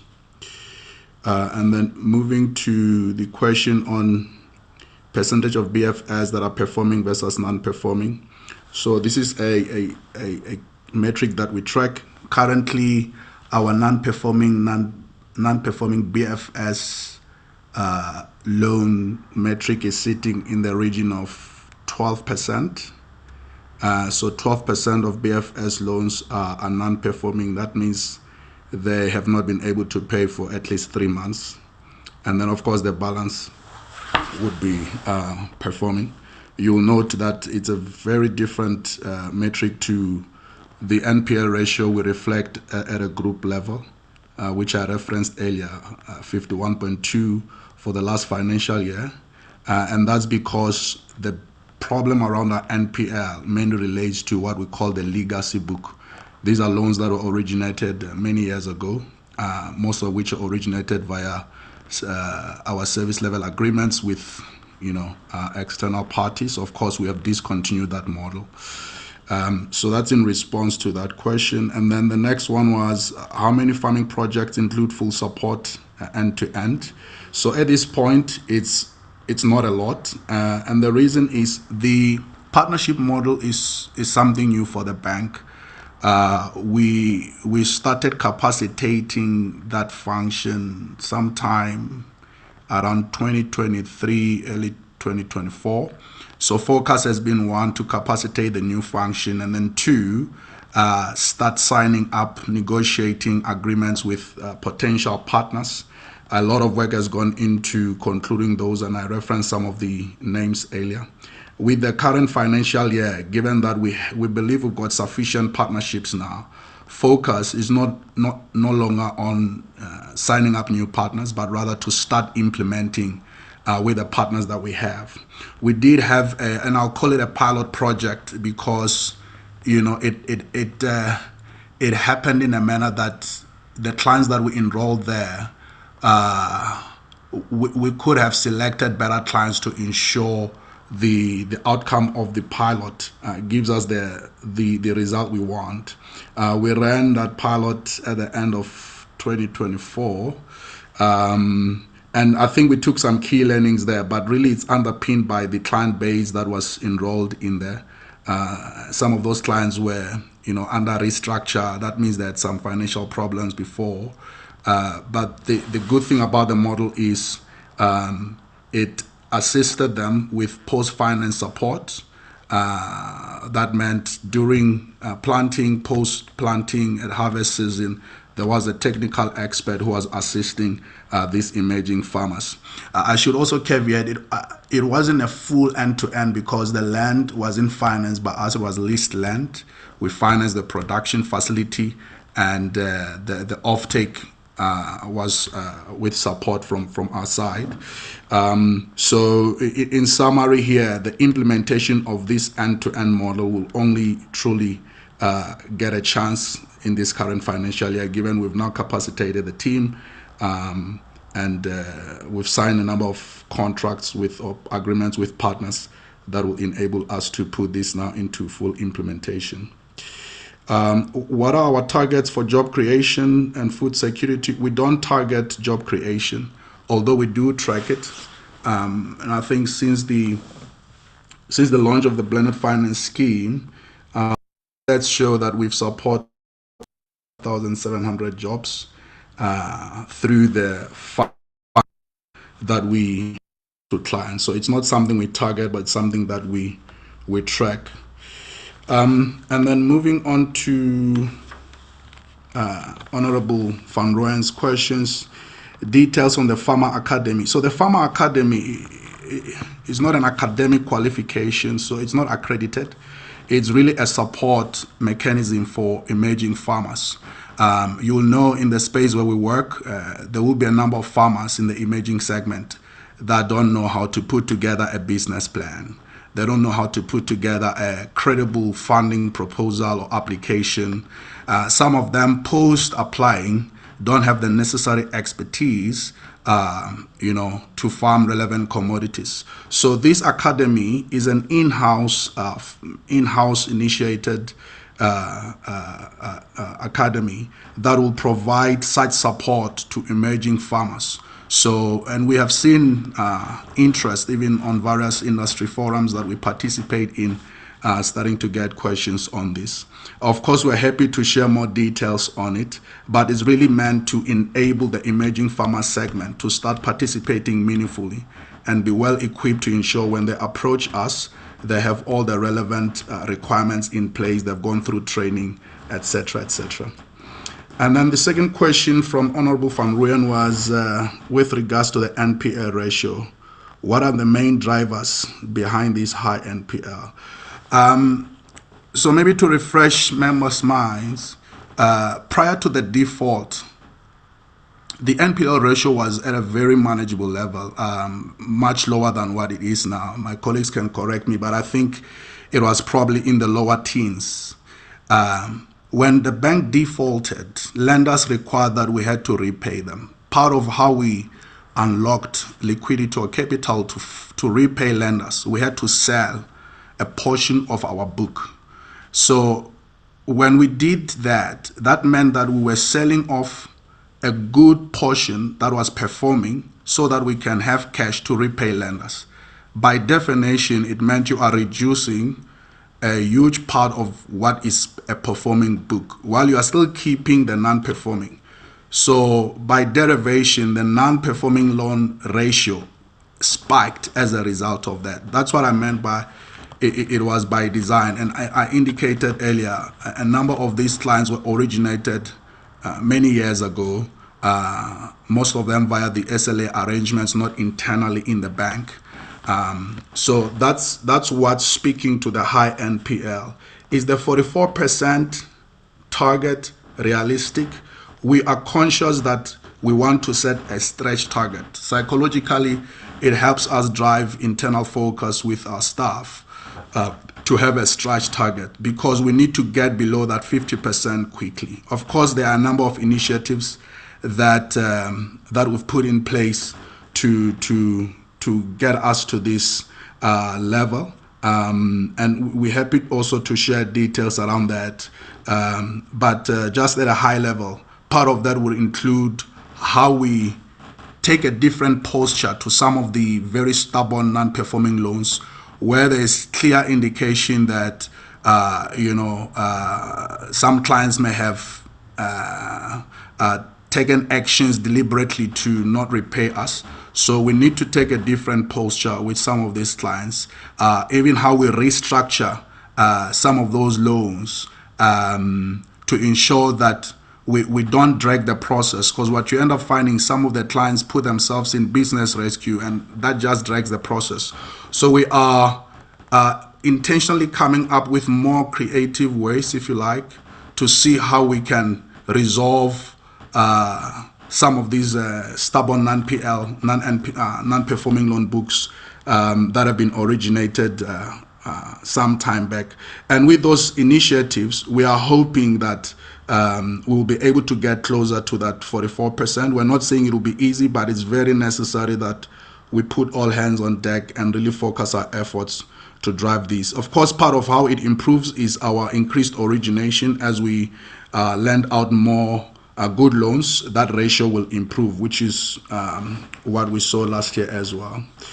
With regards to the question on the current funding model and the assertion made, maybe I need to clarify that.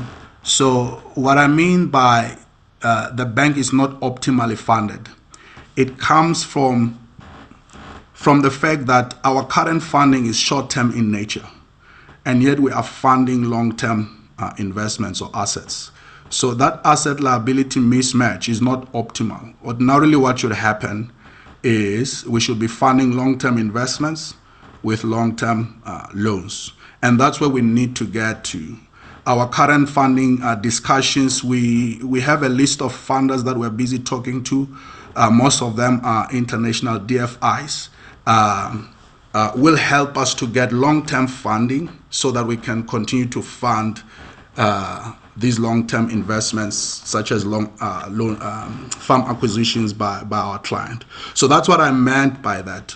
Of course, I think we would sound naive to expect that the bank should be fully funded by allocations from National Treasury. Given the scale at which we want to play, there will always be a need for accessing cheaper debt funding.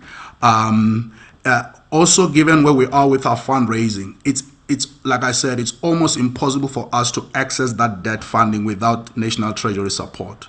What does that support look like? We are in discussions with the National Treasury for a guarantee to be provided as part of our funding. Lenders will be funding to us with that support, because where we come from post the default, we are not in a good state for any lender outside to say they're happy to inject capital. Of course, we've seen improvement in our performance, but they still need that indication from Treasury to say they are happy to support. So that's what I meant by it's not optimal.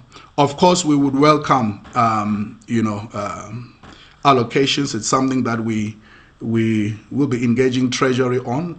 We know there's a process with some deadlines coming soon for us to apply in that regard. It will be something we engage in as it will strengthen our balance sheet.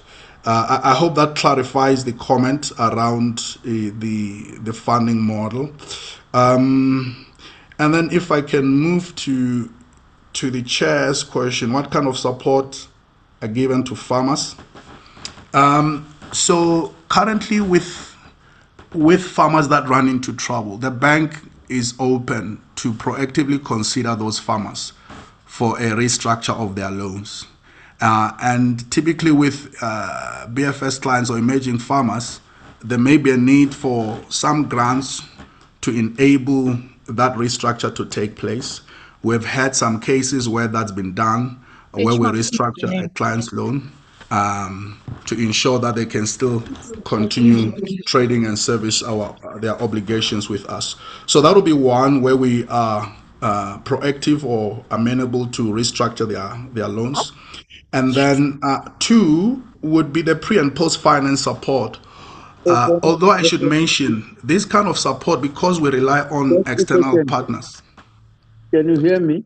Just a second. I can hear that there is some interjection there. There are people that are busy conversing.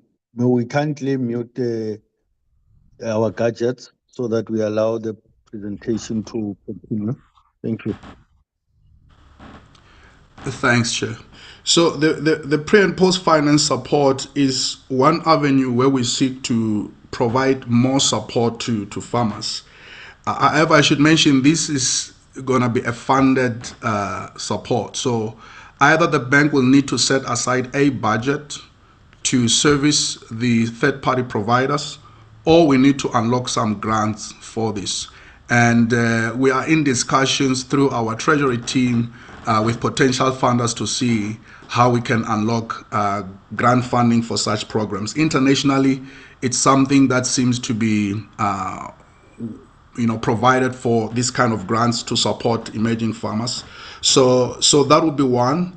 And then the other, of course, we have a team of agri-economists as part of our monitoring activities.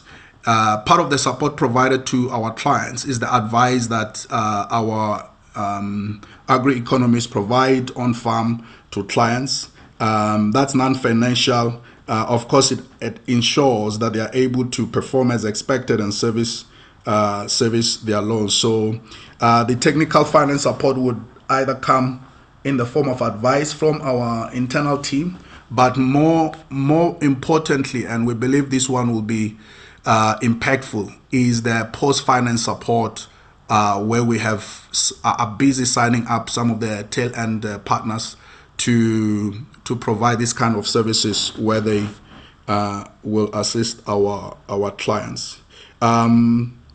I'm just checking if I've left out anything you'll advise, Chair, but I can perhaps pause there for now.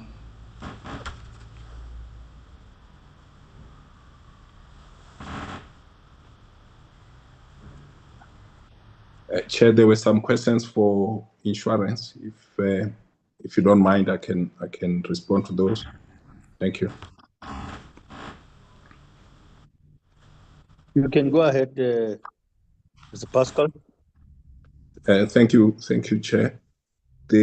I'll start with the question that was raised by Honorable Van Rooyen around BBBE, where it was noted rightly that we've been non-compliant. The BBBE scorecard measures 4 elements. I won't go into the detail of them in detail, but the 2 areas that have presented challenges for us are, number 1, the enterprise development, which is the supplier development. In our industry, the value chain is still untransformed. So when you look for brokers, for instance, most of them are still non-black. And that is where the bulk of the spend goes. You also have assessors who must assist to validate claims when claims arrive. In the industry, most of the assessors are still non-black. So we're investing in processes to train black brokers, processes to train black assessors, so that we can create a pool of black brokers that we can pay when they bring in business. We match them with the business opportunities, with farmers, with farmer groups, so that they can write business, and we pay them commission. And in that way, our enterprise development or supplier development rating will improve. The second area is the socio-economic development, which is another key aspect of the BBBE rating.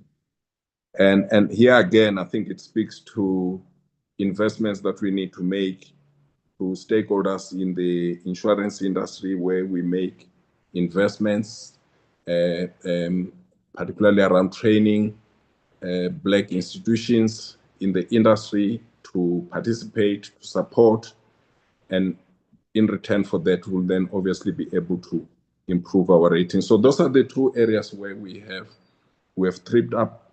It's not really a land bank insurance issue, it's an insurance market issue. But we have to do our part to invest in black enterprises so that in return we can also improve our BBBE rating. There was a question raised by Honorable Member Sikwati around how we support black farmers, and reference was also made to the El Nino phenomenon, which does, when it happens, impact farmers. So there's two ways to respond to this. One is fit for purpose products. So we have developed drought products, which are mainly targeted at your smallholder farmers, both crop farmers and livestock products. So we're bringing these products to market to support farmers to mitigate against the risk of dry conditions. That's the first one. And then the second one is just continue our efforts to improve farmer education for them to understand what products are available, how much cover is required, etc., etc. So it's all around the Farmer Academy, as CEO has referenced. So those are the two key interventions in place to support black farmers against weather volatility. Thank you, Chairperson.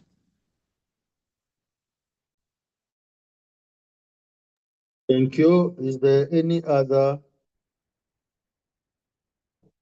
comment? If none, let me check if our chairperson has been able to make it back to the meeting, as he was busy with other matters that were so much pressing. Yes, Tlawiro, I'm here. Yeah, Dr. Mkachane, yes, you may conclude the meeting. Sir. Thank you. Okay. Thanks very So, much. sorry, Chair. Honorable Van Rooyen. Sorry, Chair. I thought the acting chair will recognize my hand because I do have follow-up questions, but of course I will put those follow-up questions in black and white in the interest of time. But I just concerned about the response that we just received from the land bank insurer. This indication that brokers and assessors are still wide at the expense of our national transformation agenda of transforming the financial sector. It doesn't go well with me, Chair, because it's as if it's a new revelation. And truly speaking, this is not a revelation. We're supposed to be hearing from the insurer as to the results of the intervention that they've made to make sure that black brokers and assessors are properly empowered. But now we are told that their initiatives, it's like it's a by the way thing. And I'm a bit worried if this is the attitude that should be displayed in these engagements. And my humble submission, Chair, is that can we be furnished with a comprehensive report on the work that the land bank insurer has done to make sure that this sector is the role that is assigned to them, they comply with it to the fullest. What they have done, how many people have went through this process? Are there any results? I mean, almost more than 2 decades down the line, the insurer can't present anything tangible to demonstrate that this is the impact of the interventions to empower black people as brokers and assessors. I think we really need to get a comprehensive report around the intervention of the bank, of the land bank insurance, because truly speaking, Chair, I'm not happy how this response has been excessive. It's just one of those things that should not be taken serious. We are not doing well in transforming the financial sector, and as a result, majority of the black people are not participating in that space because those who are given authority to transform the sector are not moving aggressively. Question is that can the committee be furnished with a comprehensive report on the intervention that have been made and the results thereof? Thank you very much. Thank you, Honorable Van Rooyen. Land Bank, as requested by Honorable Van Rooyen, please put together that report in regard to the comments that he has made. and submit it to the committee secretariat. Let's round up the meeting as we are preparing to go to the National Assembly session. And first, thank the Honorable Squad for holding the fort when I was busy with the other matters which are pressing on my side. And thank all the members of the committee for your presence and participation. Thank the entities that report to National Treasury for coming to Parliament and report on their APPs and Strat plans. And thank the Deputy Minister, Dr. Masondo. I'm not sure if he's back because he had other pressing commitment of an investment conference. Our support teams and media. And let me indicate that what we are doing is an exercise of public entities being accountable to the public, coming to Parliament to account for the public money that we vote for as a Parliament. This is a requirement in terms of Section 195 of the Constitution that requires public administration, which include entities, to account to the public. And as members of Parliament, we represent the public. And I would like to note that there's a lot of improvement on some of the reports that we have received here. Take a case in point, SASRIA. Last time when we visited SASRIA in Johannesburg, it was immediately after the outbreak of the unrest. It was at the distress stage. And now, as you heard the CEO, the CFO, reporting that things have changed positively. We have to acknowledge that. And the same with Land Bank. You'll remember Land Bank was a topic for discussion. It was like it was on the verge of collapse at some stage. Remember, this bank ordinarily belongs to the Department of Land Reform, but it had to be taken to Treasury because of the challenges that it was facing. Despite all the challenges, we believe that there is a lot of improvement. And the experience that we had last week by visiting PIC and SARS has exposed us to the good work that those entities are doing. There are challenges of that project that we visited, Daybreak, for instance, but we can't ignore what they are doing in big investments, like in mainly in precinct. So GTAC, I think, will need some time with you to deal with this issue of reprioritizing of public spending, where we'll not be dealing with your APP and Strat plan, but to deal with your core mandate, because it's a matter that comes time and again when we approach the budget and the MTBBS in October. And the Ombud, thanks very much. I'm not sure whether you were there last week when we visited SARS. The good work that we are doing in terms of monitoring SARS is yielding results. So I felt I should mention this so that entities should not think that when they come to Parliament, we are coming to look only for wrong things. That's not our mandate. Our mandate is to make sure that what you are doing is in the interest of the public. And where there are challenges, you have to go back, as members have highlighted, and correct those challenges and report back. So thanks very much. The meeting is adjourned. Thank you. Thank you, Chair, and thank you, members. Thank you. Thank you. Thank you, Chair.